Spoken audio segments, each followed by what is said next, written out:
Welcome, everyone. This is your friend, the DN What If, here with another exciting fanfiction. Today, we're diving into the story of What If Deku surprised Nedzu as UA's top exam scorer? If you enjoy this video, don't forget to hit that like button and subscribe for more fanfiction content just like this. Now, let's get started with the fanfic.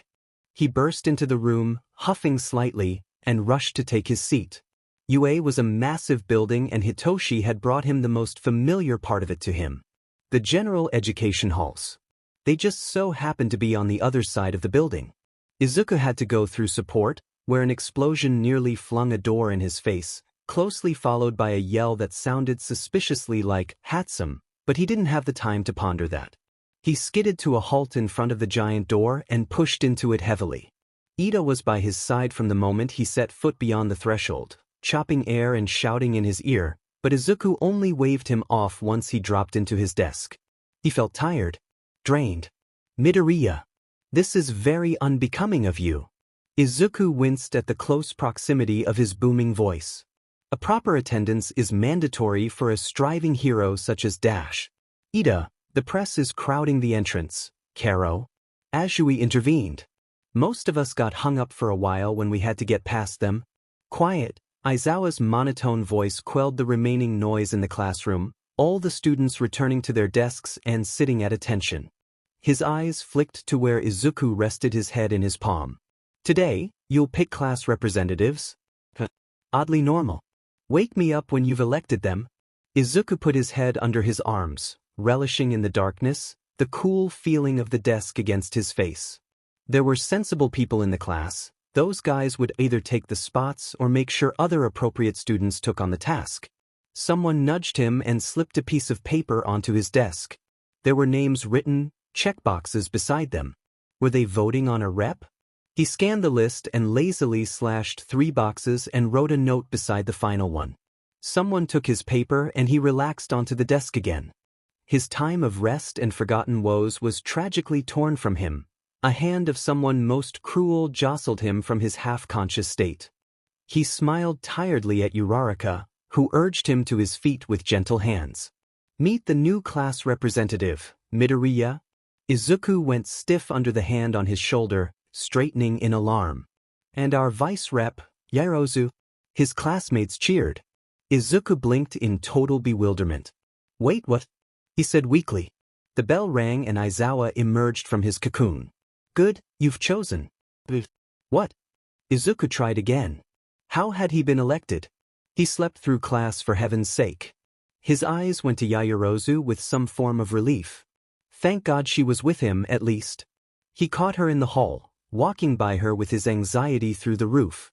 Yaozu? He cleared his throat. What happened? Why am I the class rep? She gave him an amused look. It shouldn't be a surprise that you were chosen, Midoriya. She huffed with a smile. While we missed you the first day, you more than proved yourself during All Might's hero lesson. Then even more when you observed the remaining matches with such vigor. He sputtered, pink dusting his cheeks. But I'm not fit for this position. He insisted. My fighting skills don't play into how well I lead. It should be you or someone like Ida or Azui. Azui? Yaozu says, sounding rather interested. Yeah, I mean, I've talked to her like, once in passing, but Tokoyami hangs around her and she's pretty cool-headed, based on her hero course matchup.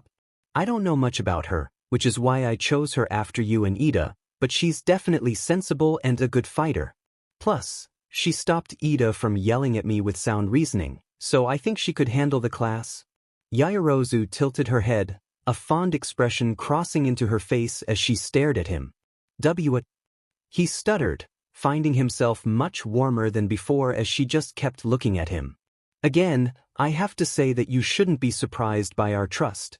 She paused, glancing at their classmates ahead of them, then back to him. Why did you vote for me? We've barely spoken before now. You mean aside from the fact that you clearly have a head for strategy and act more responsible than half the class does? You made it into UA by recommendation, and you've certainly proved yourself to be impressive during the quirk apprehension test and the battle training. Your quirk, while versatile, would be extremely difficult to use if you weren't dedicated and intelligent enough to remember the chemical composition of whatever you decide to create. You possess a level head and have more approachability than Ida when it comes down to it. You are kind, and while I do not know the depths of your character, I know enough to realize that you are a formidable ally, an adverse opponent, a compassionate friend, and a strong leader. Our classmates would be idiots to disregard you in any way. I certainly know that you are far better suited for the role I've been voted into. At her silence, he quickly looked up to her. She had stopped walking, a stunned expression stuck on her face. Speaking of her face, it was beginning to become very pink. And her eyes were watering. Sheet, what the hell did he do? Alarms blared in his head, scolding him for whatever the hell he did to make her cry. Yaoyorozu, I'm so sorry dash. But then she was hugging him. He stiffened at the contact, instinctively blocking his quirk when she wrapped her arms around him. It turned out to be a fortunate thing too. She grabbed his face when she pulled away from the hug. You may not believe you belong in your position, Midoriya, but I assure you, you are more than worthy of it. His mood rose and fell like a roller coaster. His heart swelled at the soothing words, but his brain began blurring his thoughts from the hands that touched his bare skin. No one touched his face. It just didn't happen. The Hatsumes didn't grab him without warning, they didn't touch him without letting him know what they were about to do. Yaoyorozu removed her hands from his face. Are you all right? Great, she was concerned now. Look at what you did, you flipped the mood from encouragement to confusion/panic. Why yeah, he answered, stepping away. I just don't like to be touched, Diamond stuttering, making him sound like an idiot. She gasped, taking a step away from him. I am so sorry. Yaoyorozu apologized frantically. I shouldn't have grabbed you like that without your permission. And after you said such nice things about me too? She bowed low, much to his embarrassment. It's fine, he squeaked, gesturing for her to stop. Just don't touch my skin and I won't freak out. I hope. He didn't have experience with touch outside of the Hatsumes, and they were a grabby bunch that constantly bombarded him with small gestures of physical affection. He liked them, there was no point in denying that, but he never allowed too much direct contact when he was around them. For example, Izuku dodged Mei's cheek embraces, which she tried as a joke, then began attempting to catch him off guard, like the plague. He let himself relax his control when he was around them, wearing concealing clothing and gloves. It was a stark contrast to what he used to enjoy wearing. Ah, so is that part of your quirk? Yaoyorozu questioned as they walked forward. His hackles rose at the query, but he knew his quirk would come up eventually. It's not like they wouldn't realize something was up when he continuously wore his gloves all the time. But knowing never helped him calm down. Finding himself unable to speak, he nodded. Thankfully, Yaoyorozu let the topic drop. Heard you thought I should have been considered as a class rep. Izuku eeped, flinching back and slightly into where Kirishima sat beside him when Azui dropped into the seat on the other side of him. What Yaoyorozu did put his entire being into a state of perpetual panic, never mind his earlier panic attack. They didn't know about his quirk. They didn't know that they couldn't touch him without him having to suffer the consequences. Sure, he wore his gloves, but the phantom pressure of Yaoyorozu's hands kept his nerves on edge. Maybe I should tell them? The thought, while rational, only served to counteract any relaxing he had been able to do. Midoriya? Huh. His head shot up, finding Kirishima gazing down at him in a slight panic. Are you okay? Uraraka chimed in, her concern alerting him to the fact that the rest of his classmates that sat at their table were also worried. He nodded hastily. Why, I'm fine. The wobble to his voice was dim near unnoticeable, thank God, but it stubbornly stayed in his voice. If he couldn't get a grip, Izuku would have to start worrying about not being able to speak at all. Just extra jumpy today, he said sheepishly. Are you sure, Ribbit? Azui croaked. You've been pretty pale since homeroom. Why, you had a question? Smooth transition? Or it was a statement? There was a pregnant pause between his words and Azui's. They all undoubtedly noticed his swift change of topic. Shoji told me that he overheard you and Yaoyorozu's conversation after homeroom. Azui tapped her forefinger against her chin, her cheeks dusted with pink. He said that you recommended me for one of the spots? Izuku nodded, heat rising to his face. Right? Shoji had a surveillance quirk and walked a few meters ahead of them when they had that conversation. Can I ask why? We haven't spoken that much. Her presence itself was FENG calming him down, and after what happened in her battle training match, calming someone down certainly wasn't her only skill. He tilted his head, slightly baffled. We haven't spoken a lot, yeah, but I can tell you would fit the role nicely. I'm not sure if you actually have time or anything, but if I go off of what I've seen from you, then the vote was easy to make. What you've seen? Azui prompted. You've got a level head, Azui. A calming presence and a mature aura to match. In your and Tokoyami's match against Bakugo and Ida, you collaborated well, and whether that should be attributed to the fact that you're a friendly person or not, it's an invaluable trait. Dark Shadow was a bad match for Bakugo's quirk, and while he wasn't working together with Ida at all, his brute strength still could have overpowered him if you hadn't been with him. Tokoyami was flustered and Dark Shadow couldn't defend against Bakugo's assault. You stepped in and used your tongue to stop Bakugo from dealing what would have been a devastating blow in an ambush maneuver, flinging him against the wall. You didn't give him a chance to recover and use his gauntlets, smiling him into the wall again and swiftly using his disoriented state to allow you to get in close and capture him. When you finished, you made sure he was all right and then checked on Tokoyami. Your partner was slightly debilitated by Bakugo's quirk, Dark Shadow in worse shape from all the bursts of light, but you managed to calm him down and keep the two of you moving. When you reached Ida, he had removed any furniture for you to jump around on and moved the bomb behind a pillar for less of a visual. Tokoyami isn't familiar with too much combat, relying on Dark Shadow to fight for him, and Ida would be too fast for him to fight with his quirk still reeling from his earlier fight. You made the decision to go in first as a distraction. You are fast and can jump out of Ida's reach if he tried to capture you. Tokoyami entered when you fully distracted Ida, responding to a signal you made through the comms, and when Ida eventually noticed him slinking along the wall and halfway towards the bomb, you defended him long enough to allow Tokoyami to grab your team's victory. I personally don't see why you would find my faith in you surprising, considering all of that. To put it simply, you're reliable and calm, you work well with others, and you have the determination and kindness of a leader. A sound mind and quick thinking never hurt either, especially in a fight. Izuku rubbed the back of his neck, staring at his lap. Also, you stopped Ida from yelling at me this morning, so that was nice. Silence. Did he say too much? Immediately, he turned red. What was he thinking? Why would they want to hear what he thought of them? Bakugo never liked hearing anything he had to say, whether it was praise or anything else, they wouldn't be different. I'm sorry, he said, curling into himself. He wanted to disappear. They were being so nice to him and he went and rambled about their match. In front of Ida, Stalker, Bakugo's voice jeered. Worthless Deku, just shut up already. You must think I'm weird, I'll shut up, I promise. You won't have to listen to me talk. Whoa, where'd that come from? Kirishima said. Dude, you just gave her really sincere compliments. Why were you apologizing? We don't mind listening to you talk either. Uraraka said firmly. Based on all the notes you take, I think we could all improve our techniques if you gave us pointers. Plus, you're cute when you ramble. He looked up sharply at that. Cute? No one ever called him cute. Ayumi and Mitsu did, but they were family. Uraraka abruptly became the color of Kirishima's hair, breaking off into incoherent mutters. I don't know why you would apologize, Ribbit. He looked back to Azui, who was smiling fondly at him. Thank you for what you said, Midoriya. Oh, and Komitsu? He opened his mouth to respond, but an alarm interrupted him. He flinched at the loud blaring and, for a singular moment, no one moved. Chaos ensued.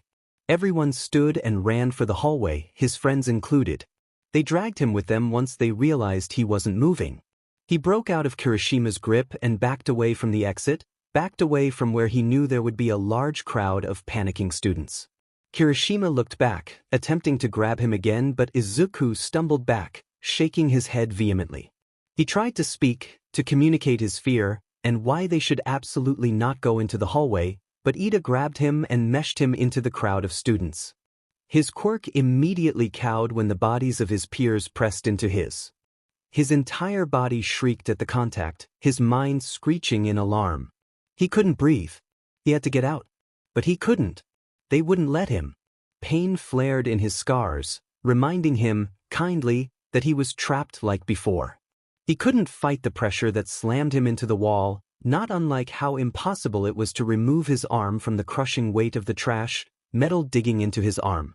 Distantly, some part of him realized the bodies around him quieted.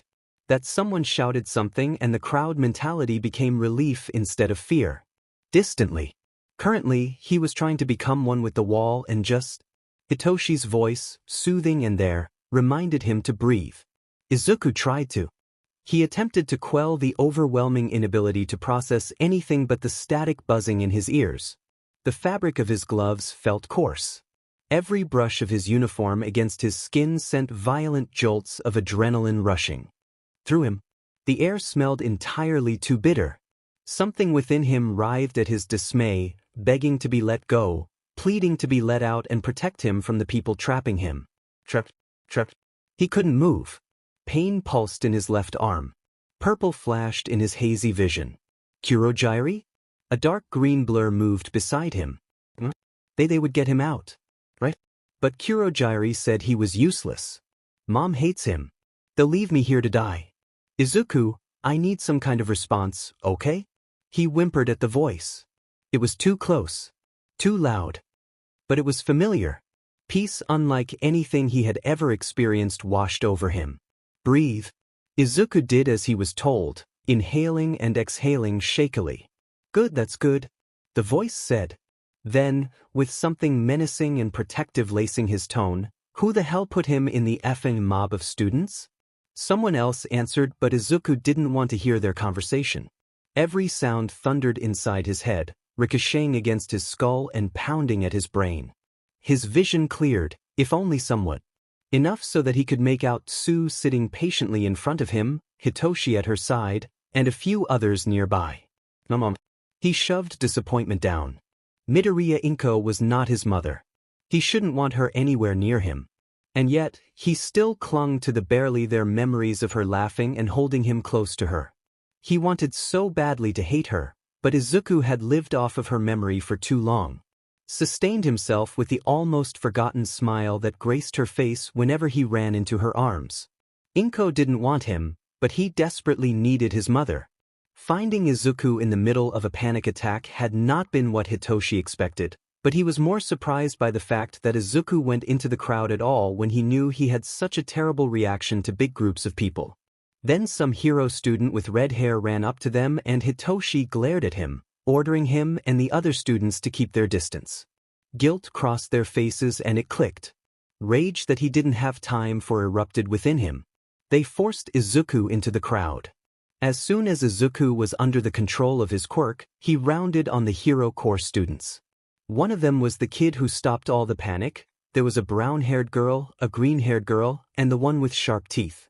Who the hell put him in the effing mob of students? They cringed at his angered tone. If we'd known that he would react this badly, we never would have dashed. Hitoshi scowled. I really doubt he didn't put up a fight. Glasses and sharp teeth winced. You forced him into a highly stressful environment for him, ignoring his protests, and triggered a panic attack. The alarm dashed. You're lucky he wasn't trampled. He bit out. You're lucky the situation ended as fast as you made it because otherwise, he would have just had to sit there, alone, and deal with this by himself until he passed out from not effing you breathing. At the tug on his sleeve, he turned to look down at the green-haired girl. I think Midoriya's calm enough for you to stop using your quirk. Midoriya was his surname? Fitting. He turned to Izuku, glad to see that she was right, then slid his gaze back to Izuku's classmates. Stay back. Do not crowd him. Greenie backed off. At least she and the other girl were sensible. He released his hold on Izuku slowly.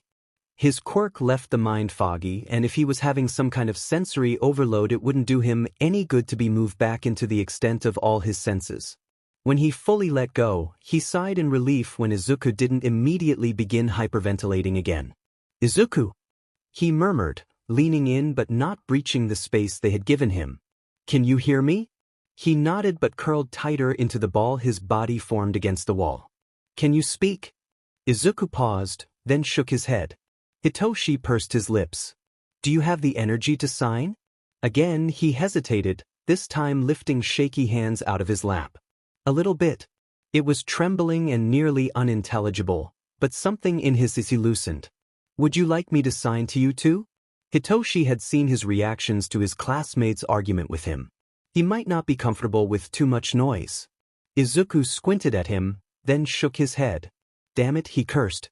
If he couldn't concentrate enough to read signs, that definitely raised another red flag. "Okay, I'm going to move closer to you, is that fine with you?" He sent a glance towards the unspeaking students, wordlessly ordering them to stay quiet and unintimidating. Lord help them if they don't. When Izuku let him know it was indeed fine, Hitoshi scooted over to the wall and leaned against it beside him, making sure he was close enough for Izuku to know he had someone beside him. "Do you think you can stand?" Hitoshi shifted, showing his movements to Izuku so that he didn't startle. "I can find headphones so that you have white noise. Beach waves or anything dash." "Beach," Izuku said simply. Hitoshi moved and held his hand out for him to take if he wanted to. They stood together, Izuku on shaking legs. "I can give him my headphones," Greenie offered in a low voice. And thank God she did. Hitoshi had seriously been considering straight up stealing one of their headphone sets if no one had the decency to do it. "They're in my bag and it's not that far. We'll be in Aizawa's classroom." Choosing to ignore their blatant shock, Hitoshi guided Izuku down the halls until his body caved on him. Hitoshi held him up, not liking the faint whine that Izuku made when he was taken off the ground. The bell rang and he winced as Izuku shuddered and pressed into him as students filed out of their classes and into the hallway. Hopefully, his dad would clear up his absence and no one would scold him for ditching. Because, well, he looked down at Izuku, who gripped his uniform in a vice grip, clinging to him like he was a lifeline. Hitoshi thought he had an adequate excuse. Shura's class emptied out and Hitoshi walked in, gently pulling Izuku in with him. His dad sat straight up in his sleeping bag, glaring death until he took stock of the fact that they must look like they are worse for wear. Shoyuta shimmied out of that stupid birthday present Hitoshi had given him over a year ago. It had been a goddamn GG gift because Aizawa Shoyuta could sleep anywhere. But no. He used that obnoxious thing every day. "What's wrong?"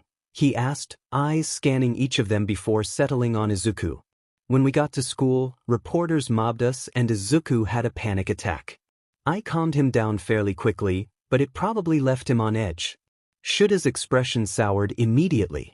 Then the alarm went off and he tried to stay in the cafeteria because obviously he and crowds don't mix. But a couple of your students pulled him into the hallway despite Izuku trying to stop them and triggered another, much worse attack that went on for at least 5 minutes. His eyes narrowed dangerously. "Who?" "I don't have names," Hitoshi admitted sheepishly. But the two that forced him into the crowd had glasses, blue hair, sharp teeth, and red hair. I don't have the full story, but they don't look too hot from where I'm standing. I'll speak with them later. He looked back down to where Izuku practically collapsed against Hitoshi. For now, we should let him rest. Another one of your students, a girl with green hair and, I don't know, a neutral expression. She's bringing headphones for Izuku. As if waiting for her cue, Greenie knocked lightly on the door before stepping into the room, holding out a pair of headphones. He nodded in thanks before awkwardly situating them on the floor, Izuku attempting not to be a dead weight in his arms and managing to hold himself up long enough for Hitoshi to put Greenie's headphones onto his head, the sound of beach waves playing through his phone. Izuku melted against the wall, his breath finally not sounding so strained. "You said he was in a big crowd of students?" Shoyuta said suddenly, coming to sit in front of them. "Yeah, the whole hallway was full and everyone in it was being squished between someone else. The whole thing was madness." He cursed, making Hitoshi raise an eyebrow. "His quirk," Shoyuta began. "He has gloves but it activates without him needing to consciously call on it. It requires skin-on-skin contact and should have no off-switch. Should have? Someone, we're not sure who, maybe several people, told him to never use his quirk when he was younger. While most people who have negative reactions to their quirks simply never use them, he actively pushed it away and stopped his body from using it. Now it was his turn to curse. Sheet, that's bad. I won't tell you what it does, that's Midoriya's business, but he's adverse to touch and it's instinctive for him to suppress his quirk at this point, I think. He sighed heavily. I told him to stop doing that. His gloves and uniform easily protect him from direct physical contact, but if it was as crowded as you say, I doubt he would have left anything to chance. I'm just glad I found him, Hitoshi said as Izuku leaned into his side. I don't like the thought that he might have been alone or with someone who might only make things worse. You did well, Hitoshi, Shoyuta promised him. Don't waste time thinking about what could have happened. He's here with us now, safe, and we're going to make sure he knows it. Hitoshi glanced down at the tuft of green curls, at Izuku who fell asleep against him. Glasses and teeth flashed in his mind, their eyes shining with guilt. He looked back up at his dad, who stared at him with an intensity he matched. Agreed. Ricky-dash. Tamura shushed him, the light clicking noises continuing as he focused on the small screen. Hold on, I've almost beat him, he insisted, not noticing that the durability of his weapon was decreasing each time it made contact with the beast's scaly skin as his partially gloved fingers tapped furiously. Wait, but your sword dash, he cut off as the screen displayed Tamura's avatar whacked at the mini-boss for the final time. The weapon exploded into shards dramatically and the beast mauled his avatar. The graphics, though terrible, were made up for by the rather amusing theme music that played in response to his death. Now, I'll have to find all those materials again. Tamura shrieked, enraged. And the enchantments. Those DMN enchantments. Izuku frowned. Hey, it's okay dash, he reached out without thought and repressed a flinch when Tamura threw his arm out to push him away. Ricky, please?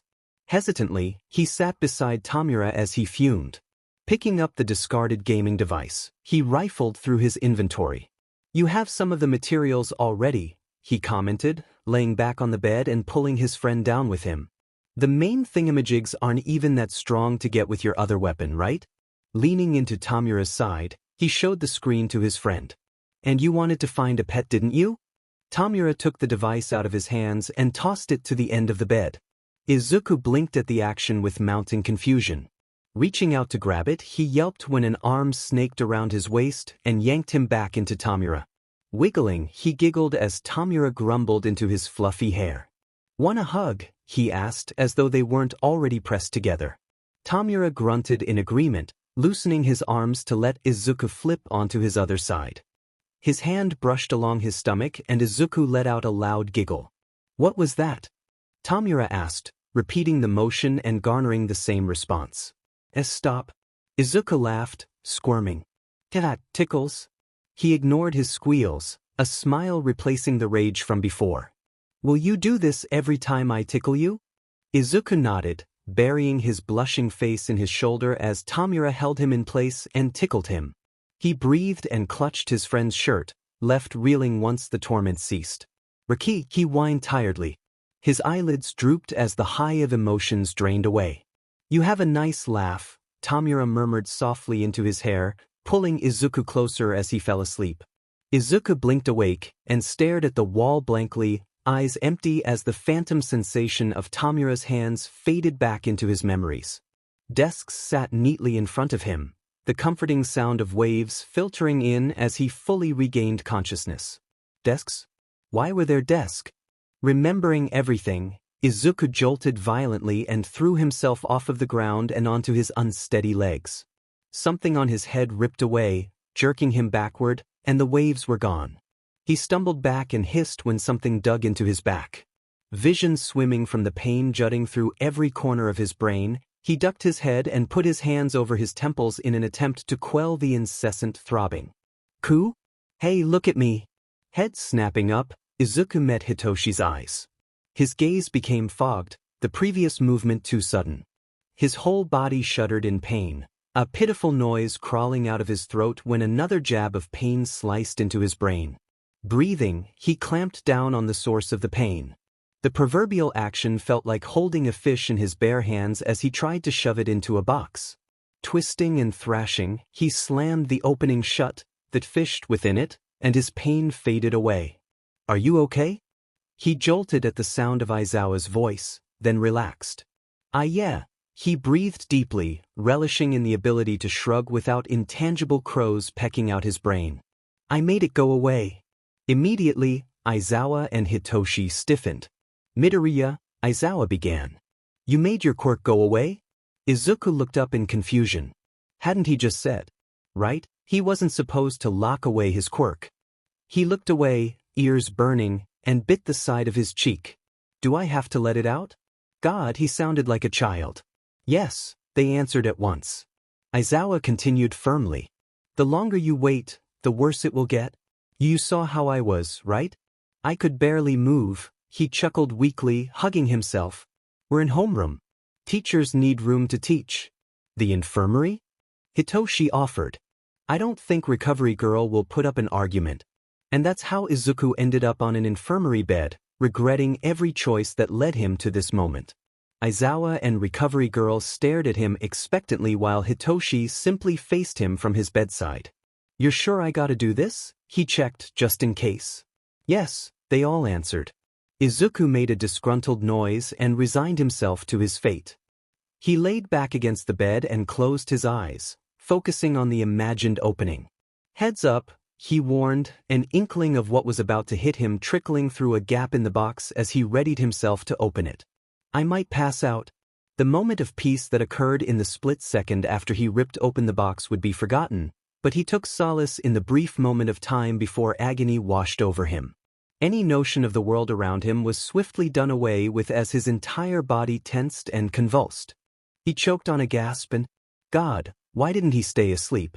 He groaned, muscles twitching with oversensitivity. Fucking quirk, he hissed, slurring the words terribly with his tongue of lead. Recovery Girl's got you hopped up on some pain medication, but I guess biology is doing you in, huh? Izuku turned his head slowly, squinting at a figure by his side. You're so. He raised a hand and waved it at Hitoshi. Purple. Heh, and you know who you remind me of? His mouth stretched into a smile and he moved his hands to his hair. You remind me of Kurogyari. He was always so nice to me, you know? He paused, frowning. Until the end. He left. Kurogyari left him. Why did he leave? He pulled his hands away. He said he'd stay. He promised me. Why did he dash? Izuku blinked, a foreign feeling becoming apparent. He looked at his hands. Aizawa stood and stalked over from the other side of the room. Whatever he told you, dash. He promised me it wasn't bad, Izuku whispered, cutting him off. He promised. But when I used it, he dash, why was it out? Why had he let that thing out? He could feel it in his skin, he could feel it surging through him. Why did I let it out? Why is it out? This is wrong. It needs to go back, dash. Hey! Aizawa snapped his fingers in front of his face, his expression serious. Listen to me, Midoriya. Your quirk is not bad. It's not wrong to use it. Izuku laughed, eyes distant. They said that too, he mused.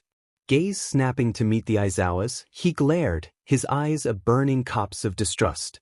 Then they saw it, and I was worthless to them. He spat, tears welling in his eyes. I'm not stupid, he continued, voice breaking. But I was, and I thought dash. He forced out a sharp laugh. I was so stupid. I'm not doing that again. I can't. Your quirk isn't the problem, Izuku, the Hitoshi soothed. People are prejudiced assholes. But Riki could turn things into fang dust, he argued. Dust. Anything. He was useful. People also don't like it when their heads are messed with, Aizawa added. Hitoshi stiffened, gaze flicking between the two of them. And you don't have to be useful to be worth something. You matter beyond what you can do for other people. You're so nice, you know? Izuku said dopily after a moment. Isn't he? Hitoshi agreed. Hey, I'm the president, right? Izuku asked blearily. Aizawa blinked at the sudden change in topic, but Hitoshi merely laughed. Are you the dash? He paused. Actually, you are the president, Midoriya. Hitoshi's snickering stopped. Wait, what? I don't want to be prez, he whined. I'm too much of a mess to be in charge of anyone. That's fair, Aizawa conceded. Who would replace you? Izuku made a sound, as if the answer was obvious. Yaoyan Yurtzu, he stated falteringly. And Azui can be her deputy. These are sound decisions. Aizawa nodded. He paused, hesitating before speaking again. Midoriya, who are the people you spoke of? Kurogyari and Riki? Izuku pulled something out of his pocket, turning it over in his hand. The miniature soldier with flecked paint looked tiny in his hands compared to when he first received it. I dunno really. He shrugged, not looking at either of them. But for a while they saved me. What do you mean, saved you? Aizawa prodded.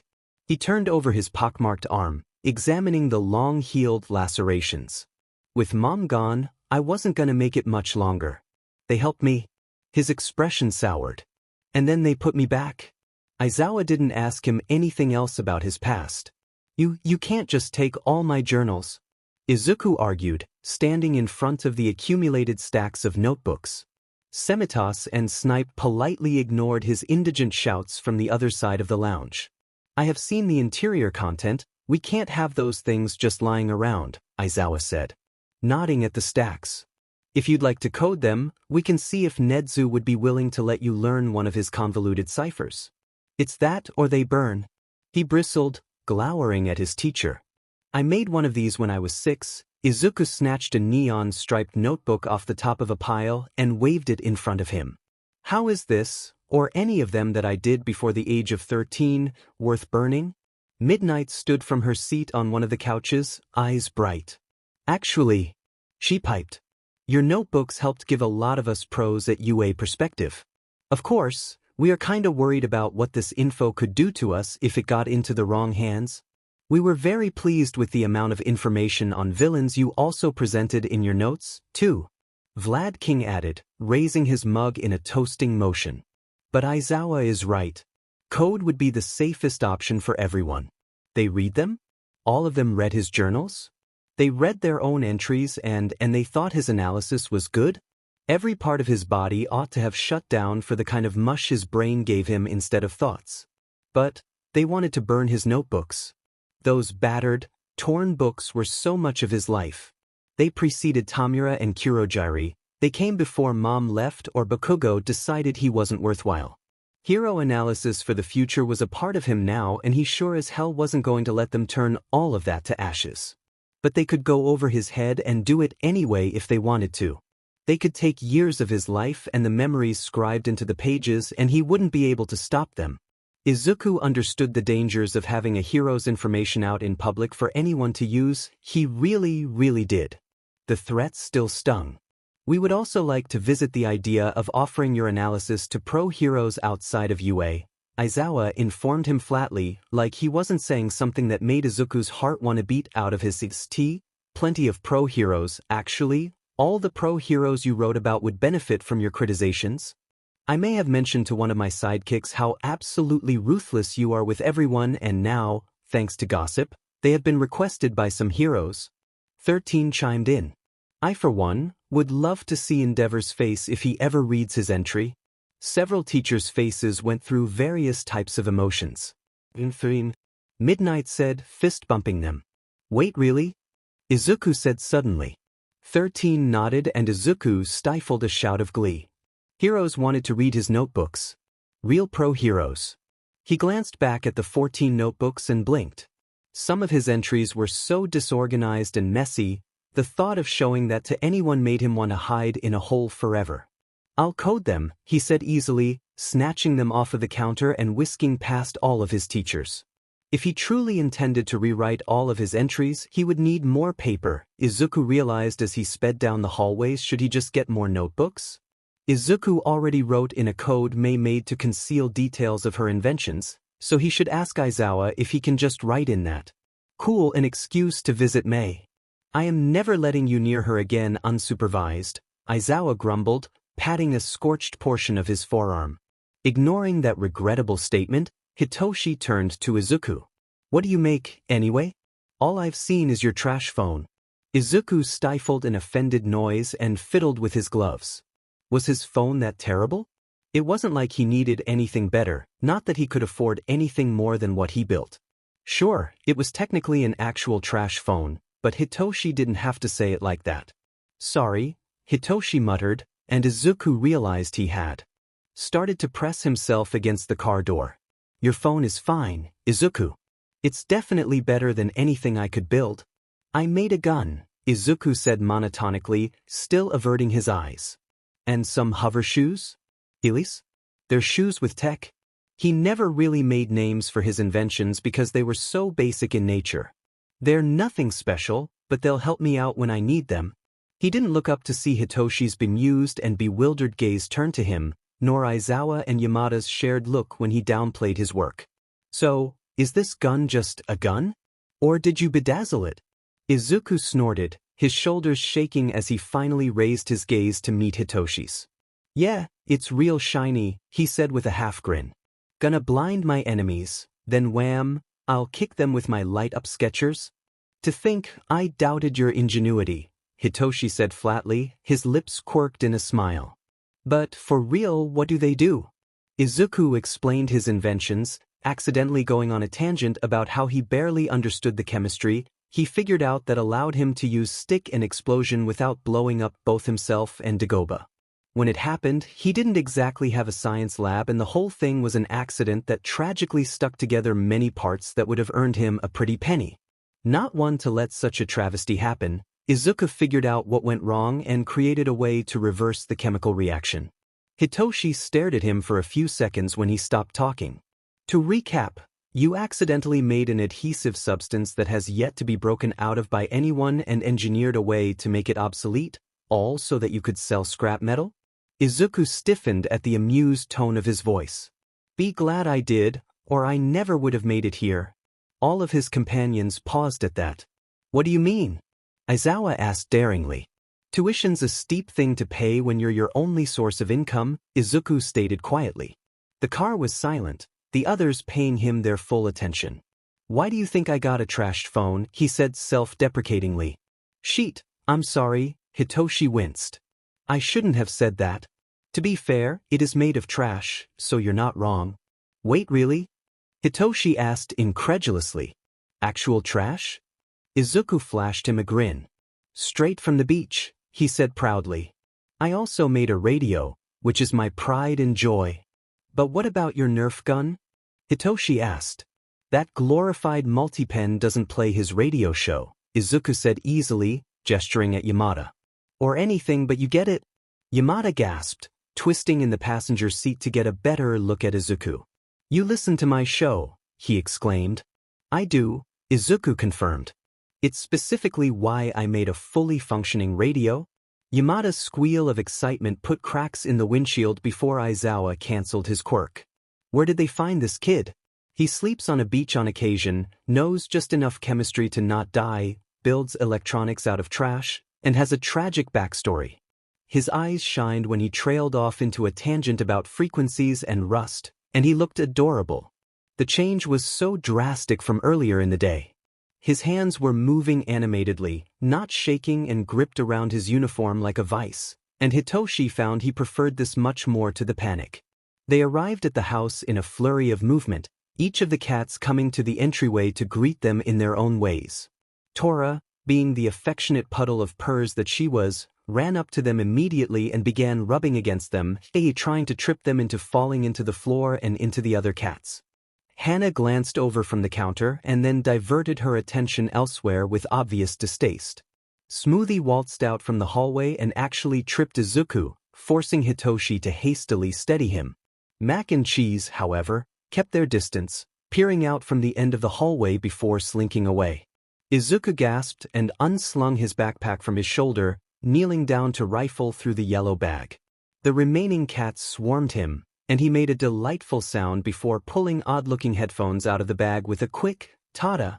He fiddled with something on the sides and smiled. These are headphones for white noise, so don't worry about getting me any. Hitoshi glanced at his dad's, then back at Izuku, who gently nudged Smoothie to stop her from eating his backpack strap. I thought you were reviewing code? I can multitask, Izuku said defensively. Plus, with Mimi already working, I didn't have to do too much to find the right materials. Are those also made of trash? Dad asked bluntly. Izuku's silence was very telling. It doesn't cost much to buy good headphones, Midoriya. Izuku looked away, then tapped the headphones again. Too late, I made them, so it'd be a waste to buy other ones, he argued. And everything I make is made from scrap metal other people threw away. It's free and a decent source of materials. Does it connect to your phone somehow? Pops asked, bringing the conversation back on course.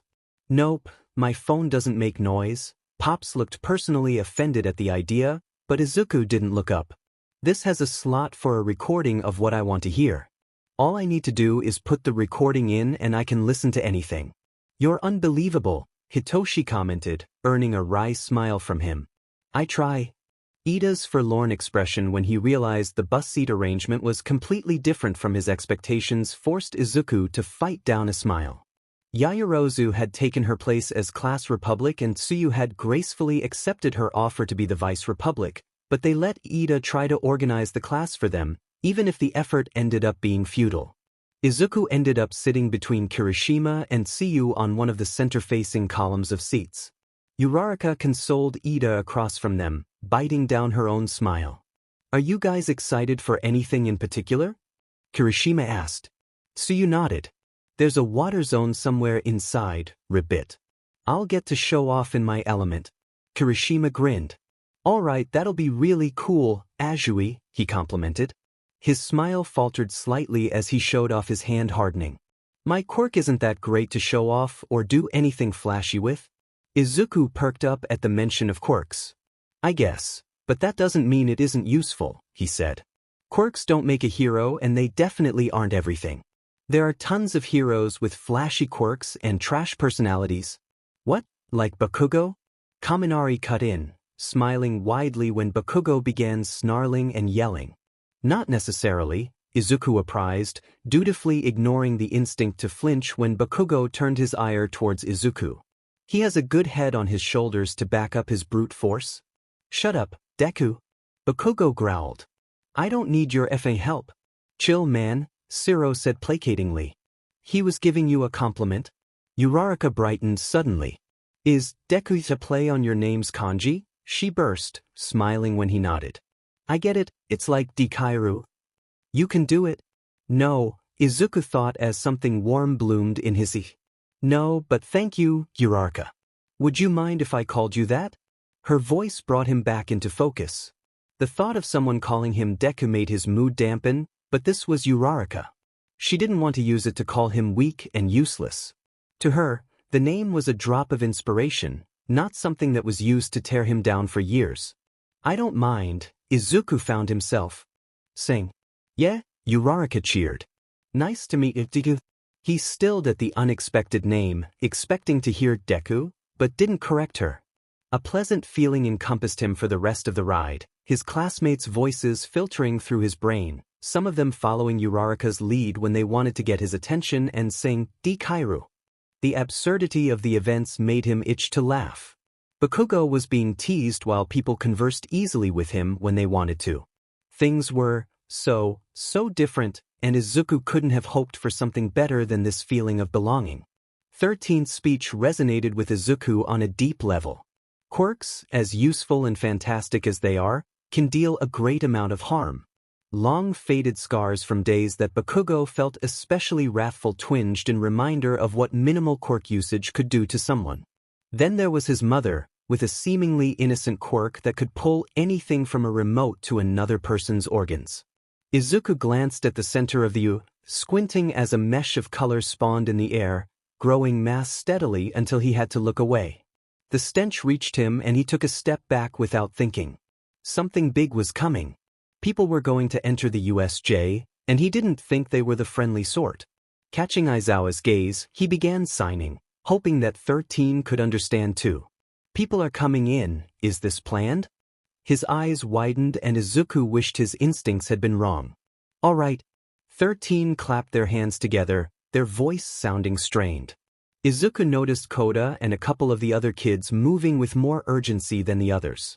Kids, I have something to show you outside. Come with me, please. Groans came from his classmates, but 13 straightened. Move it now, Dash. The light in the plaza erupted into a sun, making Izuku's vision white out as he pulled up his respirator to avoid the concentrated stench of their new guests. He blinked rapidly, his classmates' voices sounding increasingly concerned, and pulled down his goggles to shield his eyes before turning back to the Kurogiri? Izuku stared at the purple mass that the villains entered through, his brain slowly processing what he saw as someone pulled him back by his arm. He snapped back into reality when Aizawa jumped into the crowd, fighting to give them time to escape. Kurogiri appeared in front of his classmates, in front of him, and said, "My name is Kurogiri and we are the League of Villains."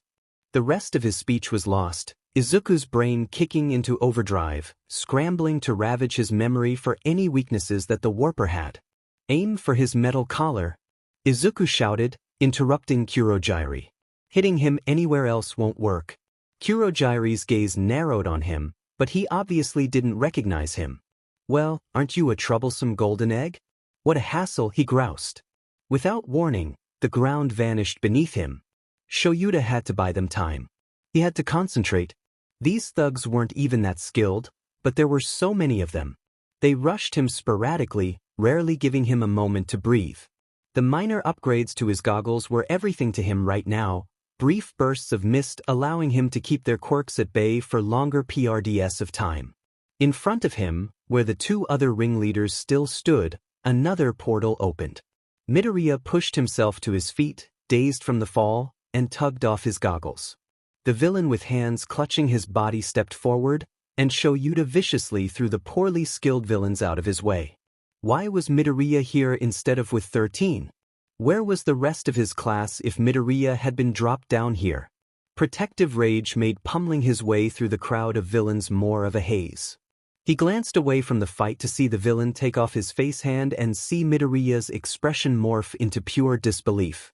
Strangely, his body relaxed, but Shoyuta didn't have time to ponder Midoriya's reactions when his reflexes were growing sluggish. His mind howled move move move, but his body struggled to respond to the commands. In the back of his head, Hizashi's voice replaced the flurry of thoughts barreling through his head. "You can do it, Sho," he said earnestly. "Fight." He was not all might by any means. Shoyuta did not smile to provide comfort to anyone but his family. No, the feral grin he bared at the villains was a warning. Denki was so against being dropped into a lake. Like so against it. The shouts of his classmates let him know not to use his quirk. If he let loose while they were all submerged, they would all suffer the consequences. So when a shark-headed villain interrupted his panicking, he flailed in the water, useless, and he knew that he wouldn't be able to outswim his enemy. Lack of air blackened the edges of his vision, distant booms reaching his ears sluggishly through the freezing water. The shark man outstretched an arm but someone intercepted him. "Azui! Thank Jesus!" Her tongue wrapped around his middle and before he knew it, he was being thrown into the air. He gasped, grateful for the air, only to realize he still had to fall. He braced to hit the ship he caught in his peripheral vision but someone met him halfway and caught him in the air.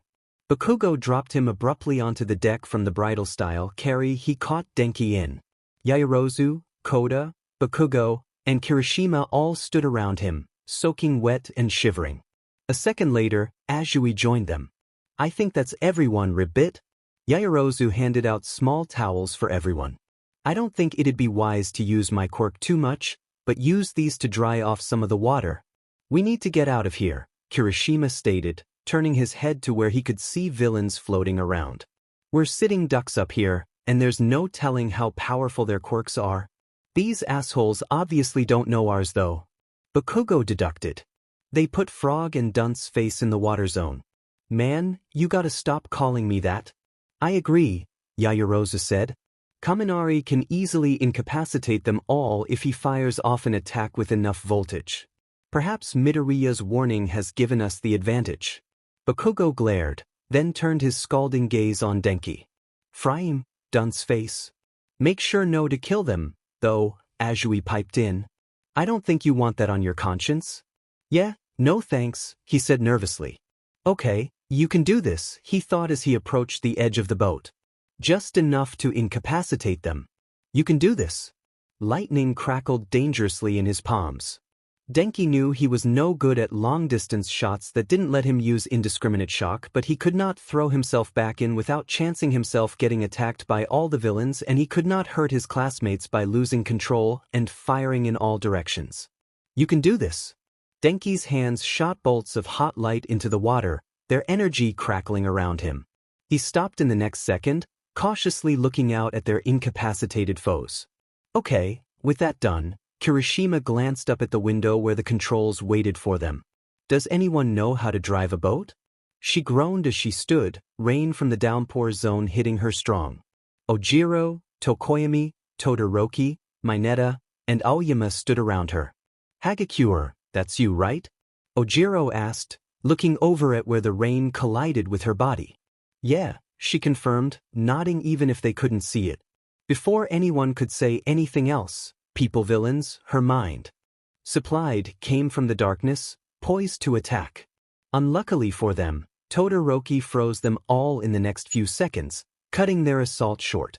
I thought that after they said they were after All Might that these would be powerful soldiers, Todoroki said as he approached the twitching figures encased in ice. But these are all just thugs.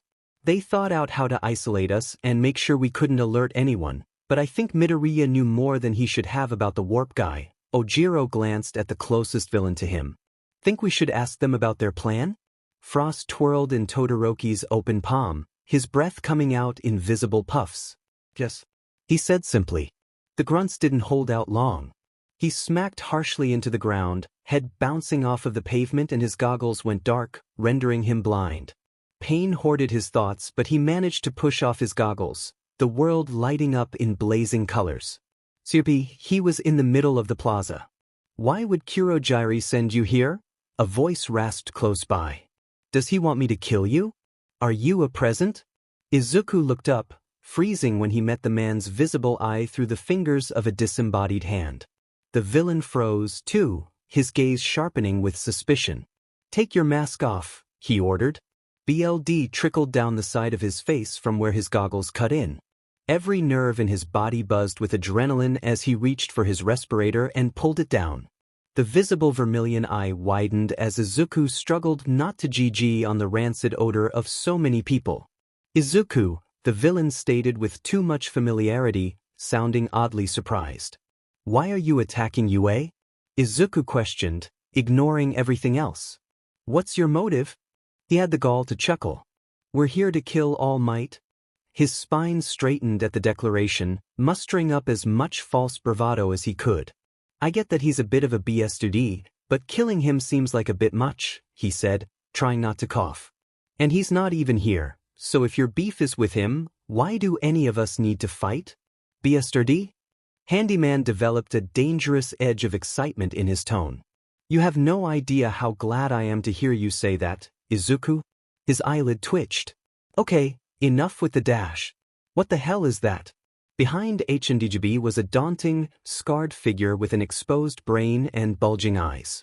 But Izuku wasn't focused on that. His eyes were glued to the way the auras fluctuated and flickered.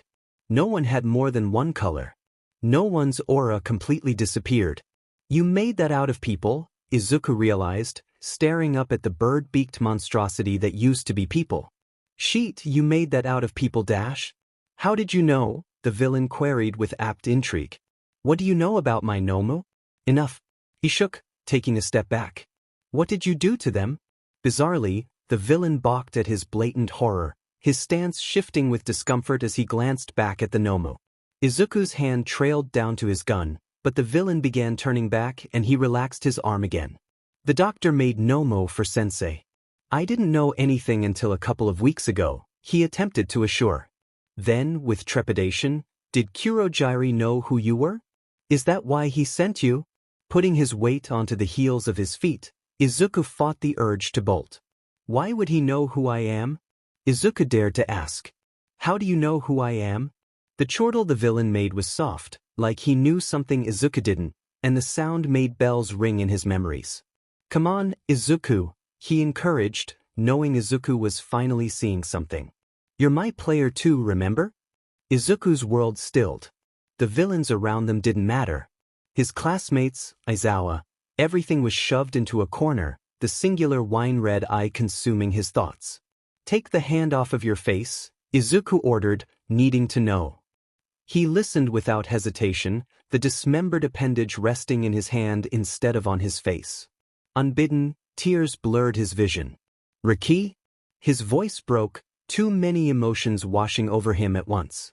Tamura's eyes, older and haunted in ways they weren't when they last saw each other, looked at him with warmth. "Who else would I be?" A wet bark of laughter broke from Izuku, and suddenly, he had to get closer. He had to make sure that his friend was real and not just some crazy illusion his brain conjured for him. "Be real," he begged, taking a hesitant step forward. "Please, please be." A stray chunk of the brick ground smacked him in the face, debris from the fight that Aizawa was still hauling himself through. BLD welled in the new cut in his face, a stinging sensation rushing to meet the high of energy that reminded him of everything Tamura made him forget about. "You're wearing people's hands," Izuku muttered. Tamura's hopeful expression faltered. "You're attacking my classmates and trying to kill my teachers. You've got some experiment with you." "Riki, what are you doing?" "I'm doing something that has to be done," he said gravely. "Don't you remember how they shunned you, Izuku? How society left you to rot dash? Like you did." Izuku snarled, disbelief rapidly turning into rage. "The second I couldn't give you what you wanted from me, you put me right back where you found me." Tears burned behind his eyes, a sob threatening to crawl out of his throat. His outburst only served to distress him further. "No, Izuku, I would never dash." Anger replaced concern, his demeanor shifting. "It wasn't my choice. And this is?" Izuku gestured out at the chaos around them. "Why are you here, Riki?" "To kill the symbol of peace," he repeated stoutly. "Why?" Izuku nagged insistently. "Why do you want to kill him?" Tamura seethed, a SWH flipping inside of him. "He makes people complacent. All of hero society is misleading. They say they'll save everyone, All Might says it, but they can't. People are left to die, Izuku. Kids like us are abandoned and the citizens won't do a thing because they think a hero will take care of it. That like us slams into like a hammer because Izuku knows he is right. Plenty of people came into contact with him enough to realize that something was wrong. Teachers, counselors, other kids, they didn't take the time to ask him where his parents were. They left him alone for years. Mitsu gave him a chance, though. She let him into her life and into her family. Aizawa took immediate action when he found out Izuku was living by himself. Izuku was, by some miracle, getting his happy ending. Tamura was still hurting. No one had come to save him. "He's not even here, Riki," Izuku said carefully. "You should leave." He hated himself for suggesting it because his friend was right there. But his friend was different. His friend was committing a crime and planning to murder the symbol of peace. He bristled, hurt flashing across his exposed face before irritation took its place. "He will be here," he insisted through gritted teeth. "And when he arrives, Nomu will take care of him." Izuku reached for his gun, the motion calling Tamura's eyes to his hand. "Riki, please," he whispered with a shaking voice, pleading. "You could come back with us," Tamura offered, making his heart skip. "We could be friends again." The offer should not have been appealing, not when his teacher was fighting for his life to his right and his classmates were God knows where. Not when the Nomu towered over both of them and was a not-so-alive testament to the terrible things that occurred during his absence. But it was. Izuku's skin felt cold as he remembered the warmth he felt when he was curled against his side. He remembered the foreign sense of safety that surrounded him. Izuku met Tamura's eyes with unease churning in his gut. The past is not what Tamura is offering. Izuku unholstered his gun, flicked safety off, and shot before he could rethink the action. A villain with a heteromorphic quirk on the other side of the plaza was hit with explosion and abruptly launched away from Aizawa, who battled several people at a time. He turned the barrel on Tamura, knowing Stick would shoot out next. "Izuku." Tamura regarded him warily. "Leave." The gun trembled in his grip, his finger pressing down on the trigger. Stick spread across the Nomu's broad zi, the bright green severely unamusing when the auras surround the Nomu disappeared completely. They flickered back to life after several seconds dragged by, staying concentrated around the brain. "Nomu," Tamura called. Incapacitate him. A punch landed in his gut, too fast to counter, and the blow sent Izuku flying. Distantly, he heard Aizawa shout in alarm. Something snapped in his chi when he landed, agony piercing through his muddled thoughts. Deeming him incapacitated, the Nomu didn't come for him until Tamura said, "Grab him." Spitting BLD onto the pavement, Izuku stood on legs that would surely give out on him at any second and unsheathed the dagger at his hip and almost laughed because he could still hear Kurogiri's voice in his head, telling him to adjust his grip. Before his body could betray him, Izuku rushed the Nomu. The beast was slow, the order to grab not something as urgent as protecting Tamura, and it allowed Izuku to get in close. The Nomu grabbed him off the ground as instructed and practically crushed the air out of his lungs. Izuku wheezed and used the close proximity to test a theory and hope he got lucky. The Nomu screeched as Izuku's dagger dug into its exposed brain.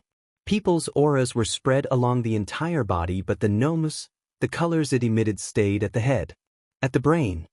He resisted the bile rising in his throat and stabbed again. The colors disappeared completely with one final jab and they both collapsed. Izuku threw up, still trapped in the Nomu's hands. That used to be people. Some form of consciousness had stayed and Izuku had killed them. Tamura appeared above him and grabbed him by his arm, jerking him painfully from the Nomu's dead body. His hero costume slowly turned to ash under the touch of all of his fingers. "You killed him," Tamura spat. "He was meant for All Might and you killed him." An agonized sound ripped from his burning throat as Tamura's hand squeezed, the flesh of his arm flaking away. Abruptly, Tamura's quirk halted. "Midoriya," Aizawa yelled, eyes glowing red. "Your quirk?" "Izuku's officially a dumbass." Tamura froze as Izuku's quirk consumed him. Aizawa limped towards them, but Kurogiri came back at the worst possible moment. A warp opened under Aizawa. No. Tamura's quirk resumed without Aizawa there to stop it. "Release Tamura, Izuku." Izuku spat at him, red staining his teeth. The next events happened much too fast for Izuku to comprehend in his addled state of mind, but he could never mistake the sound of Bakugo's explosions. Izuku dimly registered Kirishima's bright red hair. He frantically began prying Tamura's hand off of his shoulder, attempting to stop his injury from getting worse, but Izuku made a sloppy grab for his bare skin.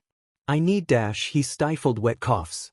"I can keep Riki trapped," he insisted, reaching again. Kirishima shook his head. "I'll get you out, okay?" he said. "You're in Midoriya, you aren't looking so good. Don't let him touch you with 5 fingers, Izuku warned. "Throw him far as you can." Kirishima bared a strained grin and tore Tamura away from him. He watched Kirishima vault him across the plaza and mustered up an impressed stare. "Good job, Kiri," he slurred, legs finally giving up on him. Ochako stood with her friends clustered around her, the sirens of ambulances and police cars wailing above the dull ringing in her ears. Kirishima was still covered in BLD, staring at the drying liquid with a distant look in his eyes. Chiyo was beside her, wrapped in a blanket and damp from her drop in the shipwreck zone. The ones who hadn't been able to avoid the warpers' portals were split up, half ending up in one zone, the rest ending up in another. All of her classmates were soaking wet from rain or being dunked in a lake. Aizawa had been found in the conflagration zone with several injuries and quirk exhaustion. 13 had been taped up by Siro before the heroes and ambulances arrived, but they were in bad shape. Ochako didn't know where Ito was. She thought of how he bolted out of the USJ when they distracted the warper and wondered if they kept him at the school just to be safe.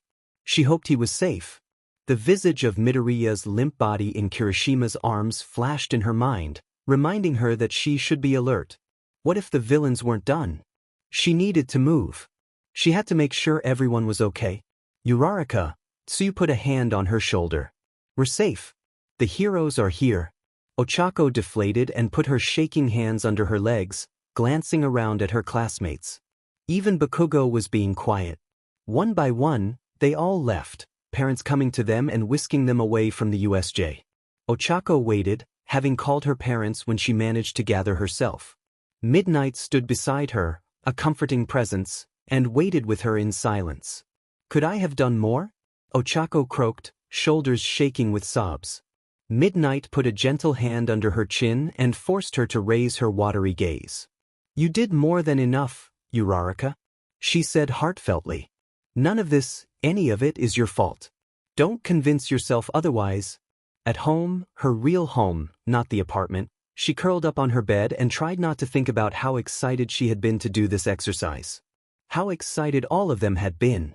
She didn't even know if Midoriya was alive. Ochako didn't manage to fall asleep that night. Shoyuta stared at Midoriya's prone form, which was wrapped in thick bandages while he had gotten off with a few broken bones and minor head trauma. His landing in the conflagration zone had been rough, leaving him with burns and a gash to the face that nearly took out his eye. "Stop that," Hizashi warned, sensing his thoughts. "You fought a horde of villains. Give yourself some credit." "I should have protected him," he snapped. "I was right there, Hizashi. And I couldn't do anything for him." Hizashi smacked his arm. "They outnumbered you, Shoyuta. I saw the amount of perps they took away from the plaza. It's amazing you held out as long as you did." Hizashi wrapped his arms around him and pulled him close. "I said I would help him," Shoyuta hissed, gripping his husband's shirt. I said I'd help him." "And you have," Hizashi said firmly. "The doctors say there's no lasting damage to the rest of his body, just that he'll have to deal with a skin graft and a few scars from the surgery." The damage Midoriya sustained from the dead-eyed monster and the other man's quirk had forced the doctors to find a way to prioritize his healing. The doctors or nurses on site with healing quirks tried to touch him but quickly found that was a fast way to be caught in his quirk. The subsequent surgery that took place had been as hasty as a delicate procedure could be. Midoriya died on the operating table once, according to the surgeons, and was resuscitated after a minute and 3 seconds. That's what, 3 times the kid has died? Skin grafts had changed over the years, mutation quirks varying too widely to use the old methods. Midoriya's shoulder and upper arm would be marked with silver to make up for skin, the surrounding skin marred with scars that reached across his body and crept up the side of his neck. "I have a scar on my face from falling the wrong way."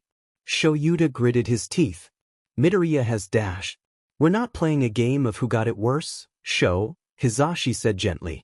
"We'll be here for him when he wakes up, and then we'll be with him for everything after." Hitoshi was not having a good week. Slouched in a hospital chair, he watched Izuku's heartbeat on the monitor.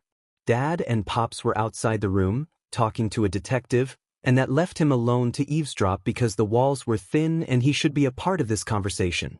"The statements of your students have been taken," Detective Tsukachi informed them. "We have the ringleaders' names. At least some of them." The warp villain introduced himself as Kurogiri - why was that name familiar? And Midoriya reportedly called the villain with the disintegration quirk Breaking. Hitoshi slid off of his chair, causing a clatter. Dad opened the door and fixed him with a deadpan stare.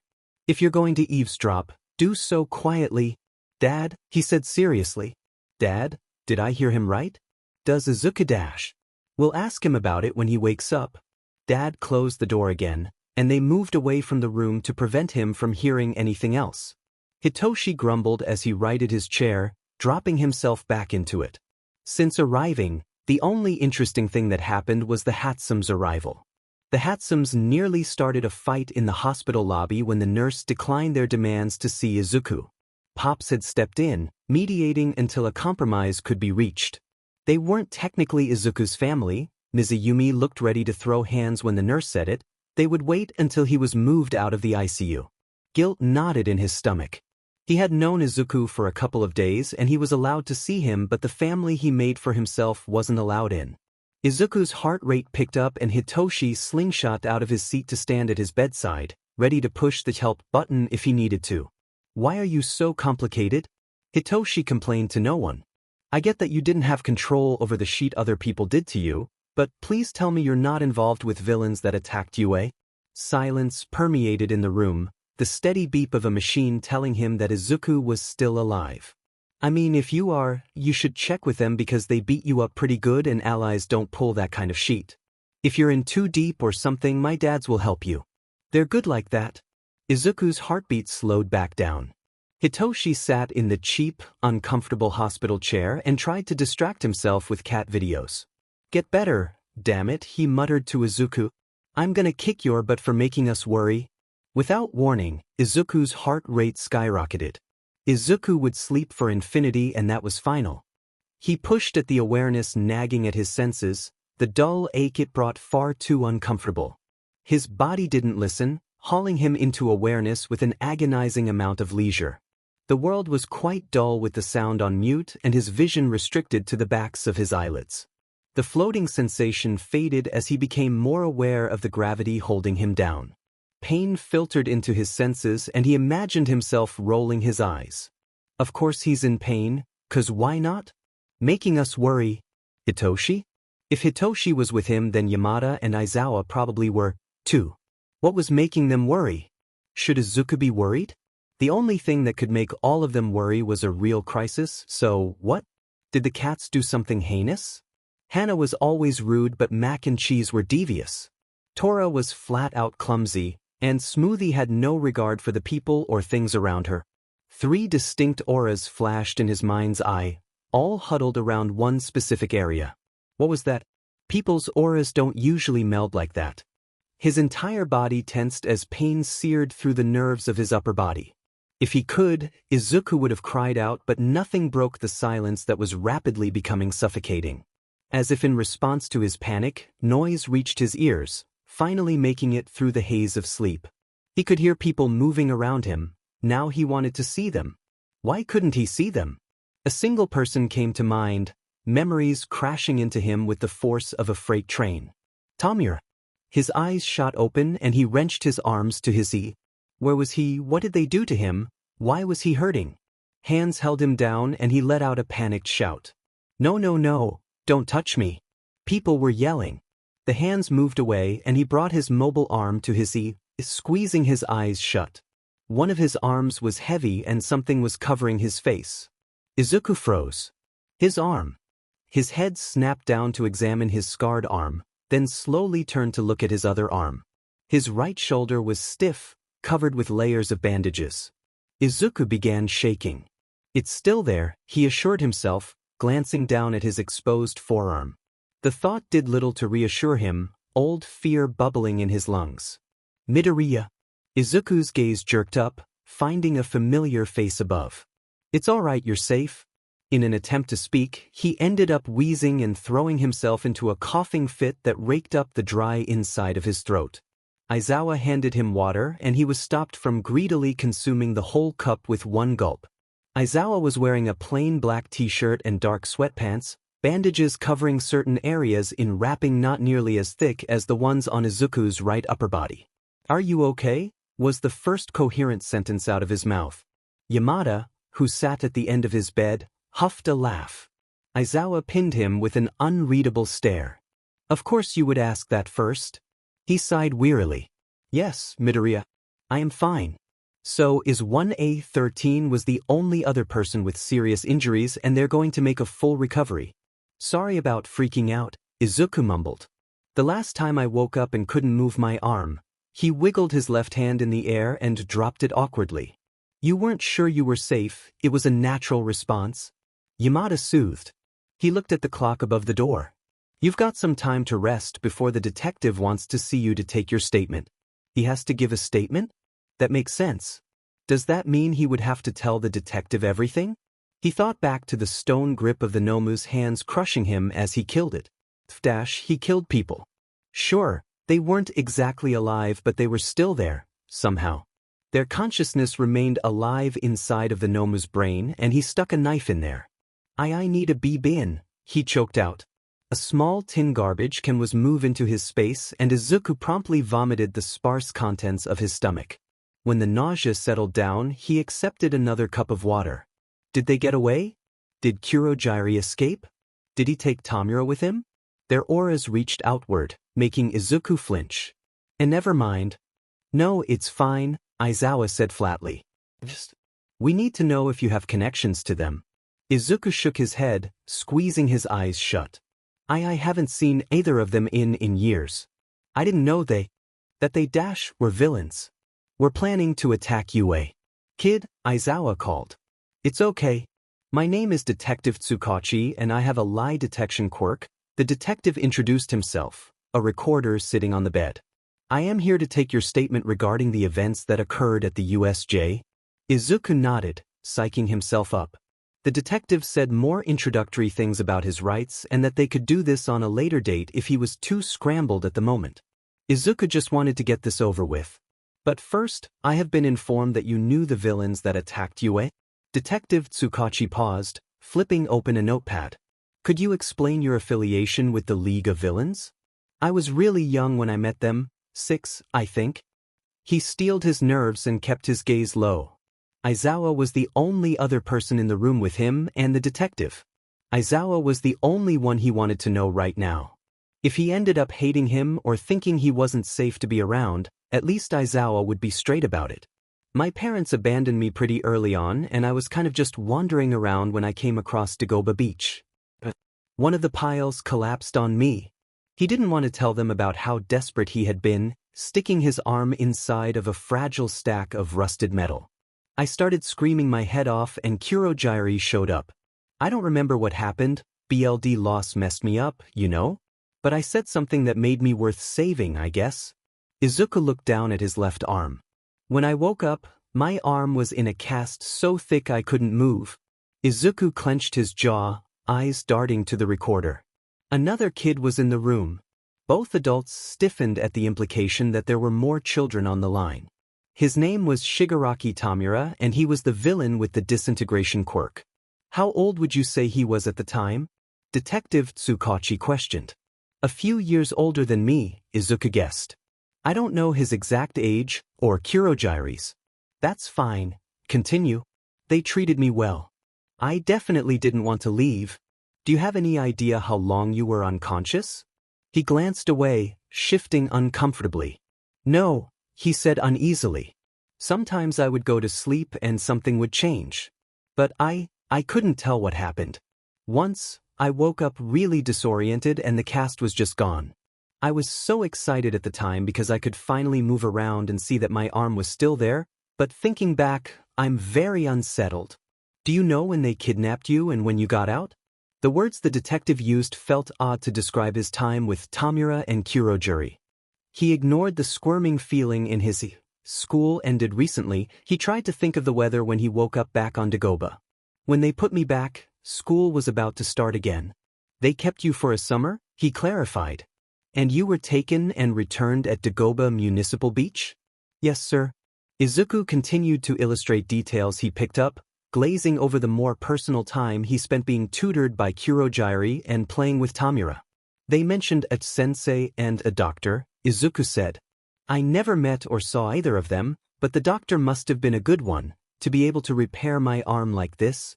Were they ever referred to as anything else around you? Kurogyari once called Sensei Lisser. But no, I never heard their actual names. Detective Tsukachi tapped his notepad. You said they put you back, not that you escaped. Why? This is going to sound bad, but if I had been given the choice, I would have stayed with them. Izuku gnawed on the inside of his cheek. They made me use my quirk, but when it nearly killed me, they realized they had no real use for me. And why would they keep someone they couldn't benefit from? Aizawa's eyes narrowed. Midoriya dashed. Izuku sighed. I know, he said lightly, and Aizawa must not have believed him because his scowl lasted a few more seconds before he deemed it a topic for later discussion. They finally moved on to the USJ after a few more clarifying questions. He described his account of the beginning, how he'd sought the villains before they appeared, and tried to explain Kurogyari's weak spots. Kurogyari didn't recognize me when he teleported me into the plaza because of my goggles and respirator. Tamura recognized me seconds after I took off my goggles. Izuku paused, his hand clenching around the bedsheets. He tried to convince me to go back with them. When I wouldn't, he sicked the Nomu on me. The Nomu, Detective Tsukachi repeated. It was 3 people. Before. Izuku strained to say. Tamura said that Sensei and the doctor made it. Made it out of people. And I killed it. I killed them. His body trembled with guilt, tears building in his eyes. He whispered, they were still alive, somehow. And I dashed. Midoriya, the Nomu attacked you. It nearly killed you. Aizawa leaned into his space, catching his gaze. You made a strong decision in a critical situation in order to survive. Were the people at all present? Tsukachi asked, earning a glare from Aizawa.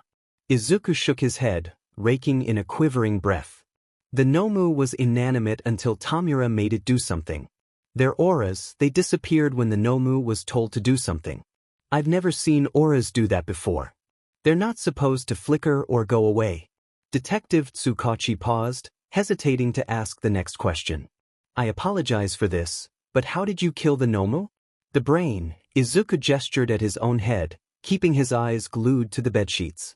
Their auras were collected around its head, so I used my dagger to go forge for the brain. Detective Tsukachi nodded and swiftly concluded the questioning. Kid, Aizawa said once the detective had left. Don't beat yourself up over this. How can I not? Izuku snapped, voice breaking. I killed 3 people, Aizawa. How do I not dash? You were calling the Nomu, Midoriya. But whenever you spoke of the auras, you said they. That implies they are separate. This, doctor, and Shigaraki's sensei killed them, not you. I doubt they were very alive inside the Nomu, Midoriya. Izuku stayed quiet, keeping his head hung and his eyes closed to ward off the moisture in his eyes. The Hatsums practically refused to leave his room once they were allowed inside.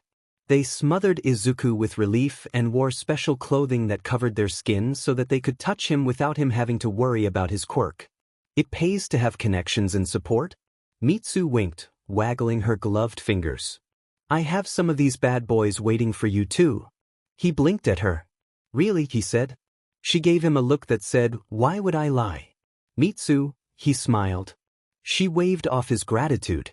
Hey now, none of that. You should feel safe around us without having to worry about your quirk. A pang of guilt made him wince.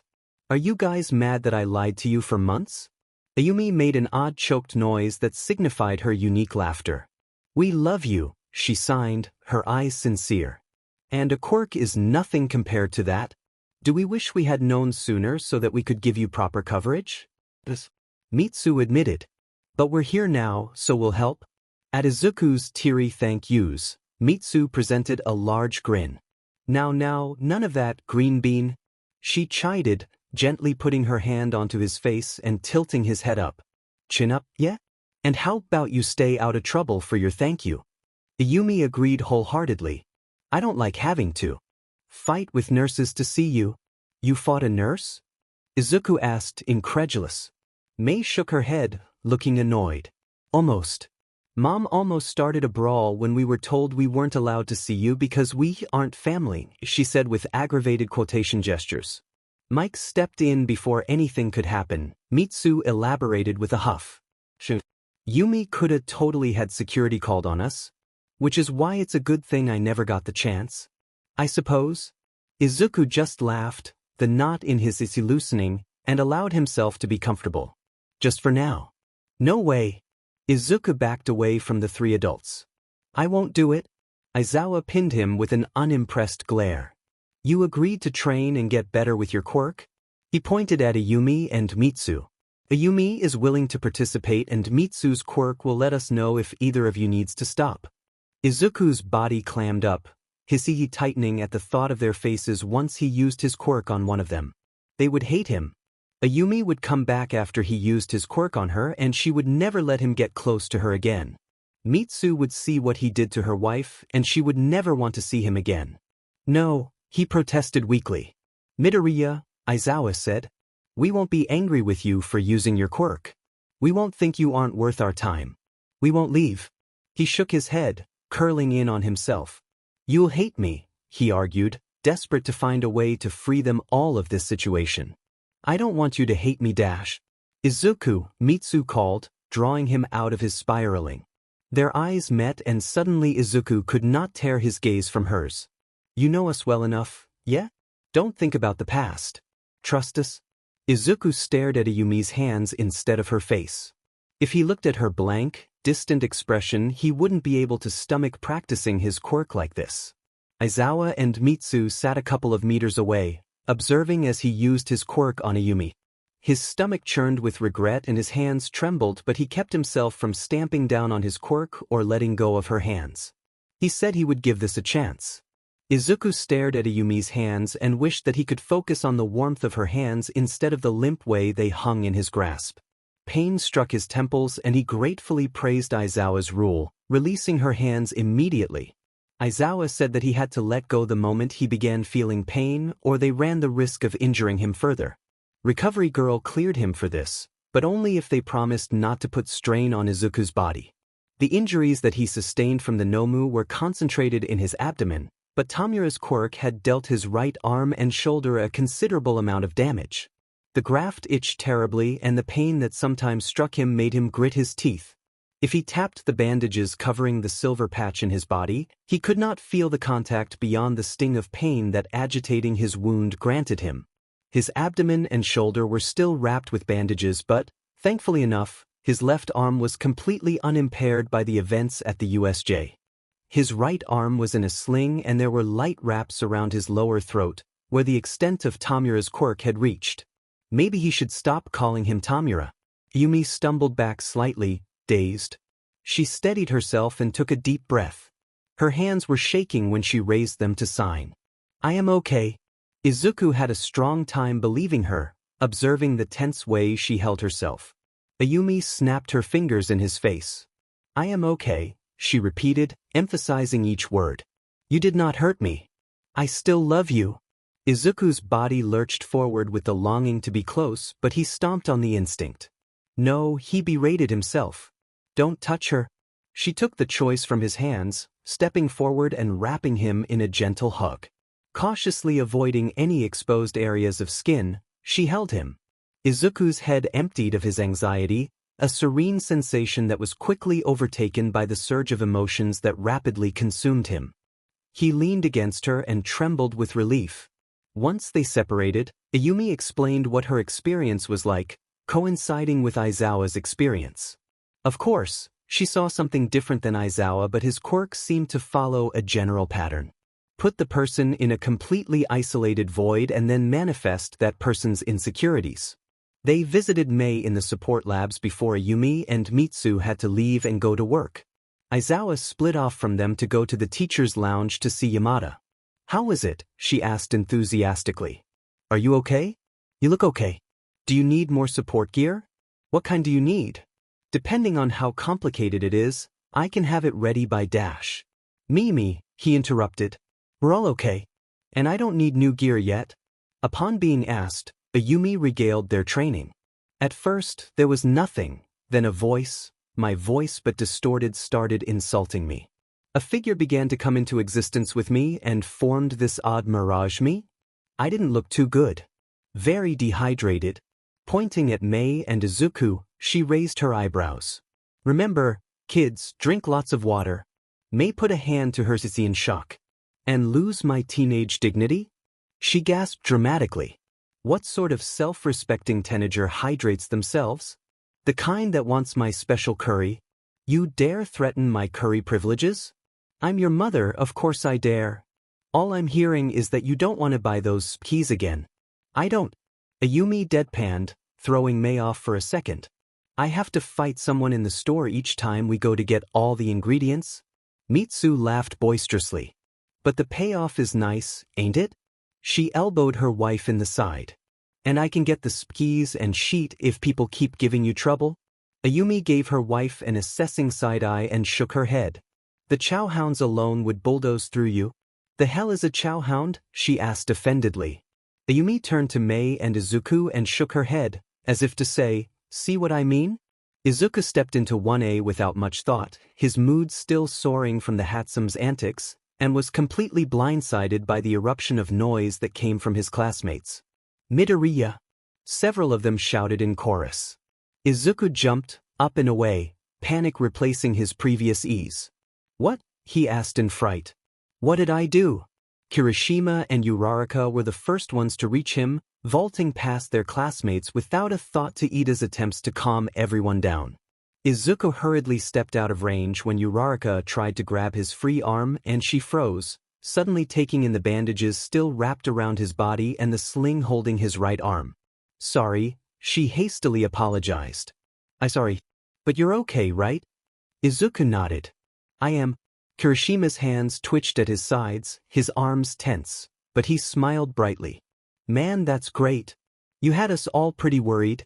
Ida finally cut in, making an effort to pull his classmates a couple of steps back. Please remember what Aizawa-sensei told us. Midoriya is still injured and has an aversion to touch, so please keep your distance. His words were true. Factual. They broke his heart. Whoa, what are you wearing? Kaminari pointed at his extra layer of clothes that peeked through his uniform and covered his hands. A precaution so I can't use my quirk, Izuku explained, only serving to confuse his classmates more. Is that healthy? Kirishima questioned. I can't turn my quirk off. Izuku held up his gloved hand. And it's triggered by physical contact. If I don't wear this, I would have to be constantly worried about trapping someone unintentionally. Yaoyorozu made a confused sound. But we've made contact before, Midoriya? Yeah, that, he said awkwardly. That's because I was making sure my quirk couldn't do anything. Wait, hold up. Jiru waved her ear jacks in sync with her hands. So, you can't turn it off but you can stop it? How does that work? Yaoyorozu gasped, her eyes widening in disbelief. She shot to her feet, her concern palpable. Midoriya, did you dash? I did, he confessed, shifting on his feet uneasily. I am so lost, Shiro murmured. Izuku glanced away from them, ashamed to admit that his quirk was disgusting enough to warrant him stuffing it in a box, never to be used. I suppressed my quirk. Izuku muttered. In his seat, Todoroki stiffened. How would that even work? Jiru asked. Yaoyorozu sighed. Since most of you have mutation quirks, I suppose you aren't physically capable of doing this, but for people with emitter quirks, we don't have to use our quirks, right? Sometimes, when people think it is their only option and it is not, she emphasized, meeting Izuku's eyes. They will subconsciously or purposefully clamp down on their quirk. This will prevent it being used, but if it goes on for long enough it will kill the Widler. Todoroki finished, causing a heavy silence to fall on the class. So, I need to wear this, Izuku continued. Or I will fall back onto old habits very quickly. That's not a huge problem, right? Ashido queried worriedly. She turned to Kaminari desperately, grabbing his shoulders. People don't just do that and no one talks about it? I didn't know about this. Kaminari admitted, prying himself from her hold. It's not a common occurrence for people to want to cut themselves off from their quirk, Yaoyorozu assured. It's even less likely for someone to be able to keep the kind of focus it takes to suppress a quirk it takes to bring them to fatal conditions. Izuku squirmed under their gazes. You haven't died, right, Mido? Ashido asked half-jokingly. Bakugo scowled and turned away from the commotion. When Izuku hesitated to answer, the class volume shot up again. Midoriya! Uraraka cried. Why didn't you have this stuff before? Shouldn't your parents take care of that stuff? Another thing I don't want to talk about. Yeah, they should've, he agreed bitterly. He sighed. It doesn't matter. I'm here now and I won't do it again. Of course it matters. Midoriya, you practically admitted to dying. Kirishima was cut off by Aizawa standing up. Quiet. Get in your seats. His classmates listened, begrudgingly going back to their seats. Your fight isn't over yet? Izuku froze, the rest of his classmates tensing with apprehension. The sports festival is coming up. They deflated, all the intensity in the room dissipating. He really wished Aizawa would give them a break with the logical ruses. Izuku stood up from his seat and let himself be immersed in his classmates' chatter, sticking to Kirishima's side as much as he was sticking to Izuku's. You are okay, though? He checked again. Izuku smiled, assuring his friend again. I'm fine, Kirishima. I have to visit Recovery Girl again before I'm cleared to participate in the physical exercises, but I'll be fully healed in no time. Uraraka pumped her fist in the air, a strange kind of energy emitting from her. I'm going to do my best in the festival, she shouted determinedly. Izuku grinned at the intensity of her declaration. Oh, hey. Izuku turned his head at the sound of Hagakure's uncertain tone. His calm demeanor balked at the crowd that had amassed and was now blocking their exit. He blinked against the colorful lights and tried not to breathe deeply, lest he inhale the smell of their lack of self-confidence. So this is Class 1A, drawled a blonde who elbowed his way to the front. I can't say I'm impressed. Monoma, as he introduced himself, went on to call them arrogant. Izuku listened to his remarks, to his claims, and seethed. I mean, you must be soaking up everything the press has to say about you. I'm jealous. If Class 1B had been there, we would have gotten some coverage. Izawa, fighting for his life and his students. Class 1A, the hero class that fought against real villains and lived to tell the tale. Monoma's steely eyes, full of loathing, landed on Izuku and he smirked. I even heard there was a quirkless kid that was such a liability that he had to be carried out.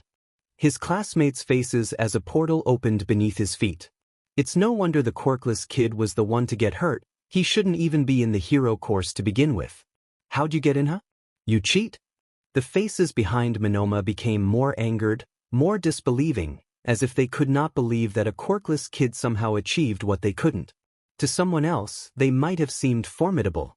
But Izuku had his senses, and they told him that these people were nothing to be scared of. His classmates were getting defensive too now, on his behalf and their own, but Izuku stood up and walked until he was toe-to-toe with Monoma. You're calling us arrogant? He clarified, Izuku's voice slicing through any noise they were making without him having to raise it. He remembered the betrayed look in Shigaraki's eyes. You're jealous? Izuku simmered, near the end of his patience. Just because we're still alive for you to deprecate doesn't mean you can spout shit about people you've never met. The weight of the dagger in his palms before he slammed down the final blow. We didn't ask for any of this. And as for how I got in, the crowd almost seemed to lean in when he paused. I passed the exams quirkless. No cheats, just some elbow grease. And a gun, but mostly elbow grease. Monoma scoffed, but it was weak. Shaky like his resolve. Without a quirk? I don't dash. Oh, I got something better than a quirk. Izuku took a step forward. Monoma stepped back. And in my experience, it's not something you find often, so maybe try looking around for some, okay? What's this rare quality? Monoma sneered. He stepped forward again and the crowd parted for him. It's called human decency. Izuku walked away and didn't look back. Aizawa studied him from the other side of the workbench and Izuku looked up from his newly encoded analysis notebook. Is this your way of telling me we should go? He inquired, shutting the notebook closed. Because if we need to leave, there are more direct ways of telling me that than staring at me silently for 5 minutes. Apparently, I can't leave you alone for 5 minutes without you causing trouble, so I've decided to see if my presence does anything to deter you. Izuku reared back in his seat, confused. What? He glanced away, trying to think of what he had done today that would cause Aizawa this much exasperation. What did I do? He huffed and Izuku bristled, images of his past teachers rolling their eyes at him, saying, I'll spell it out for you, because they thought he was too dull, too scatterbrained, too ensnared in what they thought to be a fruitless future to understand when he had just asked a simple question to try and comprehend the material better. They called him a lost cause because he wasn't evolved like the other students who had quirks. Izuku wasn't as dim-witted as they made him out to be. He recognized the change in their behaviors after the sludge villain incident. After they realized he had a quirk. Teachers and students, no one bothered unnecessarily him anymore. He suddenly had worth and their reactions made something ugly twist in his ichi. Aizawa was saying something, leaning in closer, with a gleam of concern lurking his dark eyes, but Izuku didn't hear the words. Izuku focused on his breathing, chanting to himself that Aizawa was not them. Aizawa was good. He had never treated him wrongly, never tried to make him think less of himself. For all that his instincts told him that teachers were to be treaded carefully around, Aizawa was the exception. Because, despite being a teacher, Aizawa had helped him, given him a home and supported his dream. So, he chanted quietly to himself, timing his breaths. Aizawa is safe, he told himself. I'm glad you think so, Aizawa murmured, making Izuku jolt into full awareness. Are you back with me? Izuku nodded, embarrassment burning his face red. Sorry. Can you tell me what set you off? Aizawa's words felt prying, but Izuku knew answering would only help him in the long run. You're a teacher, he stated carefully, fiddling with his fingers. I've never had a teacher like you before. Like any of you. It was true. Aizawa wasn't the only teacher that was different than he was accustomed to. Izuku steadied himself with a calming breath. They thought I was quirkless for a long time and I was never allowed to be good at anything. I was too devolved to possibly get a high grade without cheating, too careful about not provoking my classmates and disrupting the class. Even once they realized I had a quirk, I wasn't enough. I wasn't the dirt beneath them anymore, but I wasn't worth their time either. So, my experience with teachers isn't good. Aizawa nodded, listening intently, and Izuku was so ashamed because how could he think that he was anything like them? Why was he so paranoid and— Midoriya, Aizawa called, his voice a low rumble. Stay with me. You're different, Izuku said once he gathered himself again. And that's new. I know you won't act like they did, but I can't stop thinking that you might dash. Izuku's voice fell away, his throat clogging with emotions and rendering him silent. Your expectations have been set, and years of experience have shown you that you were right to set them there. Now, you are in a new environment with new, unfamiliar people who defy those standards. Aizawa slowly pressed his hand down onto Izuku's shoulder, giving him time to stop him. When Izuku allowed the contact, he continued. You can't reset your instincts in a day, nor can you expect yourself to forget years of neglect overnight. But you're different, Izuku insisted desperately. You think I matter dash? You do, Aizawa said firmly. And that's the most I've ever gotten from a teacher. You shouldn't have to deal with me thinking you're like them, 'cause you're not in dash. Midoriya, give yourself time, Aizawa ordered softly. I won't hold this against you, so take time to adjust. Realize that you are safe here and allow yourself some comfort. Cricket? Izuku nodded, not knowing what else he could do. Okay. I heard a certain someone decided to sass a mob today, Hitoshi commented as he slid onto the couch. You know, I heard about the gathering during homeroom, but I didn't think you would leave my classmates so gobsmacked. Izuku stared at him incredulously. Sassed a mob, he asked. Hitoshi stopped short, an entirely new sort of amusement overcoming him. Oh God, you don't know, do you? He laughed, the sound entirely delightful, but the context made shift closer to Mac, who was positioned behind one of the throw pillows. According to my classmates, Monoma, whoever the F that is, walked away like a wounded puppy because the quirkless kid in 1A called him an arrogant prick and told him to get a new personality dash. Izuku began shaking his head. I didn't say that, he shouted, startling the cats. I told him to be a decent human being. He was being really rude. Well, if he was talking shit, I guess you get a pass. A detail in Hitoshi's words caught his attention, making his body tense. You said the rumors were calling me quirkless? Hitoshi nodded. Izuku cursed, slumping into the cushions with a terrible feeling of foreboding. Damn it. Demon Monoma and his stupid vendetta. Whoa, what's wrong? Izuku barked a bitter laugh. I'm in for it, that's what.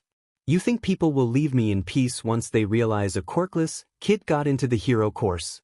Dad won't let people pull that kind of shit in UA, Hitoshi assured him. None of the teachers will. If anyone gives you CRP, tell someone and it'll be taken care of. Would it? The paranoid part of his mind asked. Being distrustful had been his salvation for so long. If he trusted the wrong person, he would be burned. He had been burned for trusting the wrong classmates and teachers. But this was uncharted territory. The conversation he had with Aizawa flashed in his head. People cared about his well-being here. Aizawa said I was safe here. He glanced up at Hitoshi, uncertainty making him fidget. I want to trust him. I want him to be right. We can work with a little hope, Hitoshi grinned. Man, I can't wait for the festival. I'm gonna knock someone right out of their class. Big talk for someone who can't beat me in a spar. Izuku teased.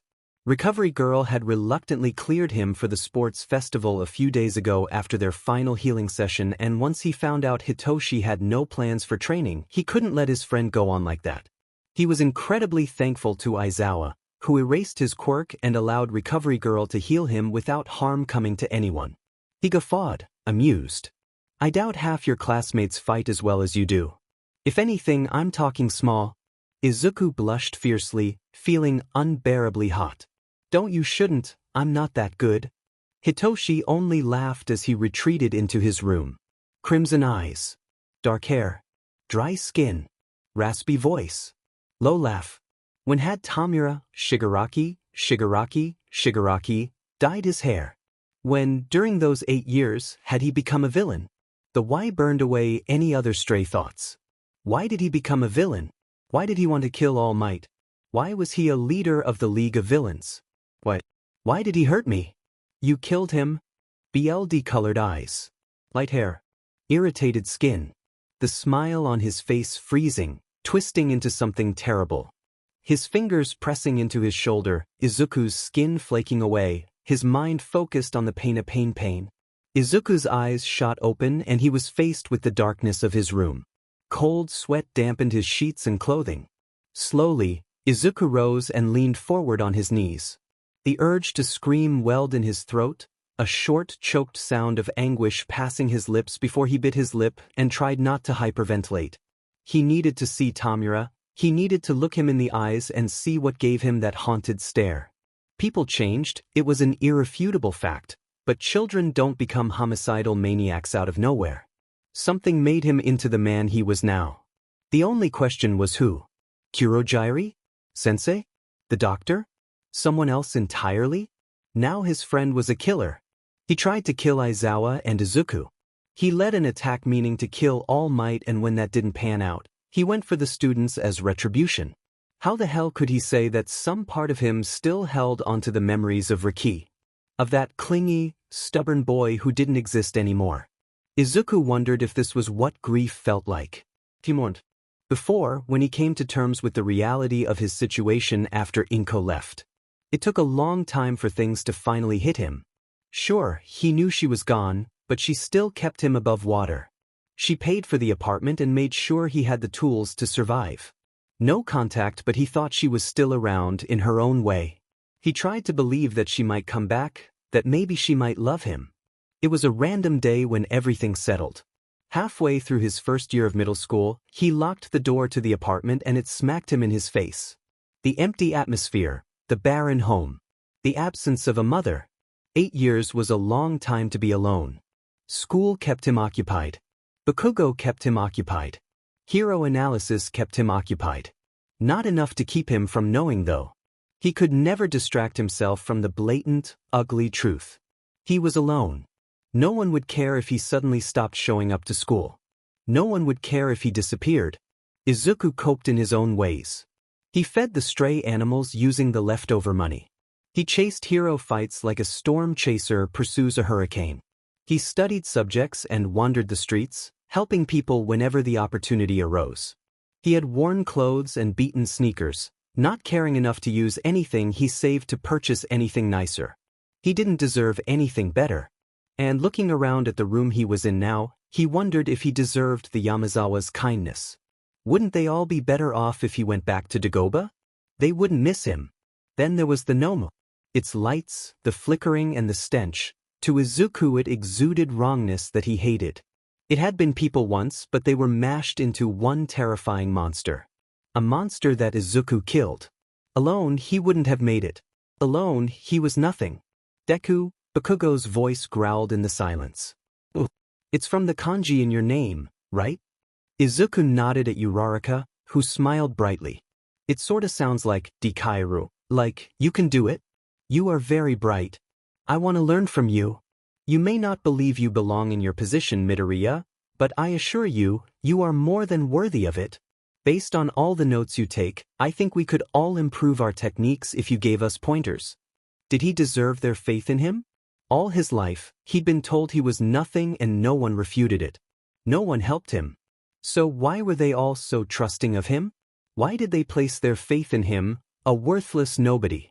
He didn't want to let them down. Dikairu, Uraraka called him. But what if he was just a Deku in the end?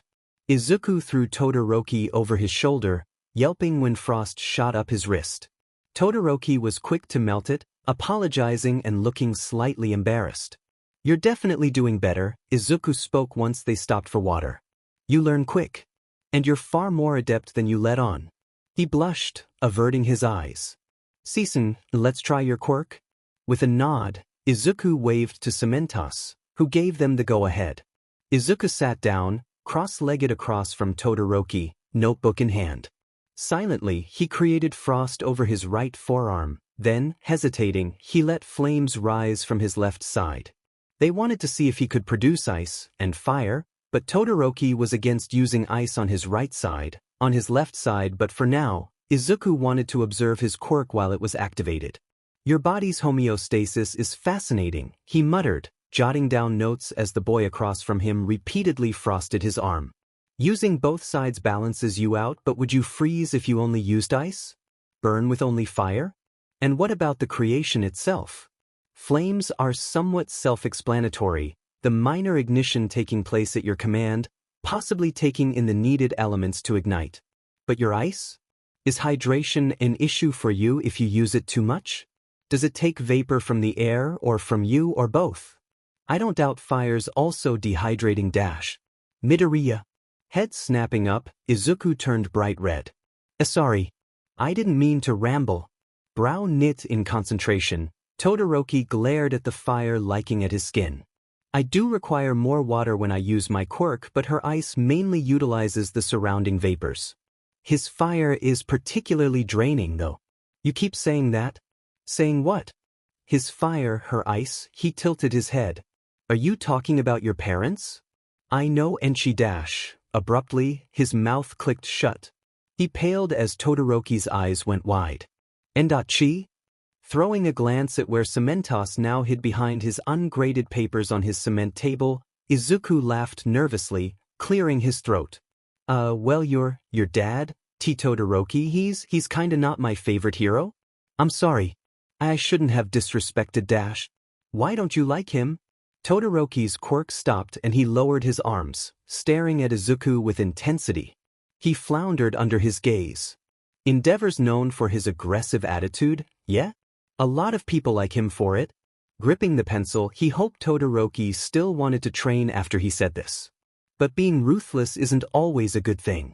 His property damage rates are high and he doesn't make controlled flames. He just burns things. Sometimes people. His villain mortality rates are abnormally high. Excessive force, overly violent even when faced with petty crimes, he's quirkist, has no ability to comfort victims dash. Izuku fell silent, putting his hands in his lap. And the name? It's something someone made up because they want to mock him, and I mostly call him that in my head, so it slipped out dash. You don't like Endeavor? Not a question, a realization. He looked up, expected to see something scornful on his face, but was greeted with him looking pleased. Then you understand why I don't wish to use his fire. I guess?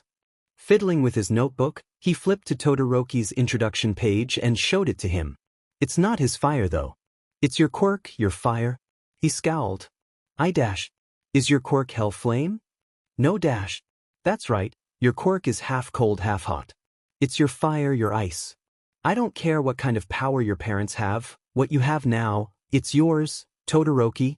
After a tense minute of silence, heterochromatic eyes lifted to meet his.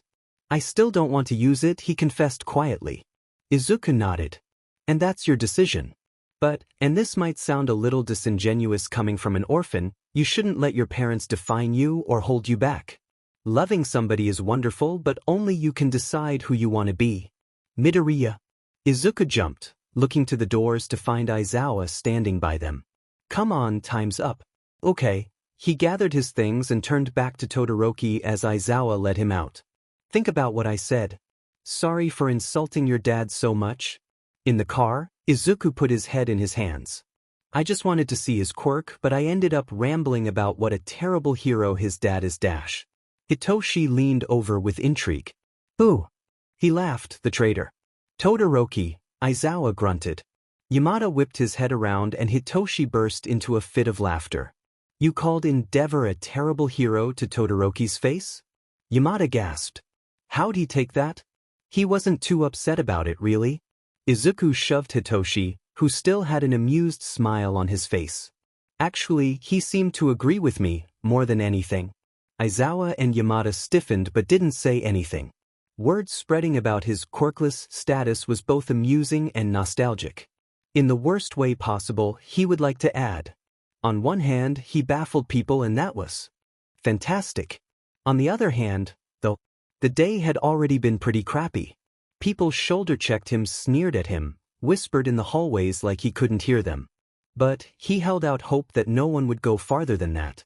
Hitoshi stuck to his side like glue, glaring the other students down, and the rest of his classmates weren't the types to let people mistreat him. It made him giddy, reminding him that things were different at UA compared to Aldera, and maybe.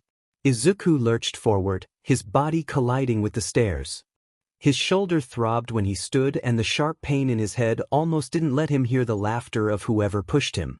His ankle pulsed painfully, but he limped to his destination, determined not to let some a-hole ruin a part of the day he enjoyed. The few students he passed on his way gave him bewildered glances, but he could care less. He entered the gym, waving to Todoroki, who froze upon seeing him. Todoroki rushed over, concern painting a frown on his usually impassive face. "What happened to you?" he asked icily.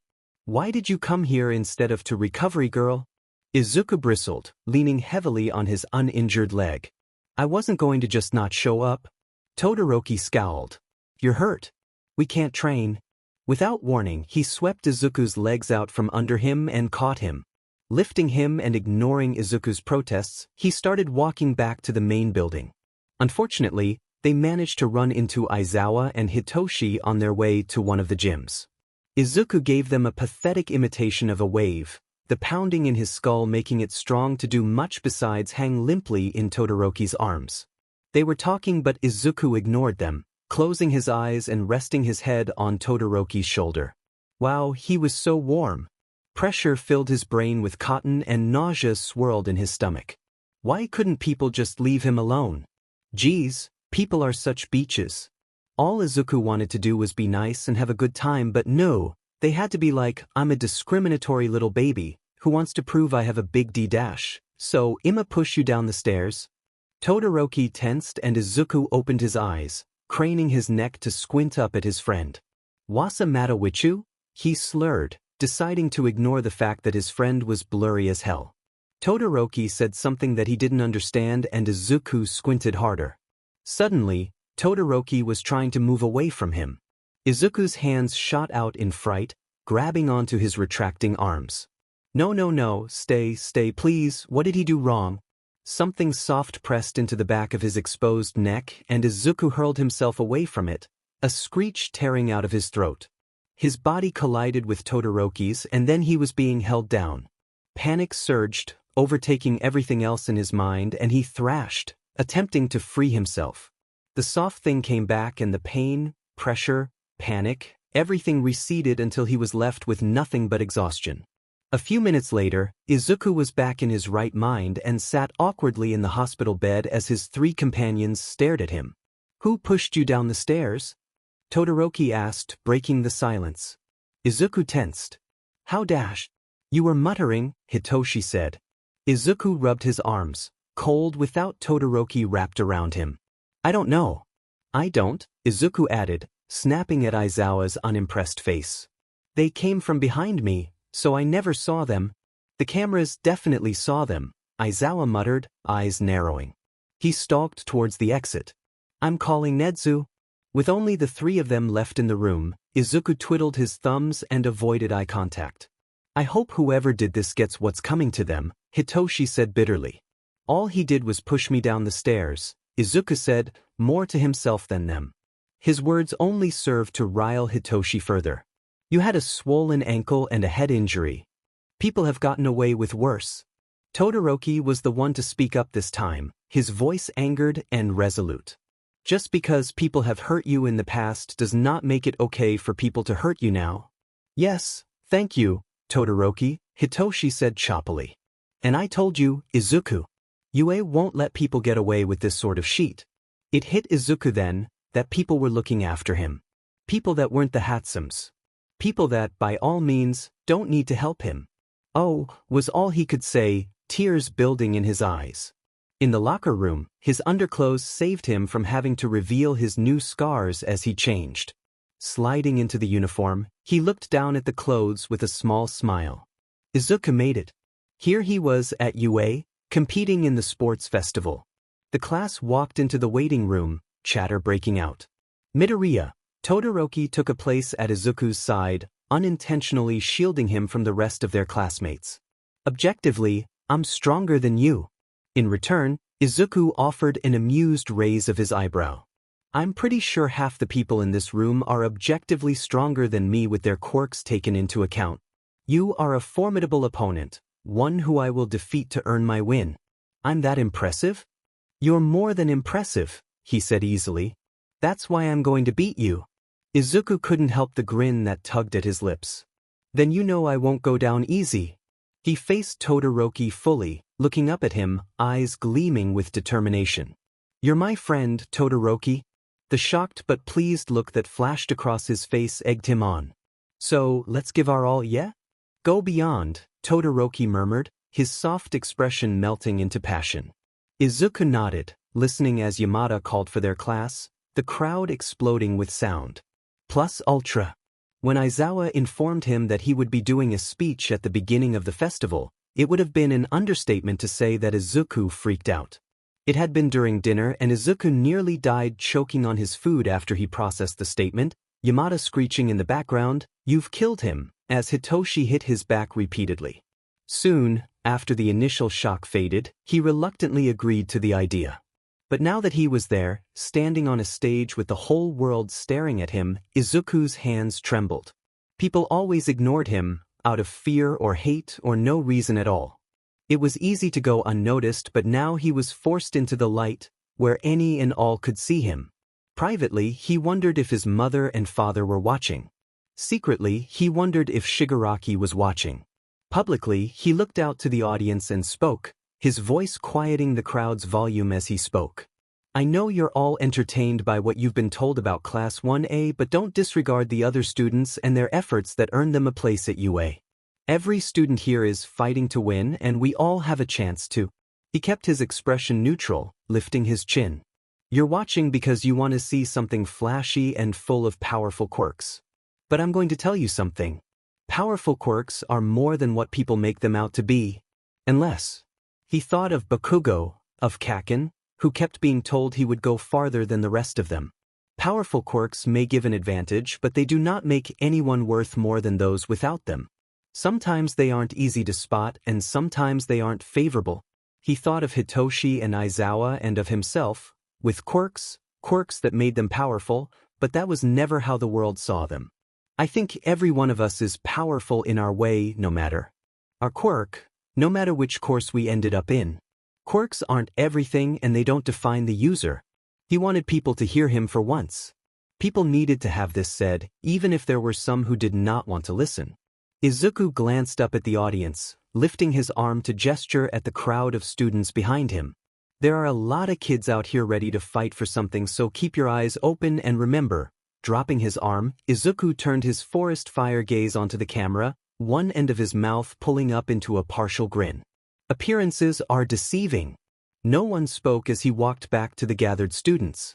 They parted for him, giving him a path directly to where his friends awaited. Mei grinned like the world was burning and he lit the first match, pride radiating off of her. Hitoshi smirked, a lazy, calm thing, a signal of approval, a promise to prove Izuku's point. Kirishima and Uraraka waved, smiling brightly and giving him thumbs up. Tsuyu's face displayed a small smile. Yaoyorozu had an odd grin, goofy almost as she stared at him. Ida gaped, his jaw hanging. Todoroki stood off to the side, but they caught each other's gaze and the dual-haired boy nodded. Izuku allowed himself a tiny grin. He had friends. Take that, haters. Midnight bounced back from the suffocating silence with grace. She swayed her hips and swung her W, calling for the beginning of the festival, and eyes easily turned to her for some sort of distraction. For the festival, Izuku was allowed his support gear only for the second round. He wasn't a support corps student like Mei, and apparently the judges for the festival thought he was already pushing it wearing his protective clothing. Gadgets and galore would sit unused in the workshop, but his shoes and gun would do him justice. They underwent a few upgrades since he had last used them in the entrance exam. His shoes were lighter, looking more like actual shoes now.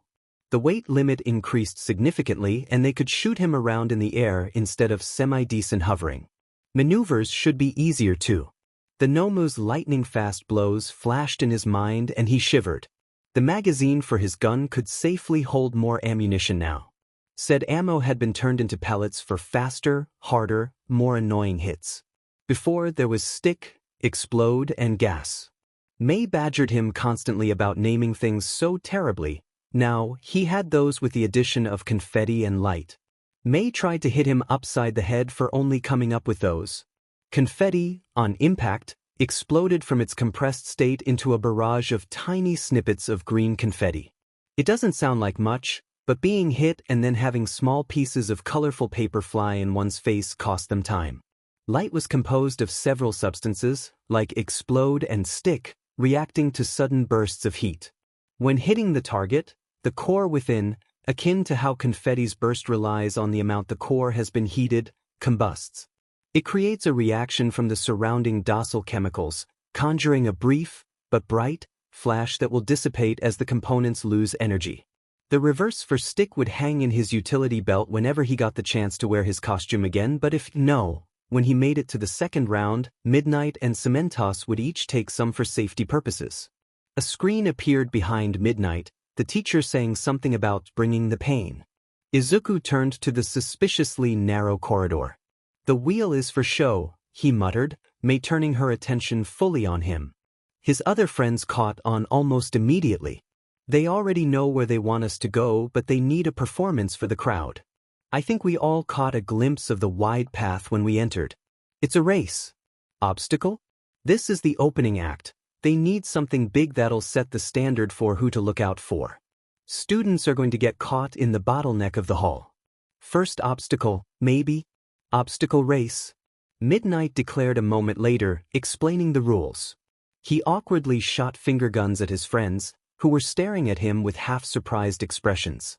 What about the other rounds? Hitoshi asked slyly. Choosing to simply go with it, Izuku rubbed his thumb over his index finger in thought. From what I've seen, they have people stand out, then make people form teams.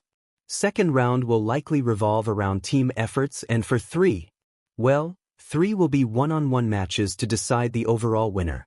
Before anyone could say something else, a buzzer rang and everyone barreled towards the passageway. It reminded Izuku of the second day of school when the alarm caused everyone to panic. He would not be caught in the crowd this time. He heaved in a prideful gulp of air, even as people threw him looks. People apparently hadn't expected him to have the guts to live up to his words. Placing first earned him a 10 million point target painted on his back, but his friends had not even acted surprised by his placement. May practically tackled him after she finished the race, and Izuku felt gratified that all his friends knew that he could pull off such a feat. May, Hitoshi, and Uraraka ended up being in his team. Ida and Yaoyorozu grouped with Todoroki and Kaminari. Kirishima and Tsuyu found their own teams. He wished them luck because Kirishima had Bakugo and Tsuyu had to deal with Mineta. Izuku glanced over to their respective teams and found he didn't have to worry. Kirishima's personality was Bakugo redundant, and Shoji stared down Mineta like he was ready to drop him the moment he did something out of line. Before the festival, Izuku realized that the sensory portion of his quirk could turn off. A godsend, honestly, because he would not have been able to handle all the lights and smells coming from the crowd. He managed to make it to the kitchen before realizing he couldn't see Hitoshi's aura and freaked out, consequently freaking out Hitoshi and Yamada. Izuku explained the situation to them as he tried to call upon his quirk and proceeded to activate his sight again. He sighed in relief, then panicked when his quirked senses disappeared once more. Izuku had to purposefully keep his concentration on powering his quirk, and it messed with his head. It had been startling and slightly worrying because Izuku had been trying not to bottle up his quirk, so doing it unintentionally scared him. Eventually, pain built up in the same way it always did when he used his quirk, and Aizawa took him to Yue's quirk specialist after his nose started bleeding. The specialist explained the process as settling. His quirk was making up for lost development when he was younger and settling now that Izuku had given it time to grow and develop. His quirk had multiple parts, one wholly physical, the other 2 sensory. It had been constantly on because his quirk expected to be shut down immediately and stayed vigilant until it was able to settle. When he asked why he hadn't fallen over from quirk exhaustion, She shrugged and tapped her clipboard with her pen. You pushed down your quirk for 10 years and stunted its growth. I suspect this sensory addition to your quirk would have appeared much sooner, had you felt comfortable allowing yourself to relax. Your quirk is passive, so when you released control, your quirk put together a reserve and bottled up some power for the next step. It must have decided you were ready and evolved. The reserve finally ran out, shutting off without you suppressing it. Izuku was just glad he didn't have to. Breathe in anxiety air again. Hitoshi begrudgingly accepted the role of rider, being the lightest of the four of them, shouldering the jetpack Mei dumped on him. Mei was their horse, built like a brick wall and tenacious enough in her venture to show off her products to have no qualms leading them around like a madwoman on a warpath. Uraraka lightened each of them and their inventions slightly, taking the back with Izuku. Izuku would be a whisper in their ears, telling them about their enemies, gun at the ready, maintaining their offense while the rest of his teammates focused on protecting the headband. They stayed put while the other teams ran at them, waiting. Now! Izuku shouted. Their shoes and jetpack threw them into the air, leaving teams to stagger to a halt before they could crash into other teams. In the air, Izuku turned off the safety on his gun and aimed. Stick pellets shot down, sending a few teams scrambling while others didn't notice. The substance lined an end of the field, expanding under the sun's warmth. What is that? Yamada said in feigned ignorance. Midoriya just shot something onto the ground and it's growing. Other competitors might want to steer clear of that. And just like that, people who weren't gunning for the 10 million immediately began hurting their targets in that direction. Bakugo's incoming! Uraraka warned as the sound of explosions met his ears. Bakugo screeched, hands lit up as he shot through the air. The swiveled midair, giving Izuku the chance to aim the gun right at the explosive blonde. His red eyes widened as he faced the barrel of his gun. Bang, Izuku thought. A single pellet of stick found home in the center of his ear, the boy exploding it with his hand, only making it worse. Rescued by his team when he fell, Izuku observed the way the substance crawled further around Bakugo, then back to where Midnight and Cementos held the solution. Vines! Hitoshi warned, just in time for them to move out of the way. Ibara Shiozaki, quirk, vines. They grow from her head at a fast rate from her scalp. The vines are produced at a seemingly infinite amount, meaning endurance doesn't work on her. Controlled like Aizawa's capture weapon, but be wary of the thorns. Ibara attacked again from a safe distance, Izuku's team avoiding the hit again when he used Explode to combat the vines. In large quantities, they're an amazing shield and tough to break through. Izuku fired again. But being as expended as they are, she's forced to lower the amount, making them vulnerable to being cut or explosion combusted against the vines exploded. The assault stopped suddenly, too suddenly, and they peered down, Mei laughing outright when they caught sight of Ibara's team, stuck in the stick-covered side of the field. We gotta go down, Mei said, loud enough for only the three of them to hear. We're reaching capacity. And go down they did. All of them turned off their machinery and Uraraka returned some of their gravity, sending them plummeting. Did Team Yamazawa have a malfunction? Yamada asked, sounding a bit panicked. What's dash? Their gadgets came to life, Uraraka taking their weight with her quirk, and dirt exploded around them. What a landing! Todoroki's team faced them when the dust settled. Ice encased them, trapping teams in. We'll be taking that, Todoroki stated. Hitoshi snickered. Try it, he dared. Kaminari. An insulation blanket poofed into existence, sparkles from Yaoyorozu's quirk shimmering as it covered them. Nope. They jumped back into the air, but the electricity tackled their bodies anyways. Indiscriminate shock. A kamikaze move that did not bode well for them. Hitoshi was the only one not too out of shape, completely off the ground, and only had them as conductors for the lightning, but he could not do much without revealing his quirk, something they agreed to only use as a last resort. You'll want to keep its functions a secret, Izuku suggested. The announcers never explain a quirk because we're training to be heroes, and it'd be bad if every villain knew what was coming from a mile off, but you should keep the requirements for activation to yourself. Yeah, Hitoshi agreed. I've been thinking about that too.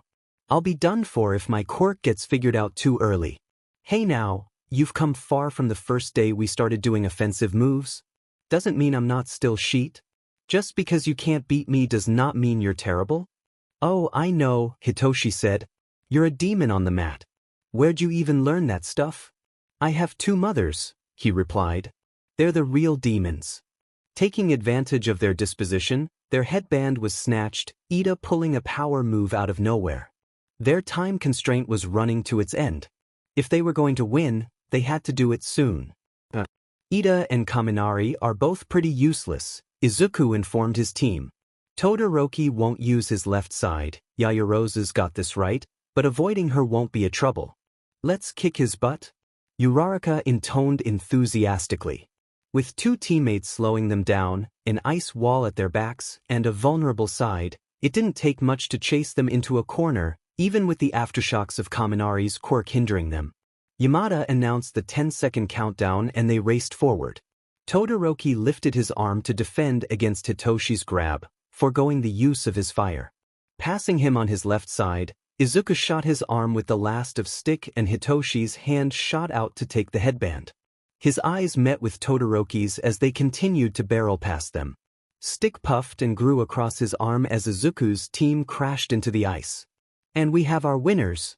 The euphoria of their victory vanished when he caught a glimpse of Todoroki. The boy was glaring at Izuku in a way he hadn't since the battle training. Oi, what's his deal? Hitoshi grumbled, coming to stand beside him. Glaring back because he knew Izuku wouldn't, he said, Come on, Izuku, you don't have to deal with any sore losers. But he wanted to. Todoroki, he agreed that the 2 of them were friends. Did he jeopardize that? But they promised to give their all. Why would he fault him for? Stick puffed and grew across his arm. Stick only expanded in response to heat. After prying him out of Mei and Hitoshi's skeptical hands, he stood with Todoroki in the tunnel. The silence weighed heavily on him as his maybe friends scowled at him.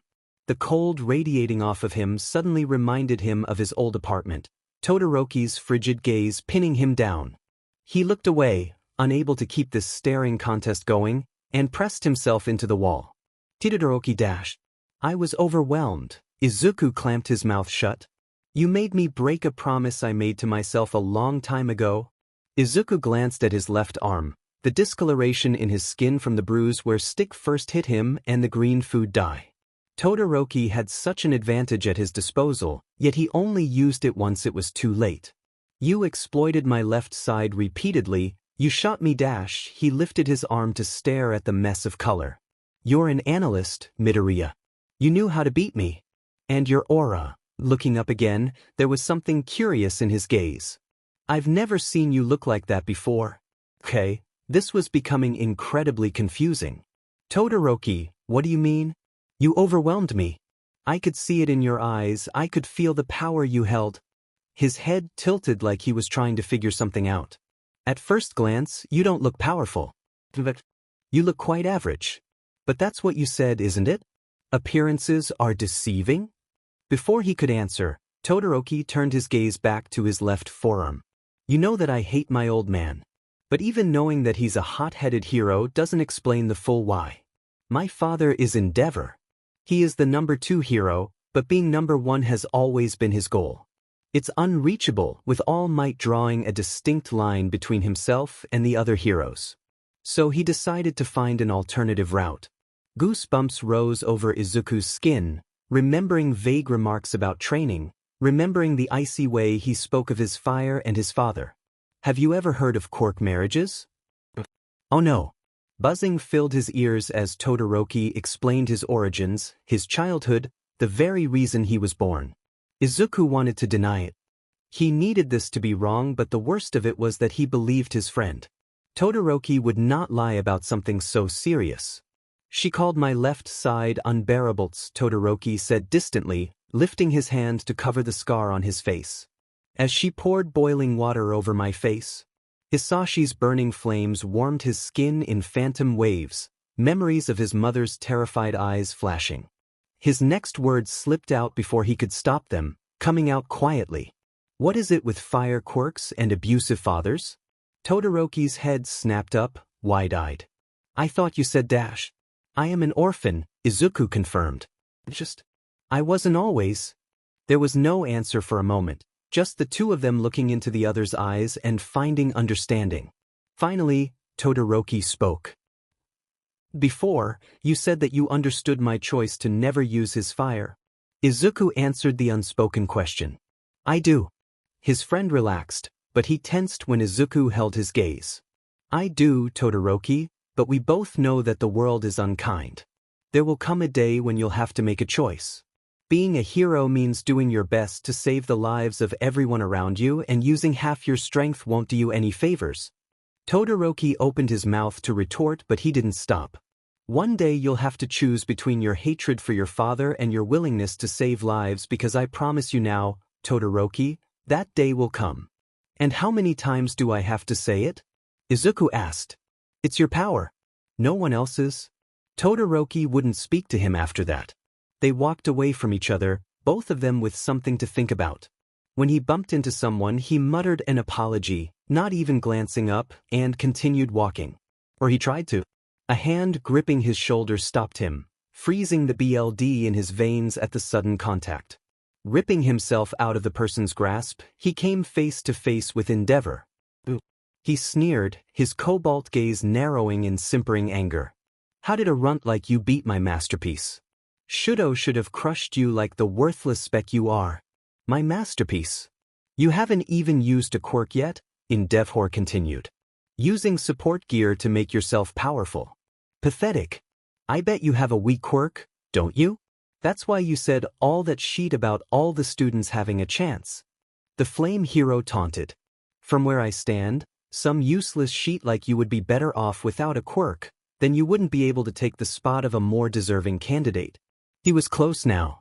Close enough for his fire facial hair to heat Izuku's face uncomfortably.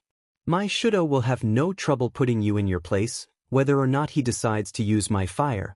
And Izuku, absolutely disregarding any sense of self-worth, laughed. It was more of a light chortle, one that was distinctively on edge with nerves, but it was definitely a sound that both of them were surprised by.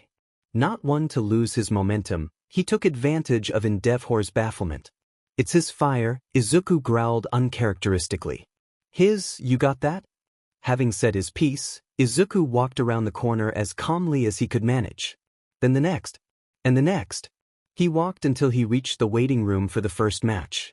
His match. Against a boy named Tetsu. The second the door closed, Izuku's hands started shaking, his CST tightening. The competition already forced him into touching people. His self-worth was already a fragile, degraded thing. Then there was Todoroki. His friend. His sparring mate. To find out he had gone through so much, was still going through so much, Izuku slid down against the nearest wall.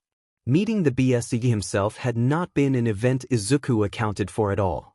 Mind still whirring, comprehending the past Todoroki revealed, the unknown hand itself on his shoulder nearly sent him over the edge.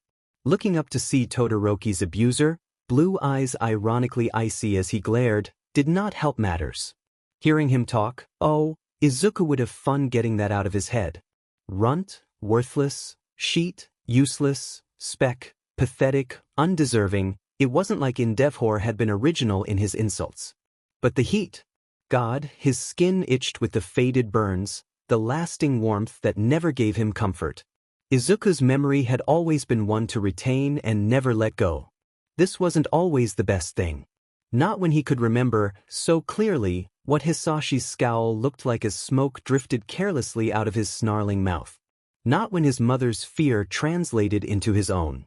Not when his words reminded him so strongly of what his mother said to him during the months after his quirks manifested before she left him. You be better off without that horrible quirk. Yeah, because he was treated so much better when people thought he was quirkless. Come on, stupid brain, give me serotonin or something, Izuku requested futilely, pulling his knees up to his attempting to control his breathing.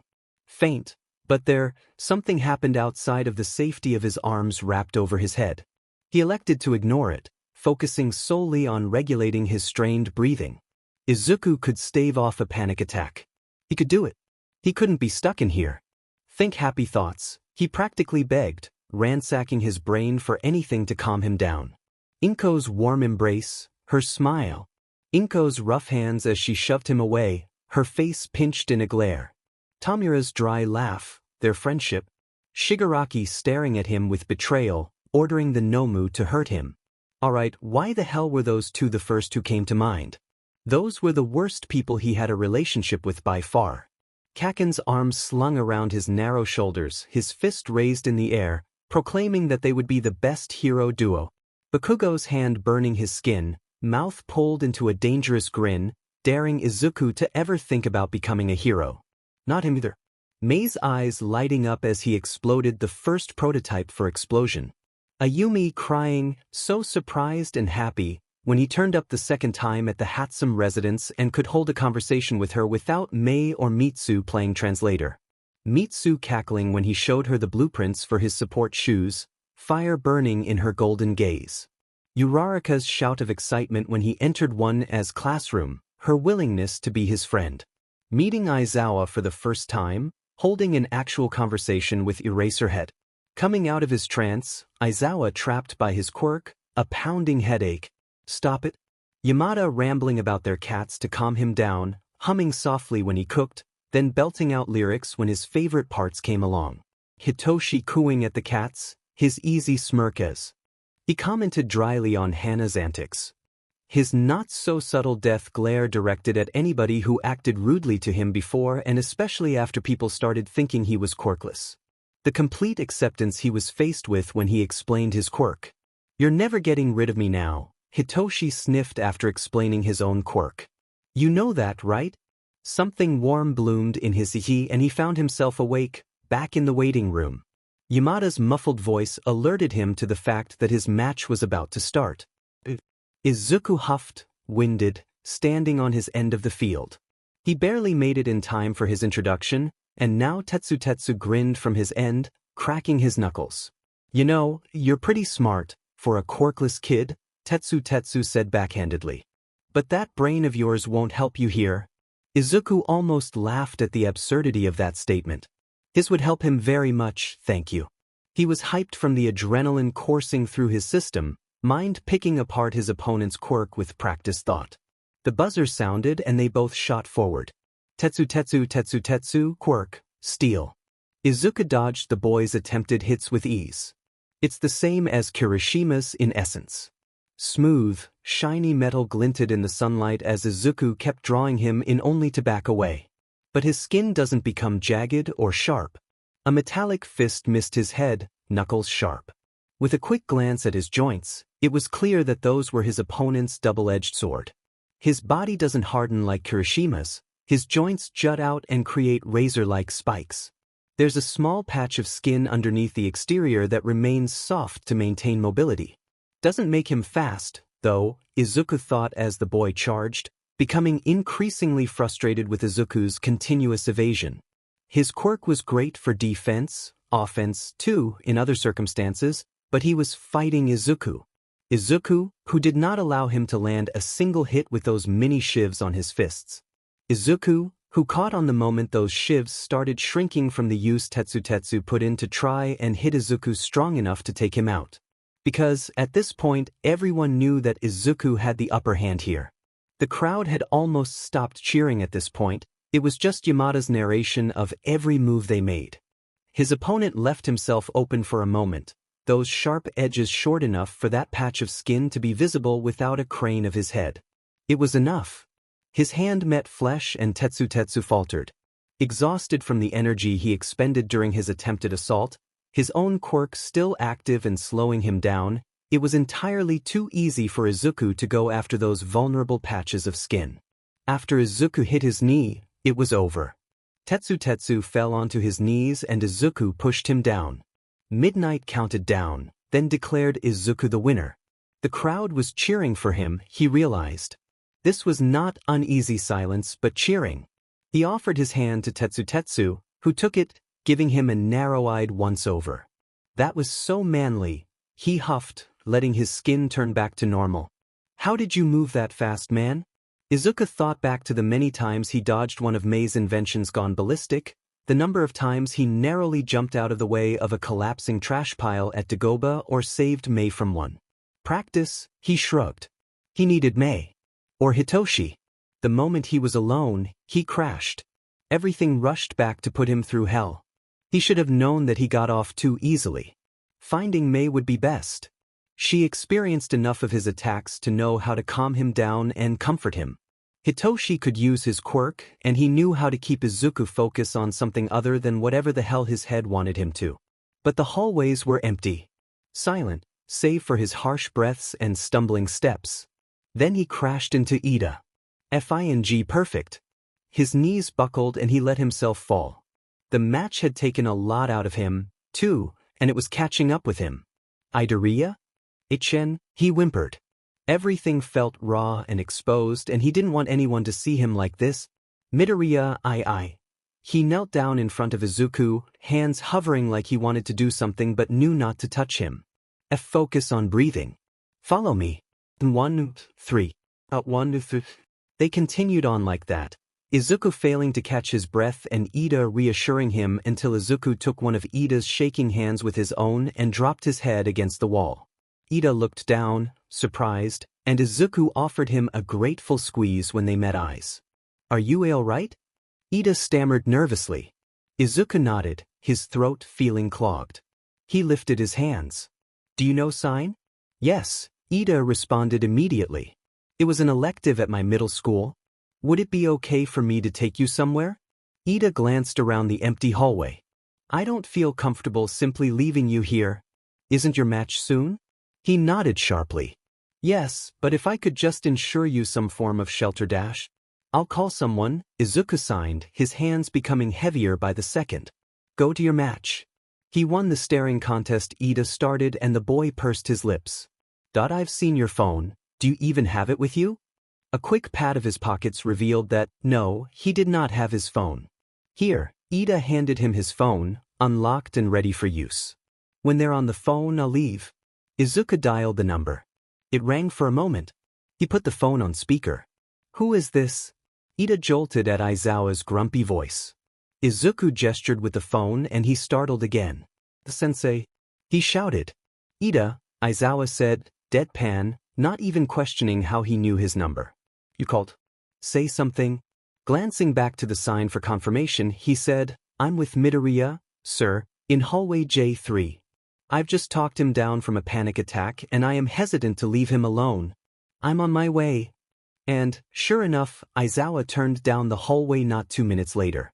Ida bowed and left, hurrying to his match.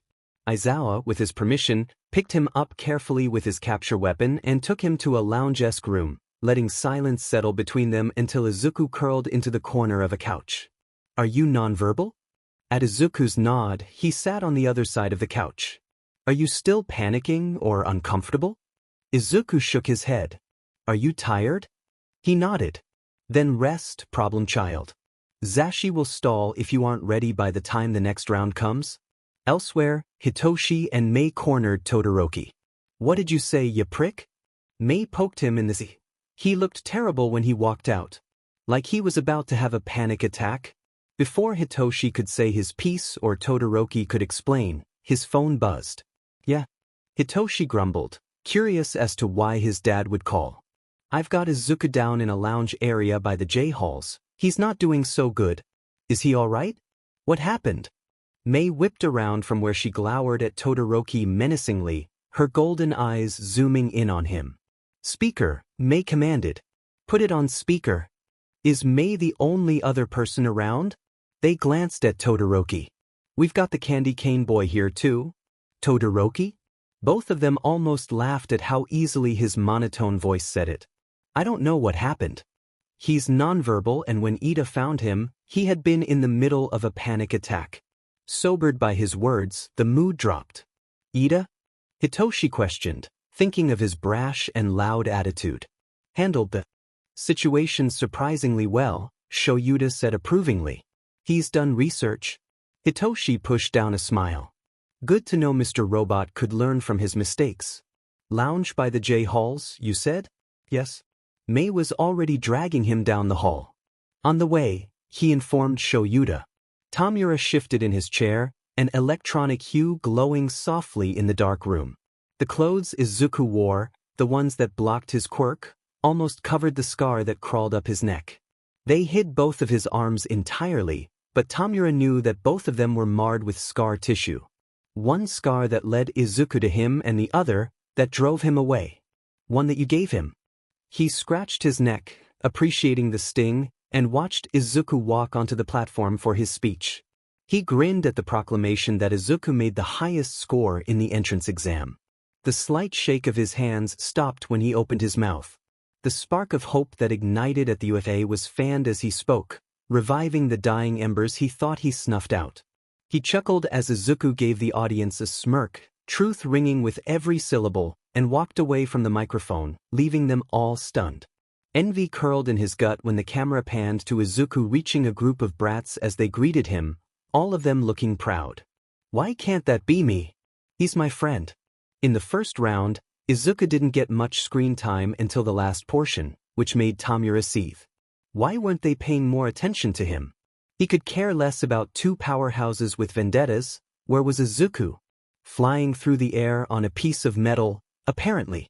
Present Mike screamed about last-minute snatches and turnarounds as Izuku surpassed the other two easily. Tamura laughed when he used them to propel himself again. Pride swelled in his eyes as the camera showed Izuku, out of breath, with the beginnings of a smile forming on his face. He won. Of course, he won, his brain chided. This is Izuku. Izuku who always told him to never give up on a level. Izuku who never failed to cheer him up. Izuku, who comforted him and brought life to his unchanging schedule in the days he was present. Izuku, who touched him with kindness radiating off of him, the only loving human contact he could remember.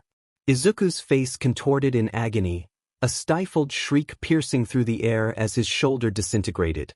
In the second round, Tamura gripped the edge of the desk at the sight of Izuku teaming up with a few other brats.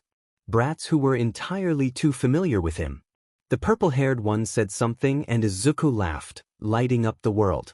During the match, a blonde boy flew towards him, malice written on his face, and Tamura watched, satisfaction and mirth coursing through him as Izuku's team pivoted in the air, letting him shoot the boy down. Vines came at them next, which they destroyed and outmaneuvered. Next was Endeavor's kid, who stole the headband only to have it redeemed in the last moments. Intermission hit and Tamura sat back in his chair. "Sensei," he said thoughtfully, an idea forming in his head. A screen lit up, static hissing in the quiet room. "Yes, Tamura? Is Izuku useful now?" Sensei paused. "Izuku," he pondered, something amused drifting in his distorted tone. "He certainly could be." Tenya faced Yaoyorozu on the field, determined to win. "Did you see Midoriya?" Her question startled him, her voice masked to the audience by Kiyama-sensei and Yamada-sensei. It made sense though, with how their friend hurried out looking less than put together. Her worry was only further gratified by his concerning encounter with Midoriya barely a few minutes ago. He nodded. "Aizawa-sensei is with him." That only served to confuse her, evident in the way her brows furrowed, but there was no time to talk further on the subject. Kiyama-sensei signaled the beginning of their match and Tenya shot forward, fast, but it had nothing on the recipro burst he revealed in the last round. Yaoyorozu was too intelligent, too quick to be immediately pushed out, and as such using it would lead to a loss before a minute could pass. As suspected, his opponent blocked his first attack, showcasing the same quick wits as she did in the previous round. Briefly, he thought that maybe he was being too brutal with his onslaught, that maybe She slammed a metal shield into his shin as he aimed a kick, pain exploding on impact, and banished all thoughts that his opponent was anything other than a strong, clever young woman who could absolutely trounce him if he didn't give his all. With a burst of energy, he kicked, and into their flurry of exchanged blows and parries, something abruptly slammed into his ST, knocking the breath out of his ST'd body. Slamming into the ground, he scrambled for purchase, only to be pinned and put into a triangle hold. "Yield," she commanded, tightening her thighs around his arm painfully. Refusing, he commanded power to his legs and bridged his hips, sending them both sprawling, and broke out of her grip. Recipro burst. Tenya flew forward, slamming into his winded opponent, and pushed her out of the boundaries. His engines sputtered and coughed exhaust, stalling and leaving him weak on his feet. Yaoyorozu fell back, inertia and gravity forcing her backward, an expression of shock painting her features. His brain filtered her immodesty, but he had been having class with her and several other girls, dressed in their tight or revealing hero uniforms, for too long to be left flustered by her exposed stomach and cleavage. It would be unbecoming of him to ogle his opponent, not to mention impolite. He helped her off the ground, Yamada-sensei praising their sportsmanship. "Are you all right?" he inquired, the several bruises she gave him throbbing. "Yeah," she gasped, a sheen of sweat glistening on her skin. "You're a formidable opponent, Ida." He nodded firmly. "As are you, Yaoyorozu." They walked to one of the entrances, the tunnel shielding them from the sun. "Your quirk use and form were impeccable." Her face reddened, but he marked it off as her body regaining its equilibrium. She started, turning to Tenya. "Why did Aizawa have to go to Midoriya?" Tenya abruptly remembered the primal panic in Midoriya's eyes and inhaled sharply. "I do not know if I am at liberty to say," he confessed, concern leaking into his tone. "But he is in good hands." She nodded firmly, relaxing slightly. "That's good to hear." When they split off, Tenya let himself bear a joyous grin to the empty hallway. Hopefully, Midoriya would be well enough to continue for his match against him. He couldn't wait to tell Tensei.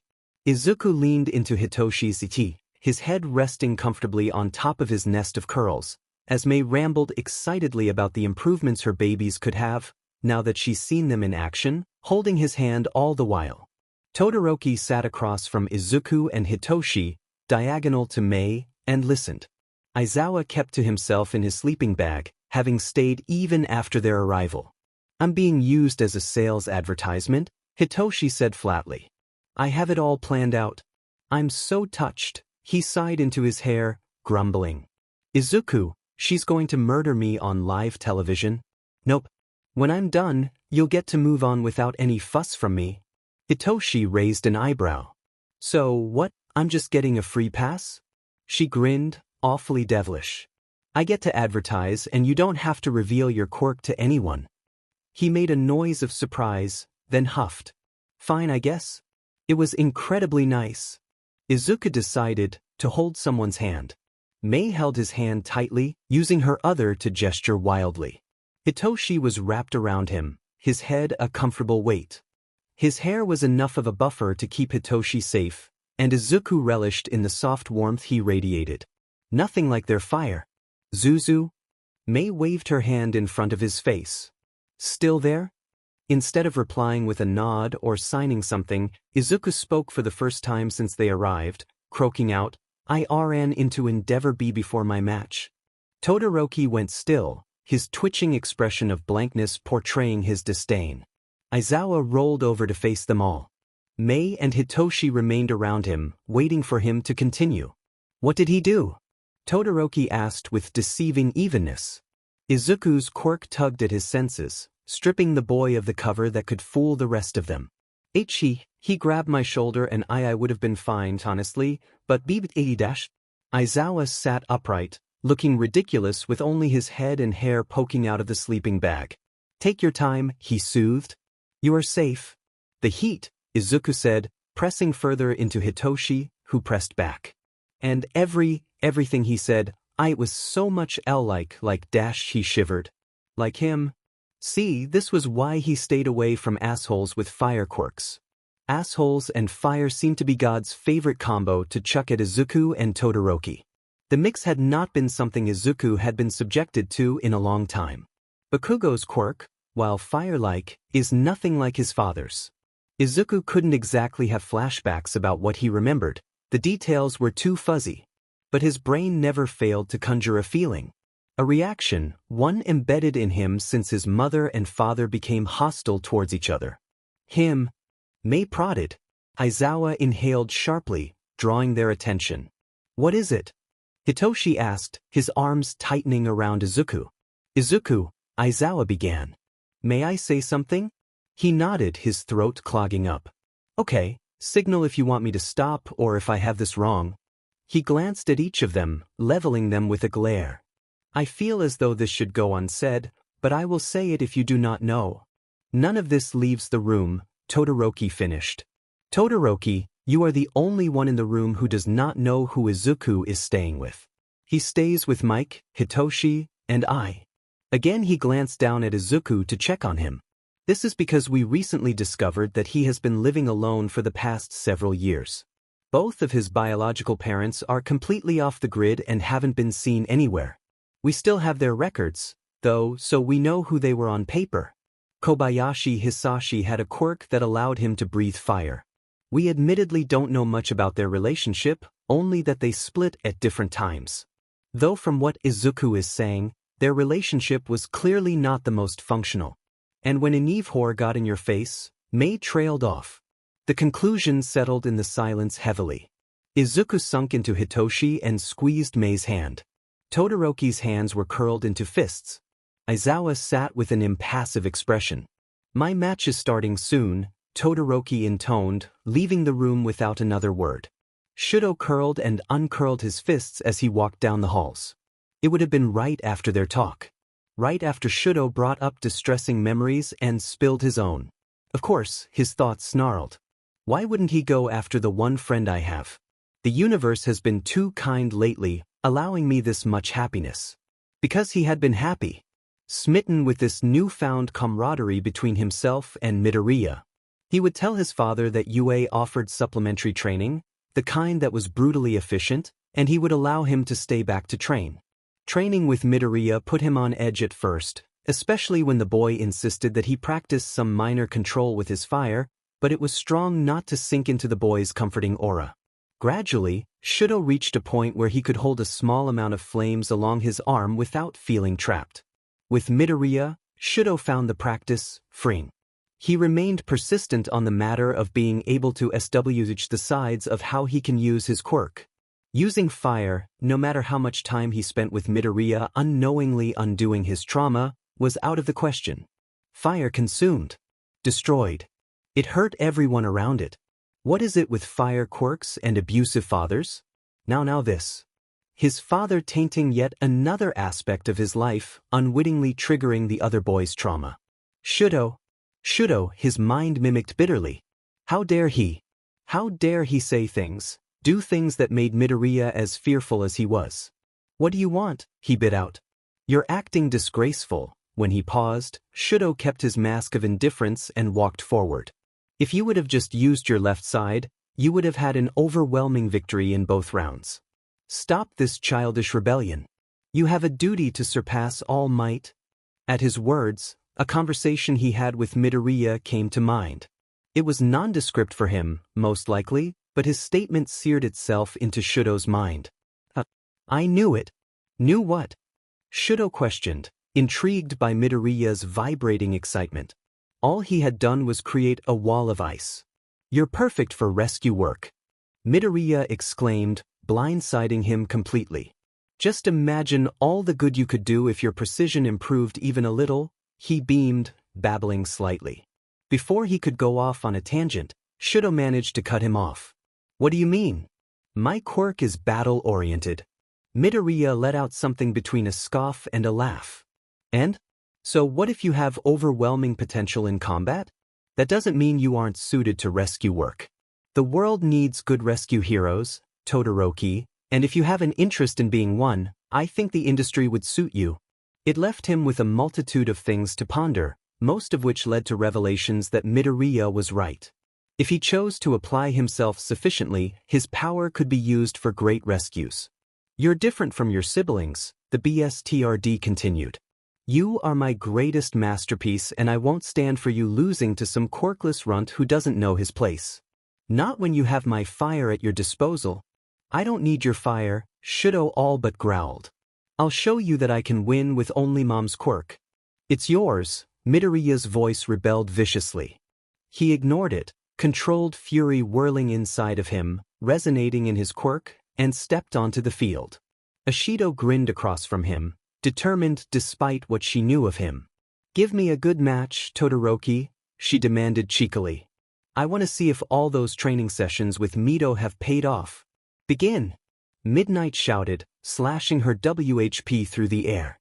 Ashido barreled forward, hands already dripping with acid, and he released his iron grip on his quirk and sent a glacier her way. The action sent frost crawling up his skin, his left side surging under his control to adjust and help stabilize him. Ashido broke from the ice, a laugh of nerves and glory escaping her as she shot forward once more. Her body glistened with acid, the ice behind her steaming. "Oh, and would you look at that?" Present Mike howled. Even after that devastating move, Ashido is still in the running. And run she did. Her mobility far outmatched his now, due to his foolish outburst against an opponent who could free herself from his ice. Still he moved. Slow but powerful. He could do this. Warmth churned in his core and he shoved it away, dimming the consequences.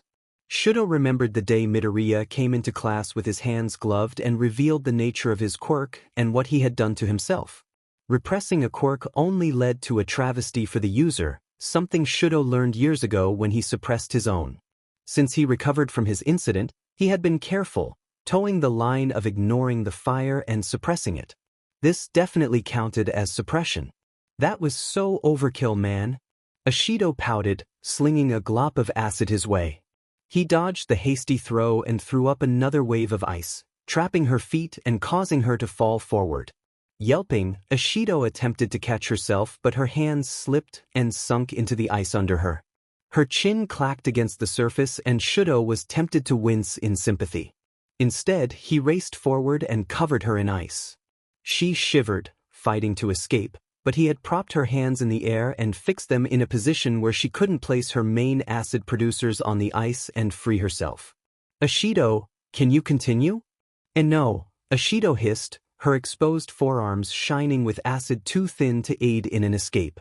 "Sorry," he muttered, pressing his left hand to the ice and allowing warmth to flood him. "I was mad." Ashido scoffed, good-natured and melancholy. "Welp, no one can tell me I didn't put up a good fight. You fought admirably." "I feel bad for Zero, honestly," she chuckled. "He won't have acid to break out of your ice. You seem sure he's going to win his fight." "Against Aoyama?" He blinked. He hadn't known who Zero was fighting. No offense, but that boy could use some rearranged priorities when it comes to fighting, I suppose. "All right," Midnight said once Ashido stood. "Clear out so we can clean up for the next match." Ochako glanced at Kirishima as Zero and Aoyama were introduced. "We should head down, huh?" she said. "Yeah, we should." They walked in silence until they reached a point down the hall that led them to their respective waiting rooms. "You're my friend," she said suddenly. "But I won't go easy on you, so don't you dare go easy on me." "I would never," he declared, grinning. "It would be pretty unmanly of me to hold back. You aren't fragile." Those words carried her to the field, her nerves becoming nerve, the icy grip around her heart thawing, igniting. The world was watching. Her parents were watching. She would do this for them. They deserved nice things and the chance to relax. They deserved to live comfortably without worrying about bills and paying for her tuition on top of the company. They wouldn't let her help because they wanted her to follow her dreams. Her dream was to see them happy. Not bone-tired, with a smile that twisted too easily into a frown. If she could save a few people along the way, then all the better. Her heart thumped against her chest, determination shoving aside any doubt. Doubt had no place in her. Ochako would win. For them. For herself. "Yeah, I got this." Ijiro forced himself to quit fiddling with the fabric of his P uniform when Mike-sensei called them out to the field. No matter how hyped up he had been after the cavalry battle, Uraraka had this look in her eyes, a burning longing to win that Ijiro simply couldn't ignore. The world beyond the two of them felt muffled as BLD roared in his ears. Midnight signaled to begin and both of them darted forward. He needed to be careful or else she would beat him the moment he got close. Now, Ijiro was no Midoriya, he couldn't hope to move as fast or count on his opponent being slow, but Uraraka was limited. He could make his entire body a weapon, but she had to get him with 5 fingers. Ijiro threw himself out of her range to avoid being turned into a human balloon. Looks like said 5 fingers would be held to avoid. He grinned, ready for the challenge. Charging, he managed to land a hit on her shoulder before she whipped around, fingers splayed and reaching. They avoided each other, parrying and twisting out of range, but the crowd thundered above them each time one of them dared to make a move on the other. They were both close-ranged and Izuku was tempted to wince when he hit her soft body, but she didn't give him time to rethink, keeping him on his toes with every pivot and grab for victory. She gasped in pain when he landed a hit to her shoulder blade. He had been making his blows land on her back, staying away from her front as best as he could manage. His uniform had been caught in her zero gravity and released several times now. His knuckles hurt from slamming into the ground after she tried to land a blow when she fell. His breath hitched as something kicked into his eyes and fingers closed around his wrists. Before he could even finish thinking of a curse, Izuku was tossed out of the ring, inertia carrying him into a wall. He dropped at the press of Uraraka's glowing fingertips and breathed on his side. Kirishima is out of bounds. Uraraka wins. Fumikage batted away Dark Shadow in the waiting room. They were about to battle a formidable opponent and this was no time for distractions. He needed to focus, remain serene. He had to remain in control. Fumi, come on. Dark Shadow pleaded. Aren't you tired of being nice? Fumikage gave him a flat look. Don't you just want to go apeshit? Do not quote such words to me, he said in annoyance. Your use of expletives does not garner my compliance. I doubt that permitting you to rampage would even grant us the victory, considering our adversary. So Vinegirl makes vines, doesn't mean we aren't going to win. You cannot simply bat her across the field, she is too poised to allow such an assault to be her demise. Pisage, Fumi, I think I can get through some vines just fine. He rolled his eyes in exasperation. Vegetation does not concern me, but her range is far greater than ours, Dark Shadow. One way or another, this match will end far more quickly than the previous if we do not come up with a suitable defense. Total annihilation. With what strategy, he stressed. She has an army of vines at her behest that are resistant to blunt strikes and are warded off by our own weakness. If we wish to win, then we must dash. And for our next round dash. Plan. Fumikage finished miserably. Denki fidgeted as he awaited the beginning of his match. The image of Tokoyami being wrapped in vines and thrown out of the ring made him wish for a happy death because he would certainly not be receiving one. Bakugo was quick, Denki just had to be quicker. Yeah. On the field, Bakugo glared murderously and he put on his best grin. Midnight slashed her WHP. Indiscriminate dash. Die. Nothing. Finding out Izuku's life was even more of a train wreck was decidedly not fun. Finding out that he had some kind of repressed PTSD that Endeavor forced to the surface was even more not fun. You know what was fun though? Watching Mei rant about all the babies Izuku and her could make together that would invent that would make bank and show him that, hell yeah, anyone can be successful, powerful quirk or not, until Izuku giggled. Something even better was watching his dad be pulled into a group hug after a disgustingly sappy declaration from Mei. Hitoshi winced at the brutal display of power as it played on the TV of the waiting room. Bakugo decimated Kaminari before he could finish the move. A burst of electricity visibly exploded from him, charging the air as he passed out. His guaranteed win would lead him right into the hands of that demon, but if Hitoshi could make him speak, and Izuku informed him that he would barely have to try, then the match was his. Hitoshi had a chance here, to win. It would not be wasted. Izuku did not, in fact, know how this would play out. Ida stood across from him, looking content with the thumbs up he gave in response to Ida's concerned gaze, and Izuku surveyed him carefully. Ida was, without a doubt, faster than him. Stronger, too, but he felt that dwelling on his many disadvantages for too long would only lead to his immediate loss. Jitters plagued him from the recent exposure of his past. Though Todoroki came back after his match, radiating crisp air, and sat with them again, he hadn't said another word. The sudden change of no one knowing to 4 people knowing wasn't settling well in him either. A blur alerted him to Ida shooting forward. Sheet, he thought, narrowly avoiding Ida's attack. I didn't even hear Midnight start the match. Reciproburst had yet to make another appearance and Izuku was absolutely correct about not being able to outrun him. But what if he could outmaneuver him? Izuku let him close him, the crowd's volume rising as he did, then as Ida reached out, he dropped, throwing himself out of the way and sprung to his feet. Regaining his balance, he risked a glance at Ida, who turned sharply on his right leg. Izuku felt the edge of his mouth tug up. They continued on like that, Ida attacking and almost catching him, only for him to slip out of range. His limbs smarted with the forming bruises of the hits Ida did land. He couldn't stay invincible forever, after all. It reminded him of his last match, where he was entirely on the defensive until the very end. The crowd seemed to think so too, weak cheers filtering through his ears. His matches dragged on and there wasn't much action for the crowd to be invested in. He met Ida's eye as he shot after empty air, the two of them exchanging split-second grins. "Stop toying with your opponents." Izuku nearly missed a step when he heard the shout. More followed as if that individual invited them to start saying things too. "Yeah. This is supposed to be a fight. Boo. Get off the field." Izuku gritted his teeth, narrowing his eyes in irritation. "It doesn't matter," he repeated to himself. "Don't listen to them. I know what I'm doing." "Who started this?" Aizawa's voice cut through the shouting, cold as ice. "Are you a pro? If you are, you should go ahead and resign." Izuku caught a glimpse of a man in a hero costume standing in the crowd before dropping to the ground and catching the toe of Ida's shoe. He said something that Izuku didn't catch, his voice lost to the rustle and yelp Ida created as he regained his balance.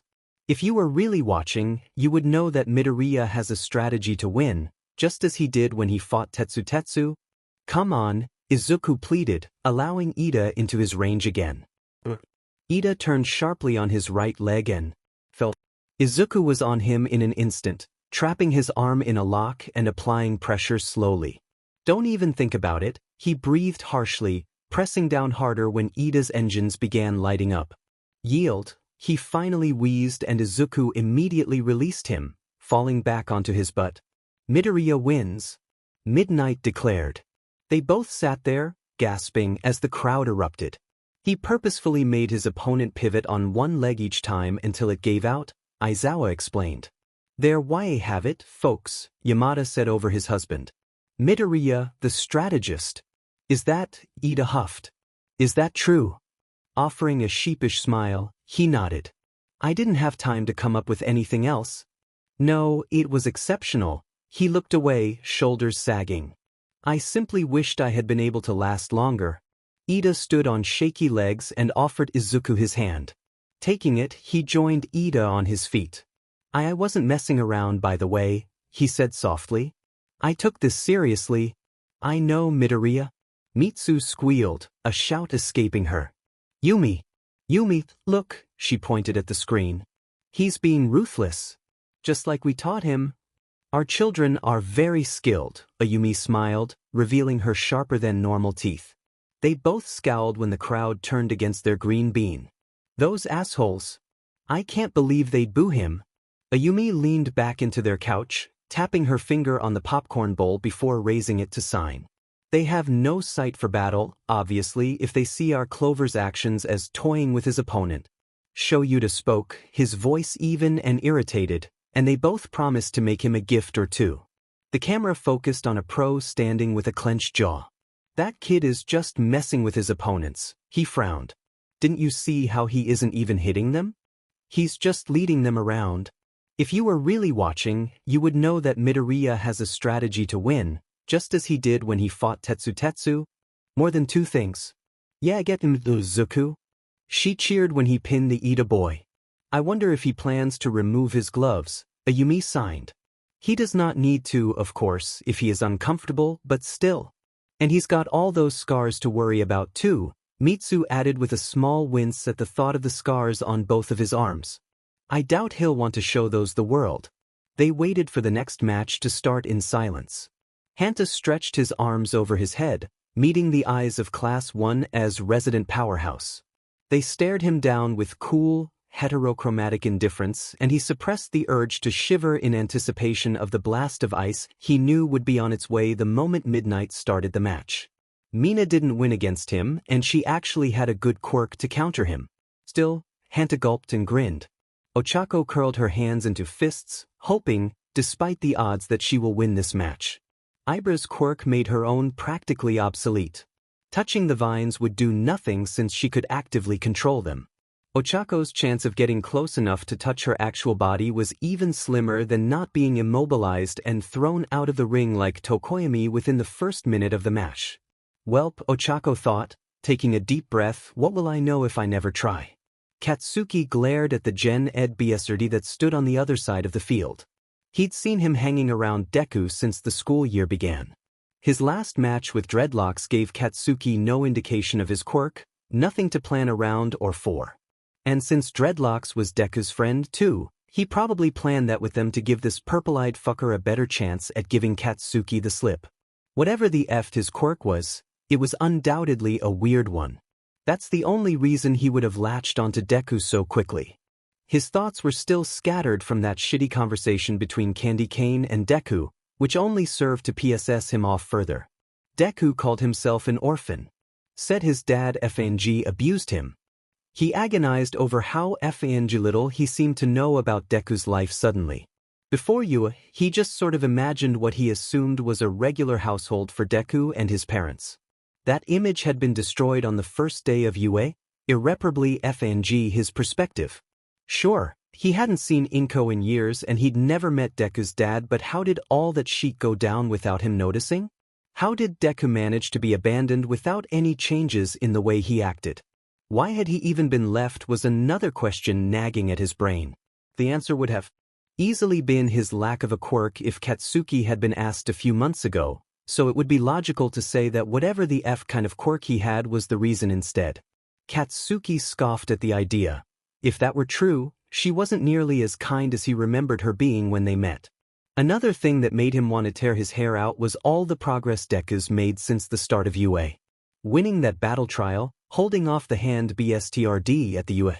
He's been giving out those creepy but analyses of their classmates to them so that the extras can hone their technique, and it's been working. Katsuki heard Dunce Face and Invisible Girl talking over the improvements they were able to make with his notes. Katsuki heard teachers say shit about how helpful his FING notebooks had been. Where the hell did that come from? Now this. Shitty Deku won both of the preliminary rounds and his two first matches. His next one was against that half-and-half BSRD, and Katsuki honestly had no idea who would win. Mike called Deku a strategist and he was right. That shitstain was clever, and with his endurance and drive, he stood a chance against that discount peppermint. Just as any distracting was the sob story half-and-half spewed, but he shoved all those unwanted thoughts away as Ibags gave him a sly smirk. You look pretty angry, Bakugo. Scared you'll lose? Oh, it was FING on. Midnight swung her WHP, signaling the beginning of the match, and he propelled himself forward with explosions. His hands crackled, a feral grin splitting his face as Katsuki readied himself to lunge. I'll show you, scared dash. Everything in his immediate awareness fell away, muffled by a thick fog. Turn around and walk out of bounds, commanded a voice. It was the only thing he could hear, the only thing he could make sense of. His body moved of its own accord until he stepped over the boundary line. Katsuki blinked and his awareness was given back to him on that BSTRD's whim. He growled through his gritted teeth, trying to find his balance after having his autonomy stripped away from him. He was right. This was why he cozied up to Deku. Freaks, the both of them. But more so, he gritted his teeth because he lost. He was Bakugo Katsuki and he lost. Izuku stared at his bare palms, the long support gloves laid out on the table of the waiting room. His left hand had slightly crooked fingers and small lacerations marred the skin noticeably. Only partially covered by the uniform, disfigured scarring stood out against his freckled arm but didn't look out of place, considering the other arm. He put the gloves back on. Izuku would not be able to be Todoroki like he had Tetsu and Ida. He was a long-range fighter, who now had a reputation for encasing his opponents in blocks of ice. But Izuku saw it, even if others might not. Todoroki was slower, walking off the field. He wasn't using his fire to balance himself. He cursed the flaming incarnate of trash that was Todoroki's SPRM donor and stepped into the sun again. The crowd cheered for him and he could hear their pity, their anticipation. His audience didn't like to watch his fights and Todoroki was the epitome of what they wanted a hero to be. Strong, with a powerful quirk to throw around, not to mention he was the #2 hero's son. Izuku was clever, with no quirk in sight, and unheard of until now. They wanted to see him crushed under the heel of his opponent. They wanted him to eat his words. Izuku refused. Folks, who knows how this is gonna play out? We have Todoroki of Class 1A, who has repeatedly frozen his foes in glaciers, and Midoriya, who has drawn out his fights and dominated each round. Who will win? The powerhouse or the enigma? After managing to avoid the initial trap by a hair, Izuku somehow found himself close enough to throw a jab into the left side of Todoroki's face. They were both being held back by the effort that sapped their energy in their previous rounds, but Izuku had the edge. Todoroki's left side was vulnerable. It wouldn't matter that they knew each other's moves by now, from all the sparring, if he couldn't uphold a proper defense. All he needed to do was stay close. If he managed that, he could keep Todoroki on the defensive and hammer his left side. The cold air that surrounded them made his lungs constrict. It was strong enough, with all the ice he had to avoid slipping in and getting trapped in, but he wouldn't be able to keep this up for much longer. Izuku was freezing. And so was Todoroki. "What are you doing?" he yelled out, watching his friend's right side freeze over. "Warm yourself up. You won't be able to win, to be a hero dash." Todoroki growled, sending another sheet of ice at him. "If I have to use that BSTRD's fire to do either dash?" Izuku shoved him with a sharp jab, glaring. "God, Todoroki, haven't you been listen dash? And what if dash?" he shuddered, breath puffing out visibly. "What if I scare you?" "Fire, how can I dash?" "Your fire could never frighten me," Izuku stated confidently, pausing his assault to meet his eyes. "Because it's yours. And I'll never be afraid of you." His eyes widened, breath coming out in ragged bursts. "Midoriya," he whispered, a shine appearing in his eyes. Heat exploded in the arena. What was that? Is Todoroki using his fire? Warmth tickled his skin because of the proximity. Goosebumps rose, unbidden, but he watched the ice around them melt. He watched Todoroki's right side stabilize. "Why are you smiling?" Izuku tore his gaze from the thawing side and met his friend's stare. It felt like something vulnerable was being laid before him. Something precious. "It's just that I'm glad to meet you." Izuku adopted a low stance, not breaking eye contact. Shudo carried Midoriya off the field, the boy heavy on his back and rigid with muscle. He felt warm. The pleasant sort, the kind that blooms in your CVST and spreads out within your body. The way Midoriya had stared at him, the unadulterated awe in his viridian gaze, Shudo had never been viewed by somebody like that. Their fight ended quickly after his fire, Shudo's fire, made an appearance. Midoriya had been flung across the field and over the boundary line by the explosive combination of rapidly heating and cooling the air. "Hey, Todoroki!" Midoriya rasped softly, resting his cheek on the unburned right side of his uniform. "If I crossed a line, calling you a Shudo, sorry?" He huffed, several places on his left side aching with each step. "You didn't," Shudo said truthfully. I wouldn't mind if you kept calling me that." With a glance, he watched Midoriya's face turn pink. "Oh." Before Shudo could backtrack, he pressed his face into his shoulder. "Then, call me Izuku?" He stopped at the exit door for a moment, their eyes locked and expressions open. "Izuku," he tested, the name a whisper in the empty hallway. The exit door opened, revealing Endeavor. "I'm glad to see that you have gotten over your childish rebellion." His eyes slid to Izuku, smug with displaced pride. What was it about not needing a powerful quirk to win? Shudo dashed. Shudo didn't wait any longer before sidestepping his father and walking out the door. Izuku chuckled lightly against the fabric of his uniform. "Do not dash. How did you even get down here? This is a student and faculty-only area. I am Dash, not a member of faculty or a student. You should go." "Shudo Dash. That is my name, but I don't know why you're still here. Should I call a teacher to see you out?" Taking the hint, Endeavor glared at the two of them before stalking down the opposite end of the hallway. "That was amazing," Izuku said, amused. "I sort of wish he had stayed. We could have sicked Aizawa on him." We could simply put him in the same room as Hatsum if you want, he offered. I'm sure she can be equally terrifying when she desires. Oh, you have no idea.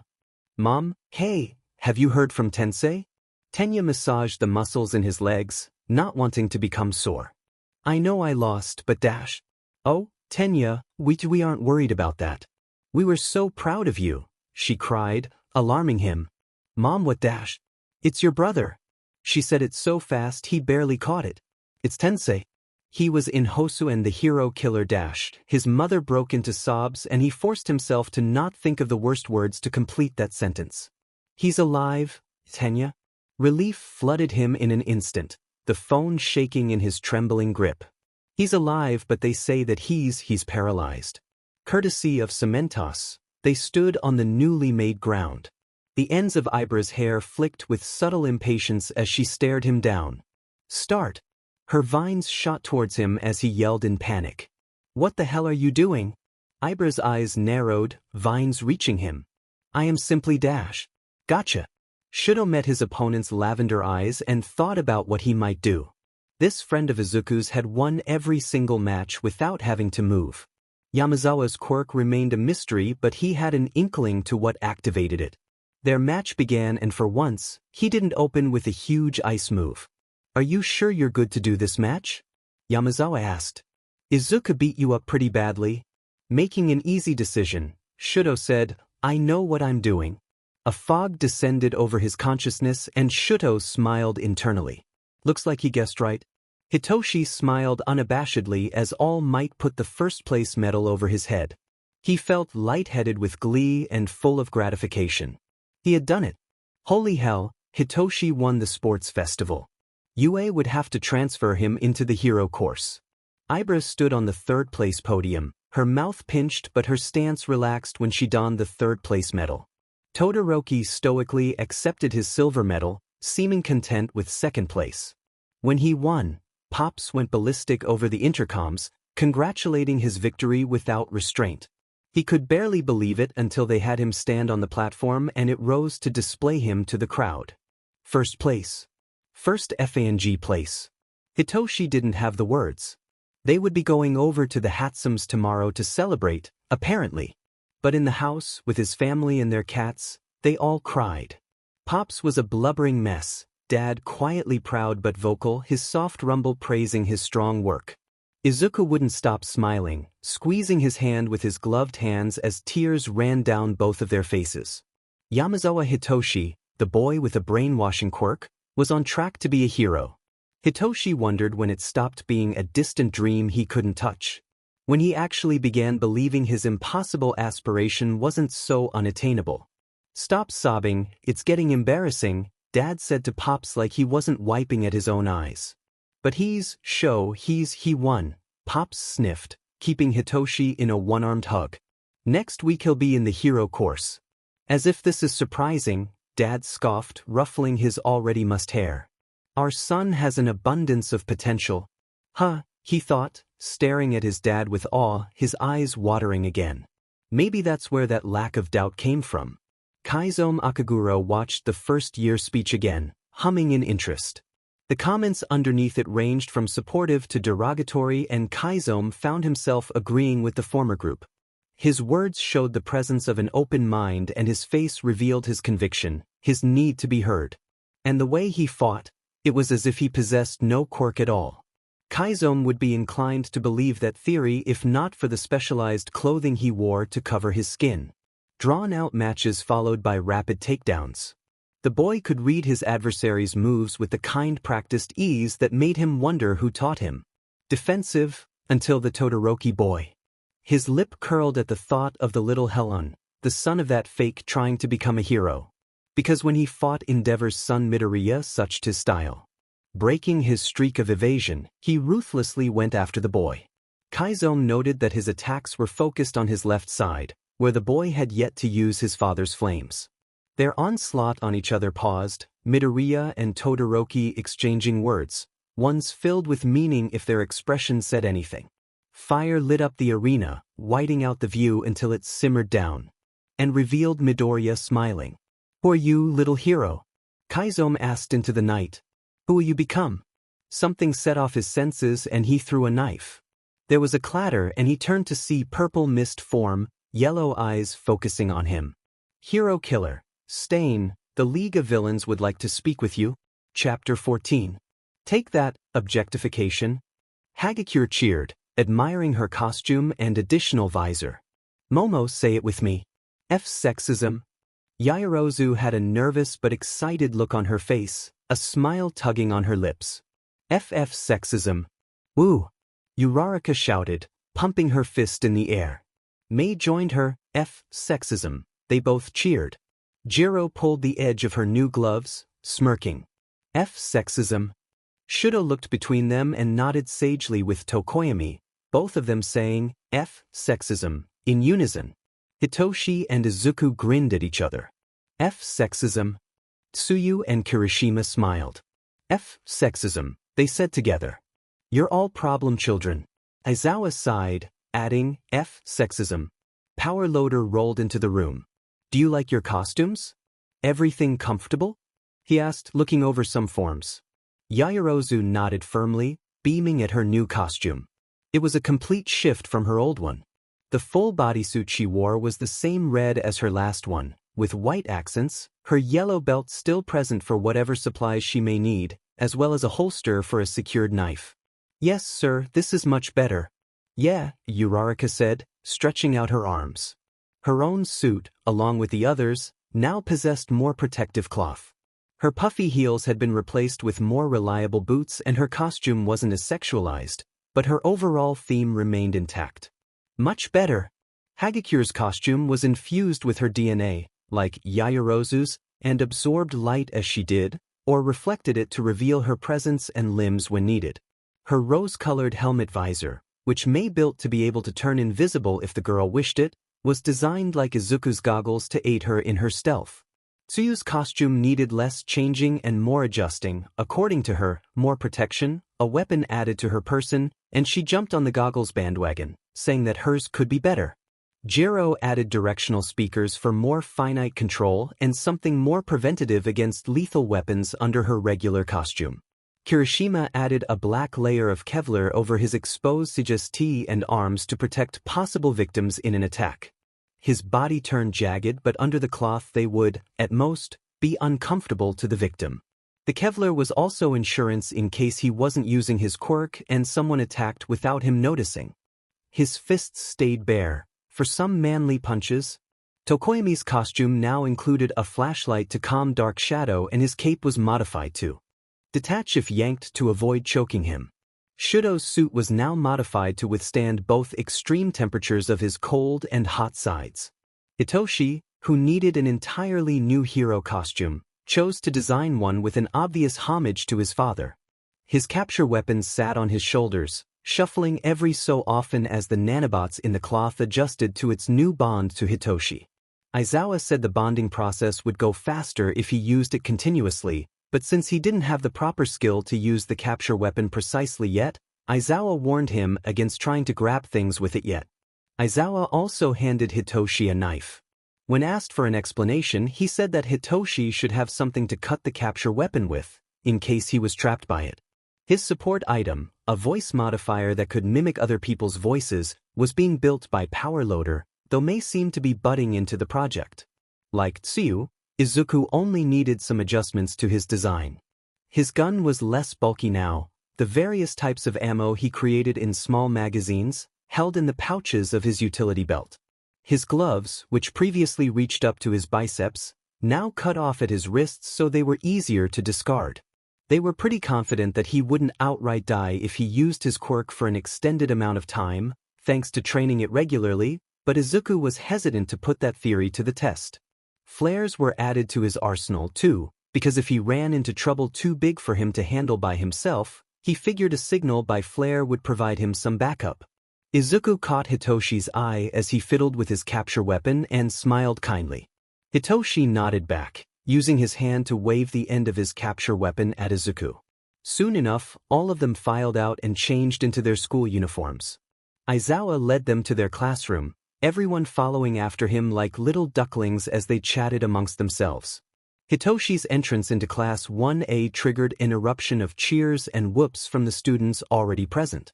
"Quit it," Aizawa said terse, "all bark, no bite." Izuku smiled, knowing that he was just as happy for Hitoshi's success as the rest of them. "We have some announcements to get through." Once everyone was seated and quiet, Aizawa waved Hitoshi forward. "Firstly, we have a new student." Taking his cue, Hitoshi straightened. "Hello, my name is Yamazawa Hitoshi," he bowed, voice steady. "Please treat me well." "Take your seat behind Midoriya." Aizawa glared at the sound of his students breaking out into murmurs. "Why am I being interrupted?" Kaminari raised his hand. "Where'd my neta go?" At this, Aizawa's bland expression changed into his signature unsettling grin. "Do you see 21 desks in this room?" he said, voice level. "My neta's academic skills are proficient, but his potential as a hero is the lowest within this class. I have also received several notices of his unwanted wandering hands. I do not promote SXL harassment, and he failed to stop despite receiving warnings.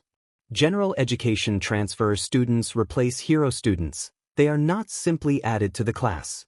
He waited, met with stunned silence, before gesturing to the board behind him and clicking a pointer to reveal stats. Their names appeared on the board, an obvious line of difference between classmates who made it to the second and third rounds compared to anyone who was knocked out in the first round. As you can see, he pointed at Todoroki's significantly larger number than at Ida and Bakugo's names, which were directly under his. The internship offers do not line up with the winners of the bracket. Why re Mido and Yamazawa so low? Kirishima frowned. Yamazawa won the festival and Mido got by without even using a quirk. Exactly. The eyes of his classmates turned to Izuku, who stared at the board with disdain. Heroes aren't going to offer me an internship because they don't know my quirk, and I probably scared them off with my speech.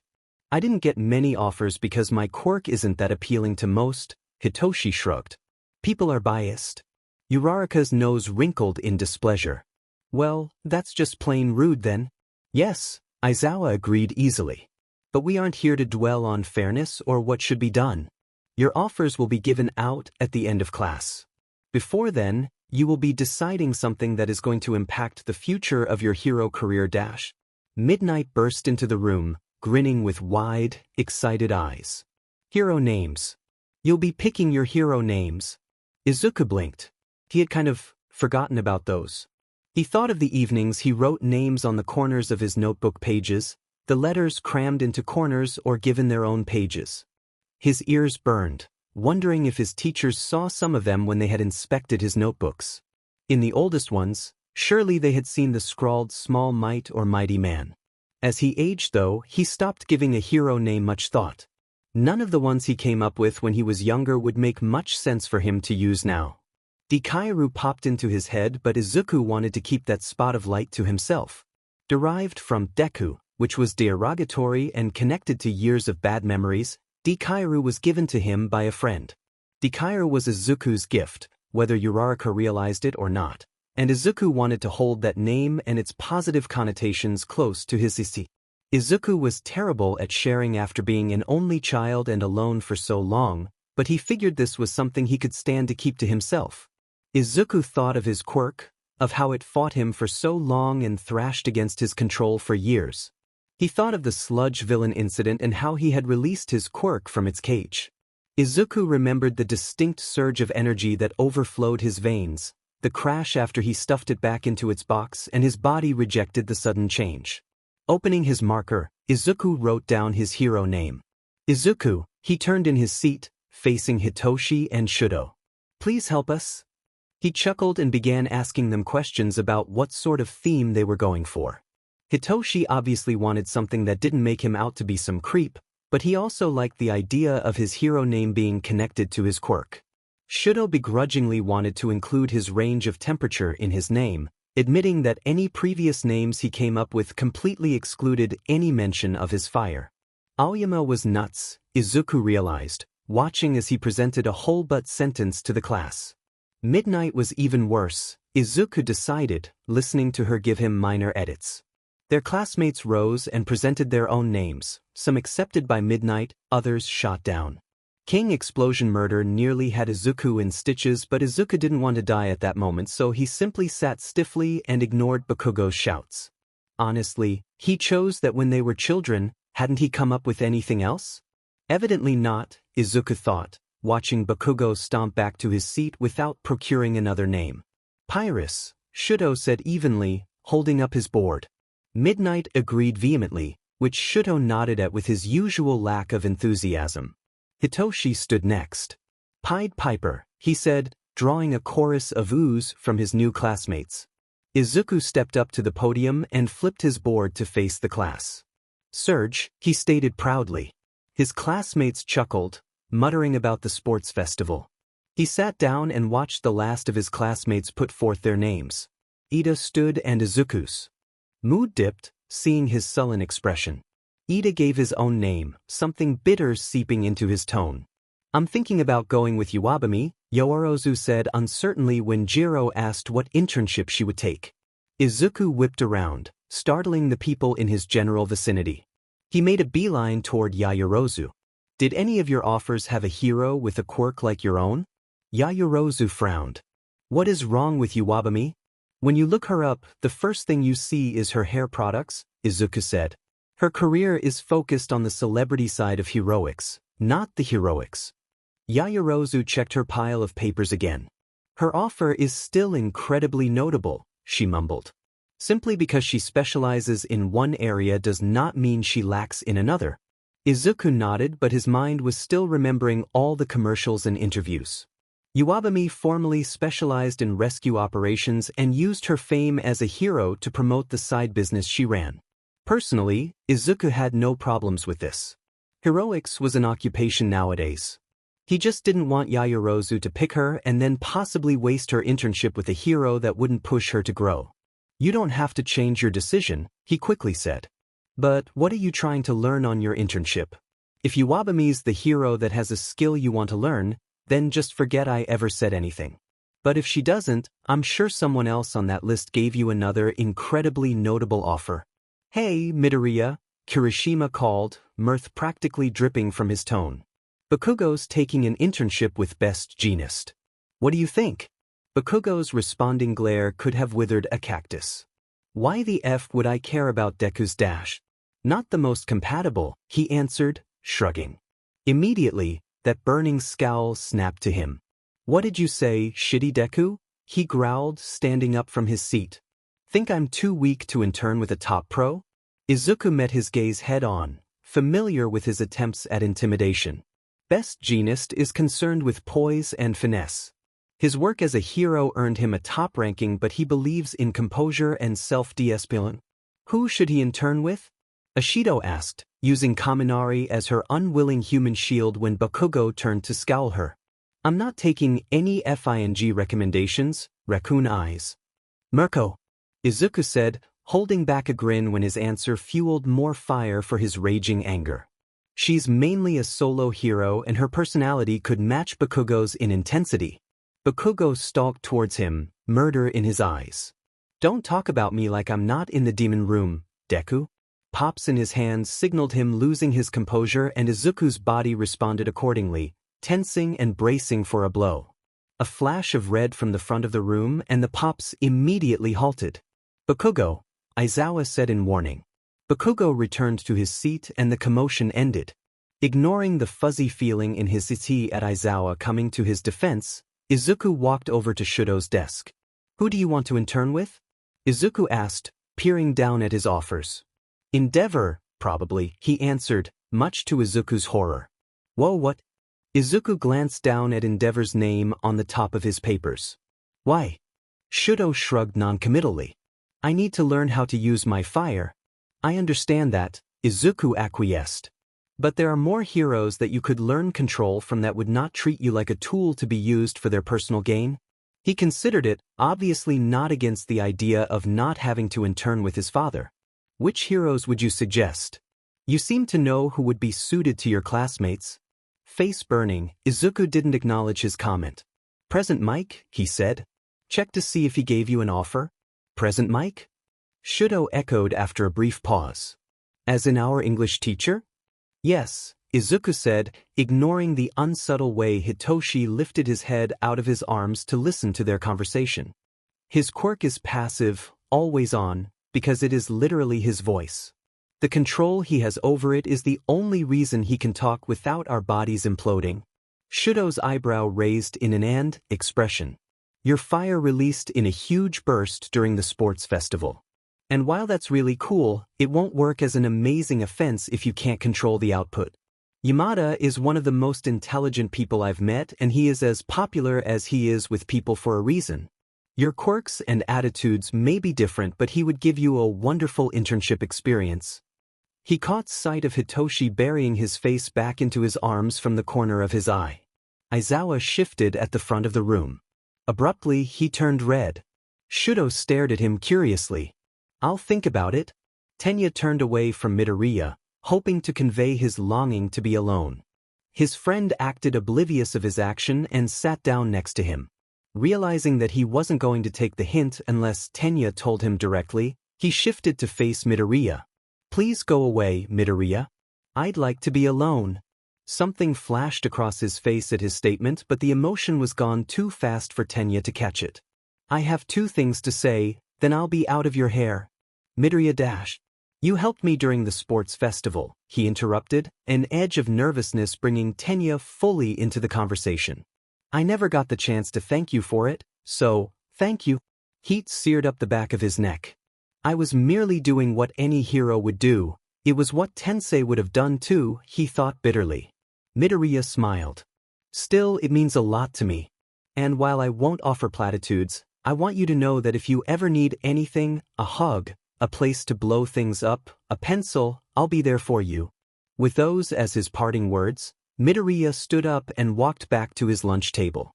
A place to destroy things felt rather tempting, Tenya thought as his inner turmoil began to rile him again. The same longing to destroy moved his hand to Manuel's internship offer.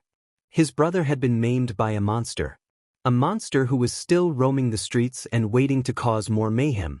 A monster who was waiting to kill or maim another hero who had a family and a dream to make the world a better place. Stain had a quota to fulfill, and he would stay in Hosu until his mission was completed. Tenya would find him there. He would find the man that crippled his brother and stole the light from his brother's eyes, and the hero killer would find justice by Tenya's hand. Fury coiled within him, white-hot and scalding as he decided, right then, that the hero killer would never leave Hosu City. Izuku closed the door to the car and promptly sunk into the seat. Yamada put the keys into the ignition and started humming a calming melody over the hum of the car. "How was Dr. Hiroki?" Yamada asked.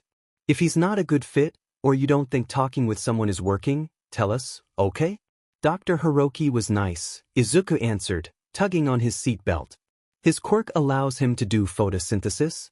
"Wow, that seems useful," Yamada commented, intrigued. "Is his skin green?" Izuku hummed the affirmative, chewing his lip before saying, "We talked about my name, mostly. He was surprised when I told him I wanted Hatsum to be part of my name as well. That makes sense, as far as he knows. Shoyuta and I are your only guardians." He declined to mention why they were his only guardians. Izuku would have lived with the Hatsums, in the guest bedroom that was practically his, if not for the overarching shadows of his past. Izuku knew that he was seen as a target for the League, and that was why he was with the Yamazuas. His mom said that they would take him in if it was safe, that when the League was not a problem he could move in with them if he wanted to. It's what he dreamed of for a while, moving in with the Hatsums. Having a real home and people to come home to. He always thought that he would find that with them, but now he was living with the Yamazawas and he had everything he dreamed of with them instead. It felt like he was betraying them somehow. He spent months with them, found family in them, and then he moved in with a family he had no connections to a few days prior. He had people who made breakfast for him, who learned his routines and boundaries and comforts. He had a family that he was learning the routines and boundaries and comforts of. And it wasn't them. Worse, he practically dumped himself into the Yamazawa's lives. At least the Hatsums had something prepared for him. This family had to deal with him taking up space in their house and the threat of villains breaking into their house to steal him. They were spending money on therapy for him. A few months ago, he would have turned them down without hesitation. Then again, a few months ago he was concerned with how to clean the truck pieces he'd been avoiding taking apart and finding a way to lower the knockback force his gun created so that he wouldn't throw out his shoulder every time he fired his gun.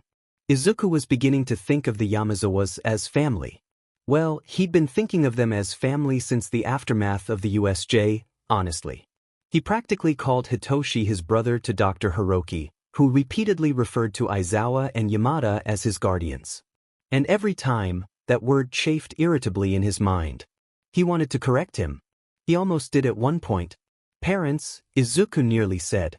They're my parents. In short, he had latched onto this family very quickly. So quickly, that he remembered what Mitsu told him about moving in after all the commotion stopped and worried about disappointing her. At first, he hadn't known why, but the reason became apparent as he thought over his emotions, staring at the ceiling of his room. Izuku didn't want to leave. He wanted to keep living with the Yamazawas. The realization only solidified the next morning, when they were all eating breakfast together. Yamada was singing an upbeat song, leaning against Aizawa and resting his head on Aizawa's shoulder as he prepared their breakfast. Hitoshi finished setting up the table and caught Izuku's eye. He imitated gagging and Izuku stifled a laugh, watching Hitoshi's face morph into a bright smile. Izuku knew, right then, that leaving them wasn't really an option for him anymore. It sounded like he was complaining, but Izuku had to fight off a smile for the rest of the hour. It's not that he loves the Hatsums any less. But Izuku's always had a large heart and plenty of love that he could never give to anyone. Now his family had grown and Izuku could receive love too. Did you happen to mention Hitoshi and Mei's bickering over what combination of our names you would use? Yamada snickered, making Izuku smile at the reminder of their argument. Having 3 names to combine and 2 competitive siblings left room for a lot of bickering over which name was best. Izuku nodded.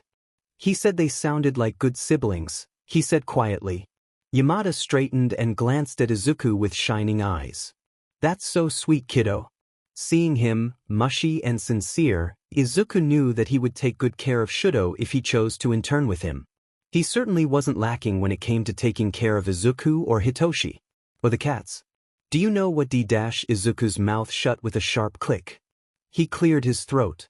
Do you know what Aizawa is making for dinner? Yamada, living up to Izuku's statement of most intelligent, caught on and flashed him a toothy grin. Definitely your favorite food. Are you Midoriya?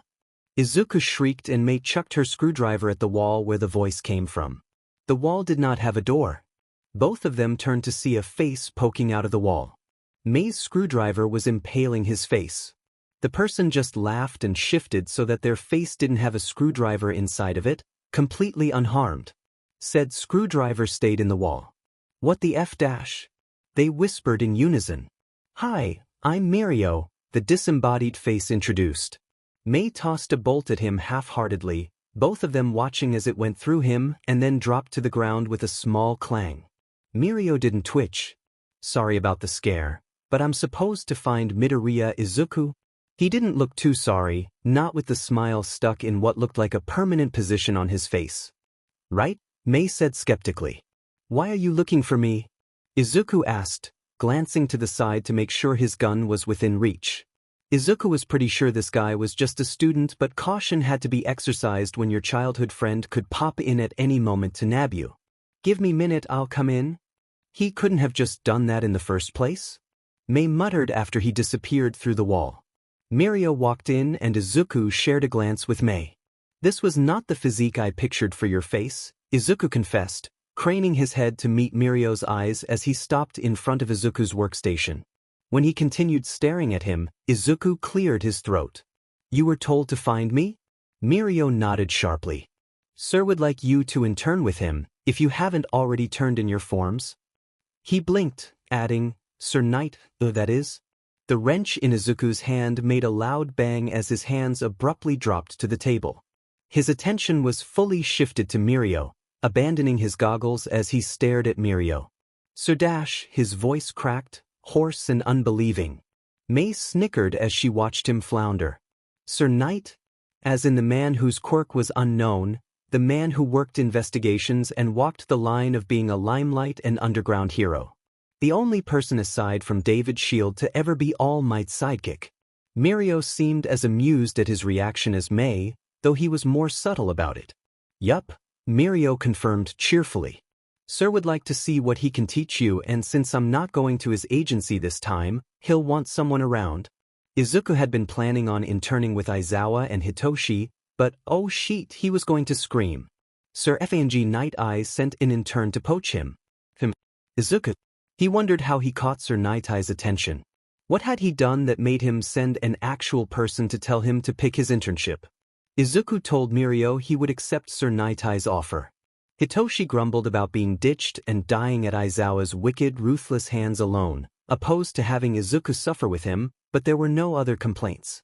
Mirio ended up asking him to meet up before their internships started for some consulting about his quirk.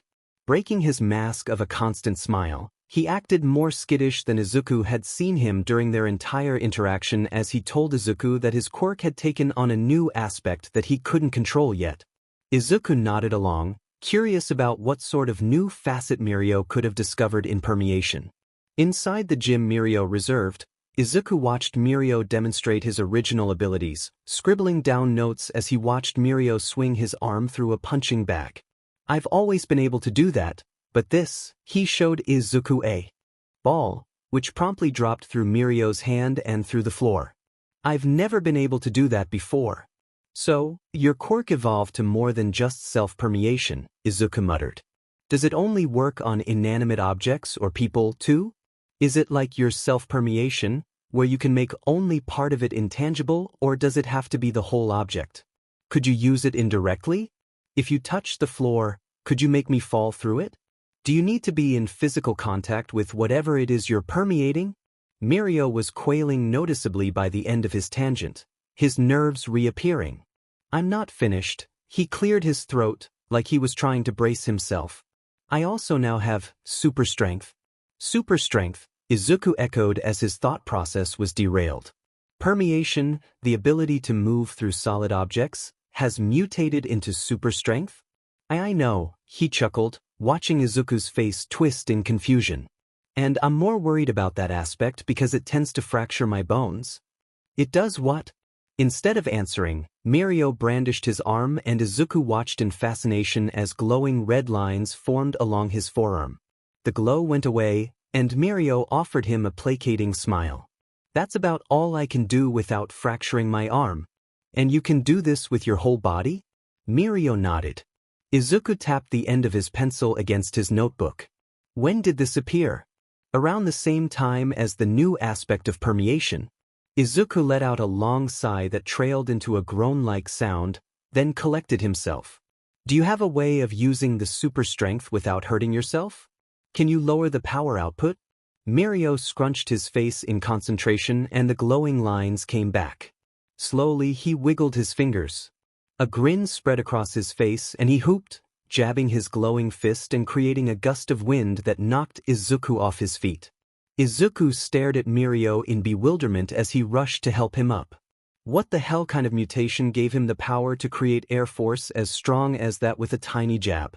You're only using your arm, Izuku said once he steadied himself. At Mirio's confused glance, he elaborated. Now that you aren't at risk of breaking your whole body, have you thought about spreading all the power throughout your whole body instead of just your arm? The look on Mirio's face told him no.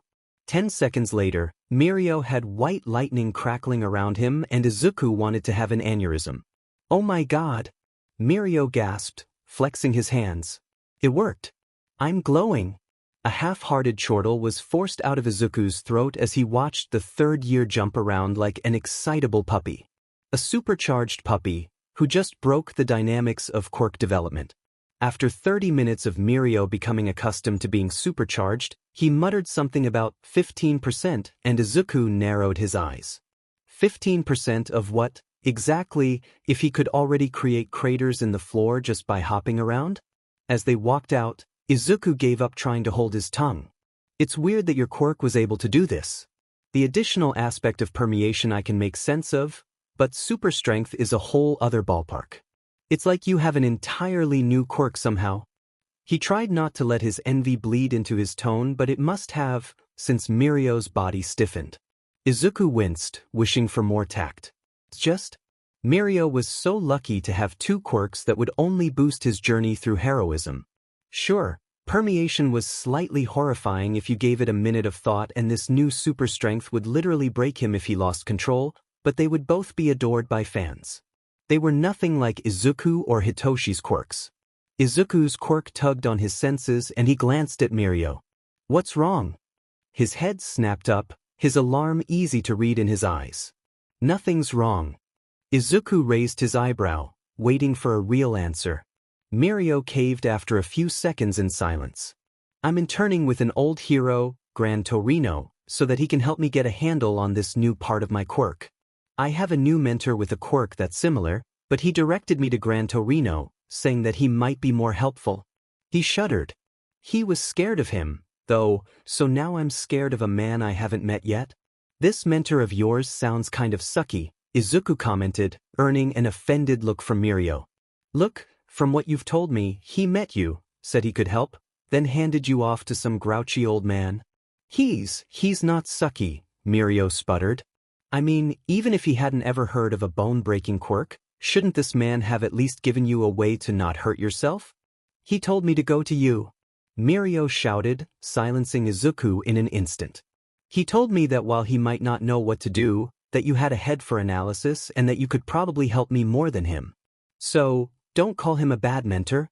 Izuku agreed easily enough. Hey, Izuku said, breaking the silence and raising his hand for a high five. Welcome to the Detrimental Quirk Club. If you're dead before I get back, I get your Nyan Cat hoodie, Izuku told Hitoshi. Touch my hoodie and you'll be the dead one, he threatened, flicking Izuku's nose. Batting his hand away, Izuku gave him a wry smile. At least you have a base to build on.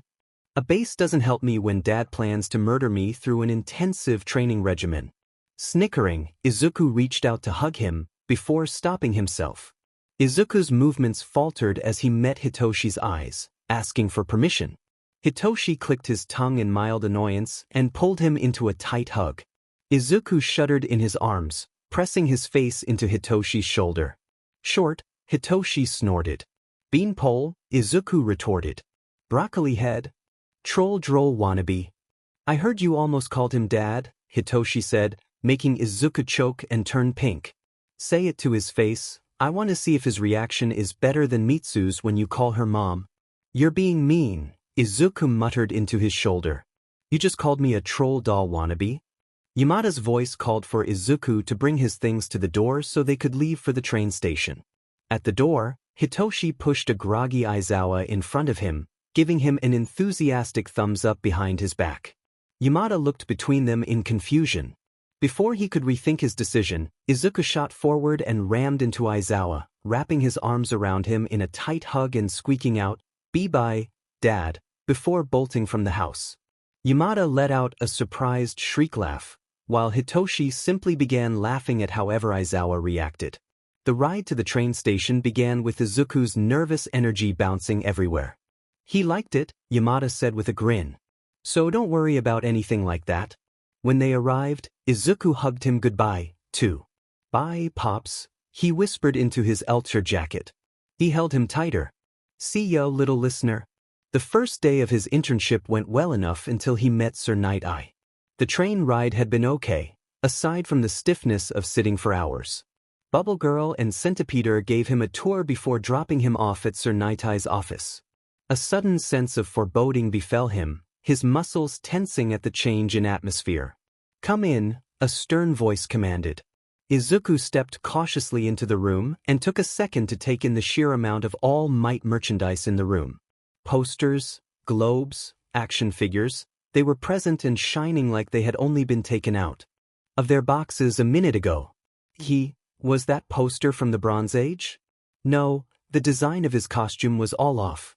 Even his pose was weird, like he was supposed to be popping out of the background. Oh my god, Izuku screamed internally. That's the limited edition Silver Age. Izuku cleared his throat and forcibly turned his head away from the poster that was worth more than his entire life's savings. Hello, he bowed, thankful that his voice was steady. I'm Dash. I know who you are, Sir Knight said, eyeing him like he was some sort of stain marring the beauty of his office. Izuku's hope dwindled at the contempt in his eyes, his hackles rising as he straightened to meet Sir Nightai's cold gaze. He should have stayed in Mustafa with Hitoshi. Sure, he would be miserable, but at least he would be respected.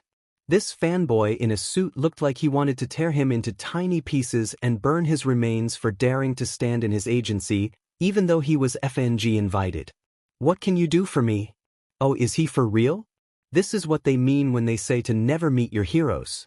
Because they turn out to be beaches a bit too big for their britches. This was like meeting All Might all over again, except this peas-eyed, slender man reject purposefully took time out of both of their days to insult him. Someone's bitter their golden boy found a new mentor. Said golden boy could be his only way to his cold, clairvoyant heart, though. Izuku wanted to see what this Trelawney wannabe had to say about him after he tried to make himself useful. I can give you my notes on Mirio's new quirk. Because he obviously wanted Mirio here instead of him, and maybe Mirio's new mentor with them SWH, because Izuku didn't plan on staying here for more than 10 minutes after their conversation ended.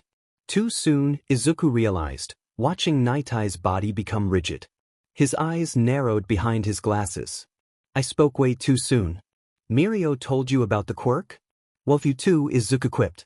It's almost like Mirio needed help with an insane quirk enhancement and reasonably thought to go to the resident quirk analysis. His real words to Yaoi Hands were, yes, getting a boost to his own quirk and an entirely new one is something you want consulting on. Wrong thing. Wrong Venji thing to say. Night Eye stepped back, shocked, and then Izuku was being dragged out of the office by his arm, listening to Night Eye telling Bubble Girl to bring Izuku's things back to the lobby. Izuku wasn't the one muttering for once. Night Eye was saying things under his breath, anger lacing his bitten-out thoughts and tightening the grip he had on Izuku's arm. Something about Mirio, and thought he knew how to keep a secret. Izuku listened to the pieces of thought that made it through and almost ripped his arm out of his hand out of sheer disbelief. He expected Mirio to deal with this alone? He expected Mirio to figure out how to not hurt himself through trial and error like some dumbass? What kind of mentor expected that of their own student? Oh, and Midoriya? Izuku's head snapped up, meeting Nightai's cold glare with a scowl of his own. If you breathe a word of what you know to anyone, your hero career ends then and there. And on that pleasant note, they left the agency. The silence of the train ride was not something Izuku was inclined to break. The pure shock radiating off of Night Eye unnerved Izuku. Why was it so important no one knew about Mirio's quirk development? Was it because of how the appearance of super strength defied what scientists came up with for the rules of quirks? Quirk science was a joke. Like all aspects of science, if it can't be proven, there's discourse.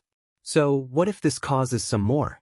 If anything, this only served to fuel the popular theory of quirk singularity.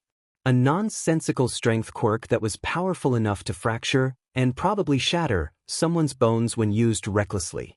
It was flashy enough for people to like it though, with sparkling red lines and glowing lighting SNG across Mirio's body. 15%, Mirio said as he powered up. But that measly percent knocked Izuku off his feet and the punch wasn't even thrown in his direction. That kind of strength, the kind that created winds and could potentially level a building, Izuku had only ever seen it in... Izuku blinked. He had only ever seen All Might use the kind of strength Mirio had. Without much concentrated thought on what he was searching for, Izuku pulled out his rickety phone and searched for quirks like Mirio's. Dual quirks, sudden developments, quirks with multiple, seemingly unconnected, facets. Then he read the articles, the statements. He made sense of the science and scrolled through the pages until he stopped dead at the sight of one photo. It was attached to a small local news segment, unassuming and likely wouldn't be looked at twice by anyone else. A young girl with black hair strung into a high ponytail grinned at him. A boy with off-white hair stood grouchily beside her, looking away from the camera. Shimura Nana, local student, discovers a new side to her quirk. Said side was an extreme boost to her quirk, float, and a sudden strength. Her strength was nothing super, not enough to warrant being called anything but a good training regimen, but Izuku could feel himself getting close to something. He looked up the girl's name, unsurprised to find her hero name, and followed her through her career. Nothing out of the ordinary, she was a great hero with a few more notable fights and rescues to her name. She frequently worked with another hero, Gran Goddamn Torino, the same boy from the earlier photo. He dug deeper, the unpleasant thought of curiosity killed the cat running through his head, some instinct telling him to turn away before it was too late. The next photo he saw made his heart stutter. Too late. Shimura, in her hero costume, held up a young boy by the scruff of his middle school uniform. She smiled mischievously and the boy, who remained unnamed, gave a lopsided, nervous grin. All might. Did Izuku actually stumble upon the most guarded secret of his generation? No, he calls bullshit. No way he found a multigenerational quirk passed down to All Might. No way his luck was that bad. Evidence so far pointed to the existence of a quirk that could be passed down. A quirk that stockpiled power to the point where Midoriya was fracturing his bones. How the hell does a strength-related quirk even get passed down? Did Izuku even want to know the answer to his questions? Regrettably, Izuku put his phone away and let his thoughts marinate in his findings. The train rolled to a stop and Night Eye stood, snapping at Izuku to follow him. Izuku discreetly pulled out his phone and texted Hitoshi, "I'm not in danger but I'm going to destroy my phone," and pressed the kill switch May installed when she began making him a new phone. She said that it was so she could get rid of his phone quickly, and the kill switch was serving its purpose. For extra demolition, Izuku broke it in half and crushed his phone beneath his feet, mourning the upgrades he had given it. They stopped traveling when they reached a dingy house. Night Eye promptly began banging on the door, shouting, "Let us in," without regard for the apparent residents of the house who were most likely sleeping. You know, since it was the middle of the night. Izuku yawned, wishing for the 100th time today that he interned with Aizawa and Hitoshi. He would be exhausted, but at least he would be asleep by now. Light flooded the general area. Once the door opened, Midoriya stood in the entryway, blearily staring at them in blatant confusion. "Sir," he turned, meeting Izuku's eyes. He waved at Midoriya with an expression he hoped would convey his displeasure. "Midoriya?" Night Eye shoved past Midoriya into the building, scowling at his student. "I cannot believe you told someone," he scolded harshly. "We told you dash." He just wanted to consult. Izuku spat, almost growling at this supposed mentor. Midoriya didn't deserve this sheet for asking Izuku for help. He hadn't told him anything about a mantle or a quirk being passed on. He planted himself between Midoriya and Night Eye. He just wanted help controlling his quirk. "Sir," Midoriya began. "Would all of you quit your yapping?" yelled a new person. A tiny old man in pajamas stood on the table and glared murder at Night Eye. "Gran Torino," Izuku realized, glancing back at Midoriya. What the hell are you doing here? And with the kid?" "He knows, Gran." He stiffened at the ominous statement, his gaze zeroing in on Izuku. Faster than Izuku could react to, Gran Torino was upon him. The breath was stolen from his lungs as Gran Torino's feet made contact with his tea and slammed him into the ground. "Gran Torino dash," Midoriya started, obviously alarmed. "What did he tell you?" "Nothing," Izuku said through gritted teeth as he wheezed for air. His eyebrows rose. "We both know that's bullshit. I didn't know shit about any secret before Sir Night Eye dragged me here." Izuku snarled, voice cracking. "Midoriya wanted to consult with me about how to control his quirk. I didn't ask him about where it came from and he didn't tell me." Gran Torino relaxed, lifting most of the weight of his foot off of his tea. "So, you don't know what we're talking about?" Izuku braced for pain. "I do, actually." He coughed when Gran Torino's foot knocked the air out of him again.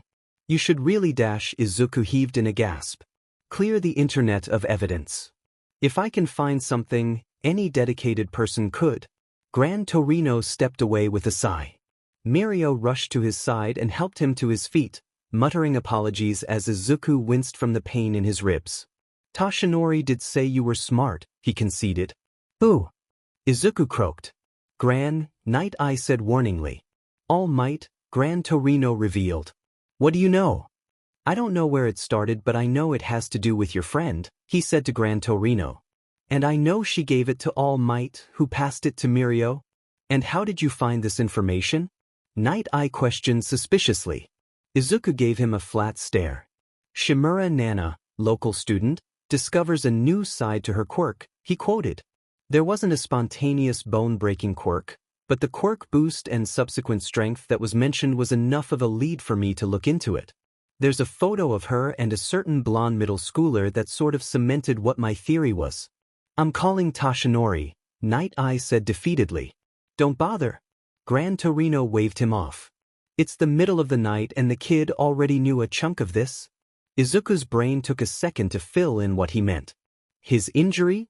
He guessed, waving his hand over his abdomen where All Might's injury was. Gran Torino nodded.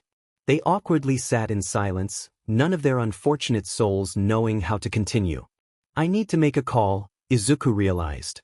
His family had no way to contact him and they had no idea where he was. Who knows how freaked out they were over his cryptic message. Can I use someone's phone? Mirio nodded immediately but Night Eye narrowed his eyes. Who are you calling? Izuku bit down on a snarl. I destroyed my phone because I didn't want anyone using my trail to find something. You're the one who decided it was a good idea to haul me here, and now I can't contact my family. They don't know where I am. Izuku blinked, then frowned, still glaring. I don't know where I am either, for that matter. Just let me call them. Night Eye held his gaze. You can't tell them. Do you think I'm some stupid blabbermouth? Izuku snapped. I know how to keep secrets, sir. Kid, Gran Torino called. I've got a landline upstairs for you to use. Upstairs, Izuku sat in a dim hallway. Voices traveled from beneath him, the others evidently still talking about something. Though the wood floors were strong and the air was cold, Izuku's eyes drooped. Instead of giving into his body's wishes for sleep, he dialed Hitoshi's number. The phone rang for a few seconds before he picked up. Nakamura Warehouse, Hitoshi droned. You got the dough, we got the hoe. Izuku chuckled. I don't think Hana would let me pet her for more than 5 seconds if I bribed her with all the treats in the world. The other end of the line quieted before Hitoshi said, Izuku? Did Aizawa kill you yet? He asked instead of replying. Muffled shouting broke out on Hitoshi's end. I'm handing you over to Dad, he said, before more shuffling occurred. Are you safe? Aizawa said urgently. My ribs are bruised and I accidentally uncovered a secret that could crumble society, Izuku huffed, hugging himself with his free arm to warm himself up. People should really stop trying to crush my ribs. Where are you? Aizawa sounded concerned. I can bring you home. I don't actually know where Night Eye took me, Izuku confessed. I guess I should have paid more attention to where we were going. Sir Night Eye knows about this? Oh, now he sounds said. Cool, Night Eye deserves to be yelled at some more. Yeah, he was mad at me and now I am in Gran Torino's house, Izuku sighed. I'm tired, he said quietly. I should have interned with you. You would have let me sleep. Did Sir Night Eye hurt you? Izuku hummed, half asleep, before shaking his head. No, Gran Torino was the one who bruised my ribs. He thought I was going to spill the beans on the big secret. I'll ask again, and you better give me a straight answer, Aizawa said. Are you safe? I think so, Izuku said. Mirio and Gran Torino seem to trust me, so I don't think they will let Night Eye be nasty to me anymore. They better not, he grumbled. Can you hand the phone to one of the adults, Izuku? I need to have some words with them. The landline's cord only stretches a few feet, and I don't really want to see Night Eye glare at me anymore today.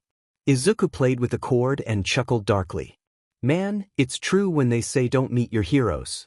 First All Might, now this? All Might? Well, I met him after nearly being murdered and taken as someone's sock puppet, uncovered a different, but slightly related secret, and had my dreams crushed. He clicked his tongue in annoyance. Then again, that day was a shitshow of horrendous luck and terrible decisions on all fronts. A sock puppet?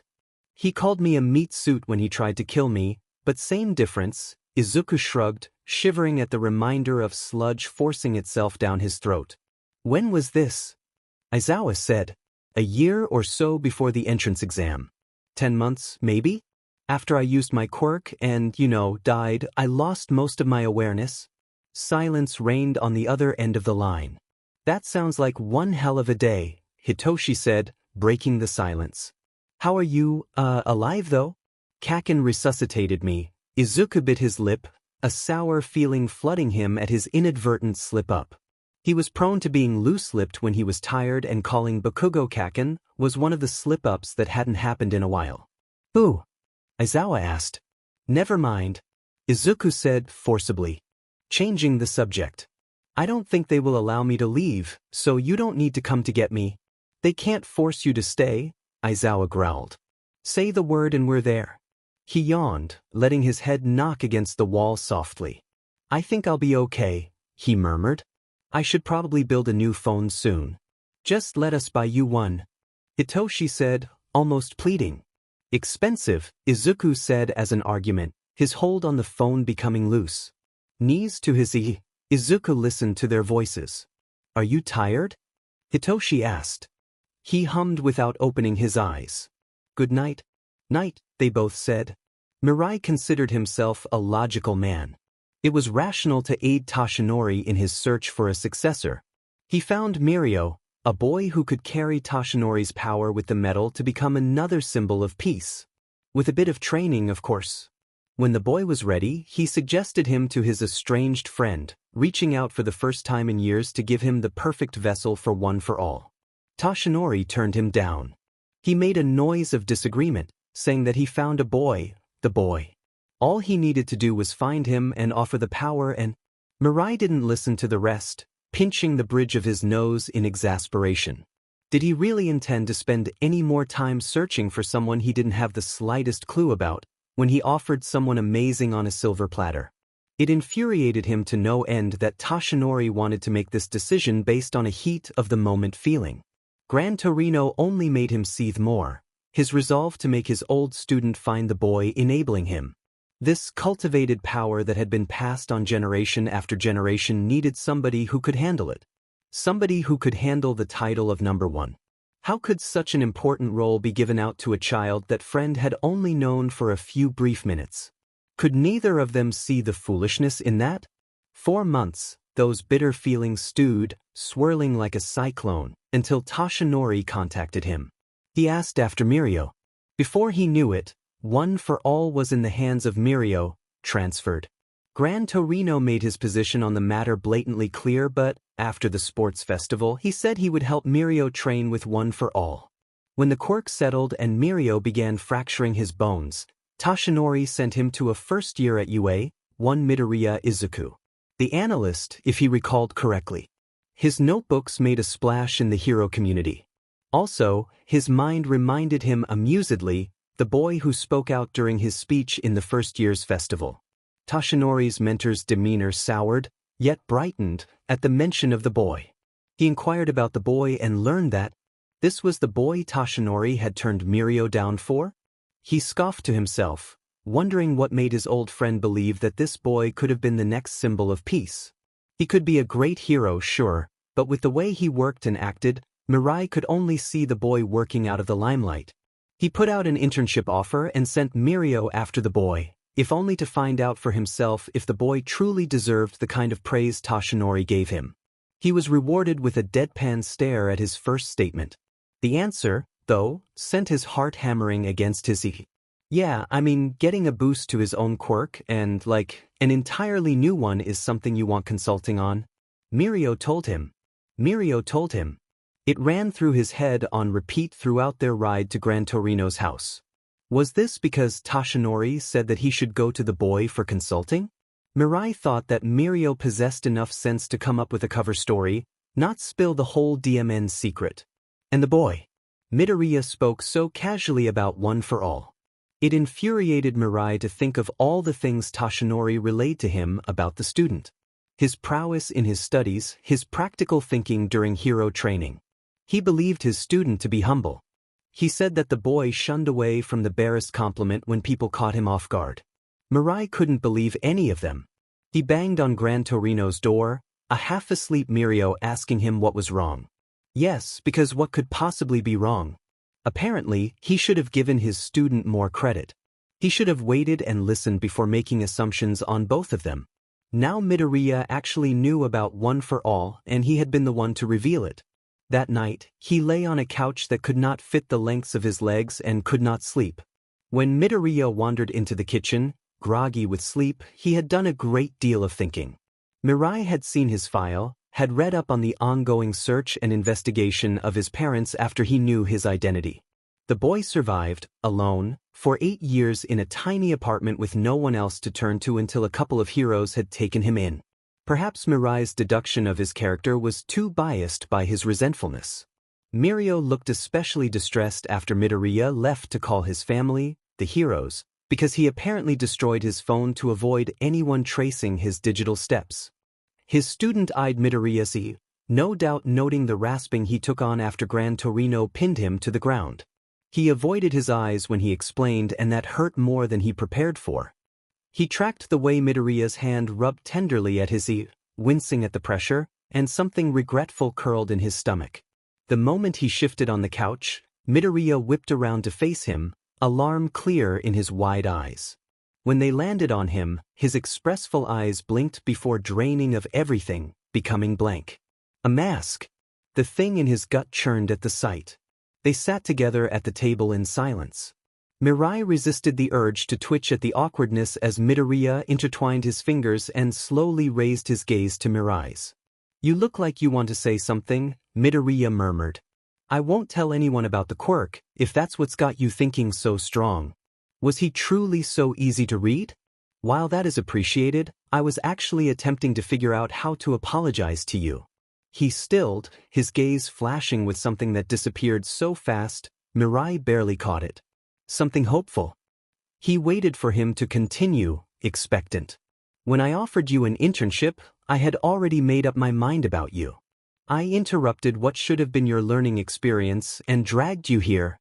He thought of their rushed exit, the bag he grabbed. "To avoid spending another few hours wasted on trains, we might as well stay here. But while we are, I'd like to actually teach you some things about the less advertised aspects of hero work." "Such as?" His facade of tonelessness melted before his eyes, opening into an expression that reminded him strikingly of Toshinori when the conversations between them had been lighter. It was a look Mirio wore too even now. Mirai unzipped his backpack, pulling out a thick binder. "Paperwork." Sorahiko sighed deeply after he situated Night Eye on a couch that was much too small for him. More than ready to hit the hay, he walked back into the upstairs room to check on Midoriya. The boy had fallen asleep curled against the wall, the phone hanging from its wire by his head. The bags under the kid's eyes darkened under the lack of light in the room, his face far more youthful than it was when he was awake. With the sheet this brat pulled in the sports festival, paired with Toshinori's confession, he had almost sent off a second internship offer. He possessed the physical attributes of a hero and he lived up to his own words, something Sorahiko respected. In the end, he never sent out the email. He was an old hero, retired, and there was no point in sending out an invite that would simply be overlooked. Night Eye showing up in the middle of the night hollering at his doorstep was infuriating enough. But when he brought the kid in, the one that Toshinori spoke of with melancholy tones and a self-deprecating edge, and revealed One for All, Sorahiko had been down to throw hands with that impatient, assuming prick. Sorahiko didn't hesitate to tell Toshinori that no matter what Night Eye thought, One for All was more than just some quirk. It was Nana's. The mantle Toshinori intended to pass to him was only as big as Mirio would make it for himself, but Night Eye and his fanboy-obsessed self pushed, saying that this kid was the best vessel for One for All. A vessel. When his old student confessed to his search for the boy with the odd quirk, the boy who he thought could be the next symbol of peace, Sorahiko stood and said that he should keep searching. Because giving One for All to someone had to be a decision driven by feeling. It was not some job that you could apply for. Toshinori could never choose someone based off of how they were on paper. Then, something happened and he agreed to meet with Mirio after the sports festival. The smug expression on Night Eye's face made Sorahiko wish he could bash his face in. Toshinori divulged, after much coaxing, that he found the boy and he promptly whacked his former student on the head because what the hell? Crushed dreams. Lost trust. His power was diminishing and they didn't have the time to build up that kind of faith. That was the factor that inevitably made Toshinori give one for all to that promising student of Night Eyes instead of the one he felt was the one. What set Sorahiko off was that he hadn't even offered the boy the power, deciding that he would not accept it and moving on like that had to be the end of that path. It wasn't that Mirio acted like a brat or that he didn't deserve one for all, no, that boy acted like a saint, but now there would always be that nagging in the back of their heads, the what-ifs of what might have been. Morning came with a pleasant surprise, though. So, I need to write a detailed report in this section? What if I need more paper? Sorahiko almost laughed but maintained his silence, wondering where this would go. Night Eye sighed and he imagined the man was rubbing his temples. If more paper is required for you to make an adequate report, then you may staple it in with the other papers. Remember to fill out your information here, and please do work on your handwriting. Your teachers may find it all right, but if you turn in papers with unneat scribbles, I will throw it out. Hey now, the boy scoffed in mock offense. You try teaching yourself how to write and see if you end up with anything other than my semi-neat scribbles. There was a pause from Night Eye, likely processing Midoriya's statement the same way Sorahiko did. You taught yourself how to write? What were your parents and educators doing? Being neglectful, Midoriya piped nonchalantly. Another pause. A tap on his table. This is where another signature goes. We'll have to work on that too, though it is better than your regular writing. I used to sell scrap metal and reusable parts, so I hope my signature's decent, otherwise my moms have been lying to me. I thought you said you were staying with Eraserhead and Present Mike? Oh, they're my dad's too. Sorahiko heard Night Eye shift in his seat and sigh in exasperation. Is everything you say going to lead to a whole other group of questions? Yes, Midoriya answered without hesitation. He walked into the room, not bothering to hide his amusement. I see you two have made up. Night Eye looked tempted to break his usual composure to slump in his chair. How long have the two of you been awake? About 2 hours, Night Eye replied. Sorahiko's budding hope withered slightly. He narrowed his eyes at Night Eye. You only let him sleep for 3 hours? For some reason, the man looked just as miffed as he was. Midoriya came down all on his own, Gran. I thought we might as well do something useful. Midoriya flashed them both a bright, nervous smile. It's strong for me to sleep here. I've never had to use the train system on my own or for as long as we did, and I've never been outside of Mizuta either. Night Eye had the grace to look contrite. Again, I apologize for my behavior. This was supposed to be your internship and my assumptions have uprooted you. Maybe I can help Mirio out some more while we're here, Midoriya offered, putting his forefinger and thumb to his chin. I did choose your agency to focus on more papery things anyways, since I don't plan on going limelight. Will you tell anyone about Mirio's quirk? He asked suddenly. No, sir, the kid replied immediately. Sorahiko hummed in approval. No hesitation. The kid looked honest. I'll get Mirio. Don't give him ways to destroy my house. Ochako flipped her phone closed and sighed. Waiting SCKD. She thought that the hero she chose would have been all over her case to be moving around or training, but so far, all she had done was sit in a lounge without any instructions. Maybe she should text Ida to try and talk with him again. He had been closed off lately, not that she could blame him, but she wanted him to know that if he needed to, she was available to talk. Just the thought of something like that happening to her parents sent shivers down her spine. Medical bills would be hell, surely, but Ida wouldn't have to worry about anything like that, thankfully. In you go, newbie. Startled by the sudden influx of noise, Ochako whipped her head around in time to watch Mirko shove Bakugo into the room and slam the door. He turned back without taking notice of her to pound at the door in a familiar display of aggression. Tfi Rabbit, get back here. Before he could let out an explosion and possibly be forced to reimburse the hero, Ochako said, Bakugo. He twisted around to see her, his mouth curled in a snarl. Round face, the F re you doing at my internship? She scoffed, standing up from the chair.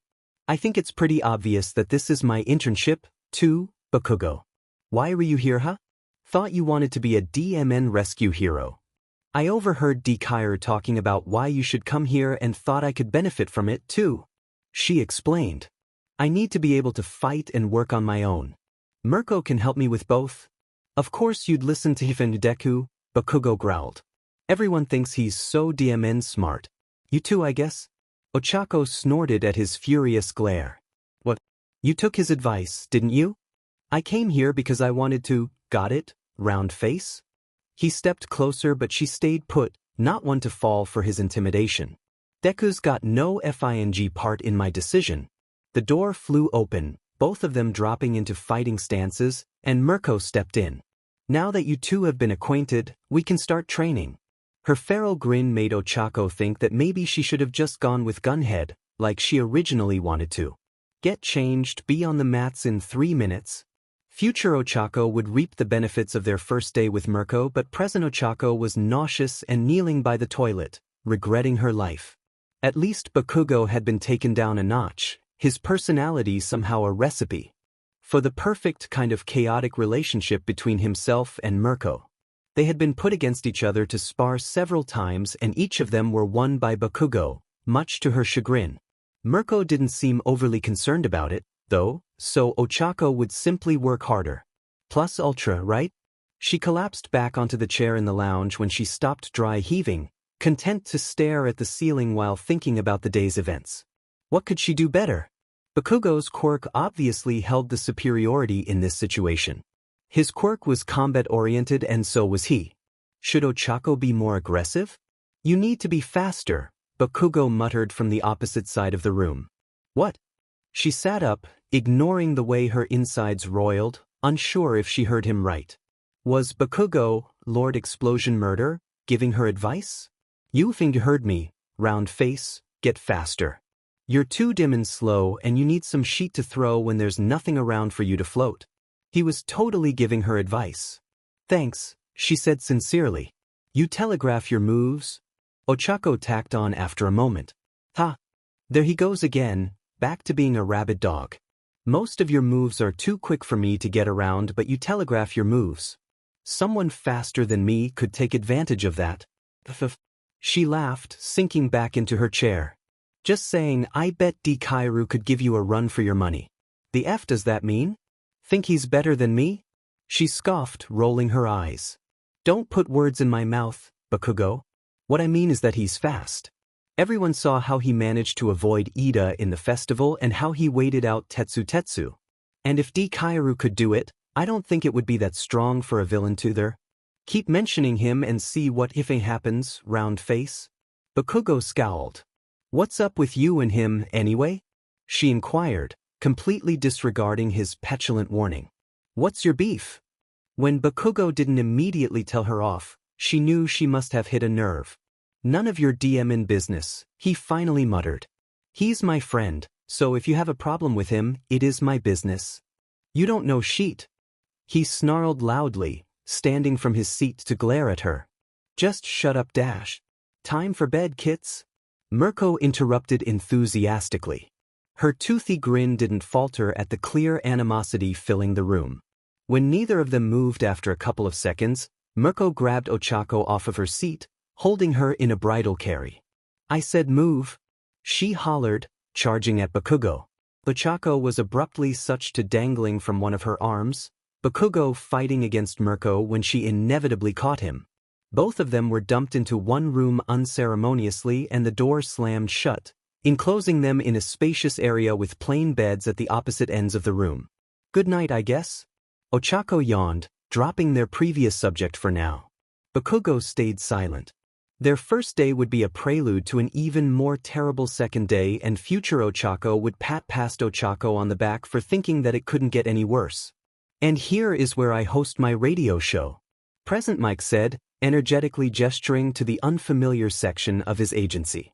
Shudo cautiously stepped into the area, unsure, at this point, if someone would jump out from some hidden corner to greet him. When no one appeared from the abyss to scream at him with a blinding smile, he relaxed some of the stiffness in his posture, glancing back at Present Mike.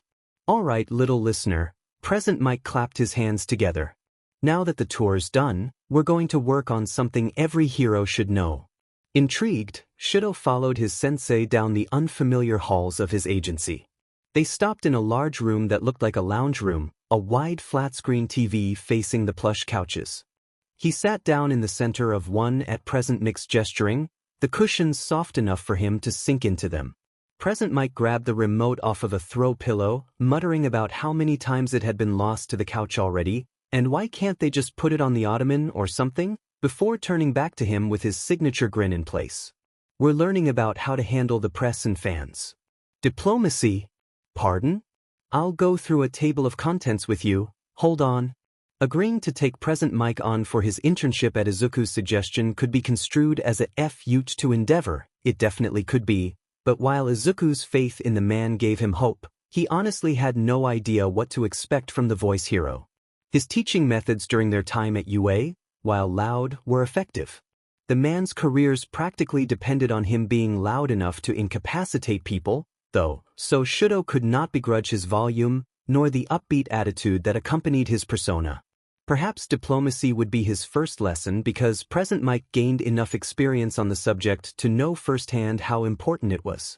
Weeks ago, when he and Izuku trained together and he revealed his distaste for Chiyo's father, one of the things he mentioned was his father's demeanor. His inability to comfort victims. Rule 1, Rule of Thumb. Present Mike began, the television turning on with a quiet click. When you talk with the press and your fans, watch your mouth. Whatever you say will be posted, streamed, commented on, etc. Some of the higher heroes may get away with a few remarks, but all heroes in the limelight are subject to the judgment of everyone around them. The screen's such to show images of articles. Next, when you work with the police, treat them with the respect they deserve. Because of heroes, any work the police do is often overshadowed by some fight. Heroes also tend to be given credit if they work a joint case with the police, even if they were just a guard detail. He pointed at the headlines of the articles, then read aloud a few excerpts. They're only mentioned briefly, Chiyo noted. He nodded, the screen suching again. This brings us to the last bullet point, working with other heroes. He showed pictures of duos and matches made in the field to better fight the villain. Most of the time, you work with whoever's in the area. That means, while you may have to think on your feet for a while, you will probably find a rhythm with your coworkers. Credit is usually split when more than one hero is involved, but none of us have a real say in what the press prints. The pictures changed, showing more articles, the headlines praising only a singular hero. When this happens, work relationships may become strained because in the limelight, our popularity determines our pay. Credit is a necessity and all of us know it. The more well-known we are, the more pay we are likely to receive. Is that why you work 3 jobs? Present Mike looked at him quizzically. Kid, if I worked 3 jobs for the money, I'd be crazy. I became a hero because I wanted to save people. I became a radio show host because I wanted to play music and interact with my fans. I am a teacher because I love being able to teach you guys. If any of those didn't make me happy, I would have dropped them. Chiyo thought about his father. He couldn't think of a single time that the man appeared happy, truly happy, with himself or anyone around him. Would he be content to work as a hero? He thought of Izuku during their match, a smile etched onto his features even as he shivered from the temperatures. He thought of his mother, who encouraged him to be the kind of hero he wanted to.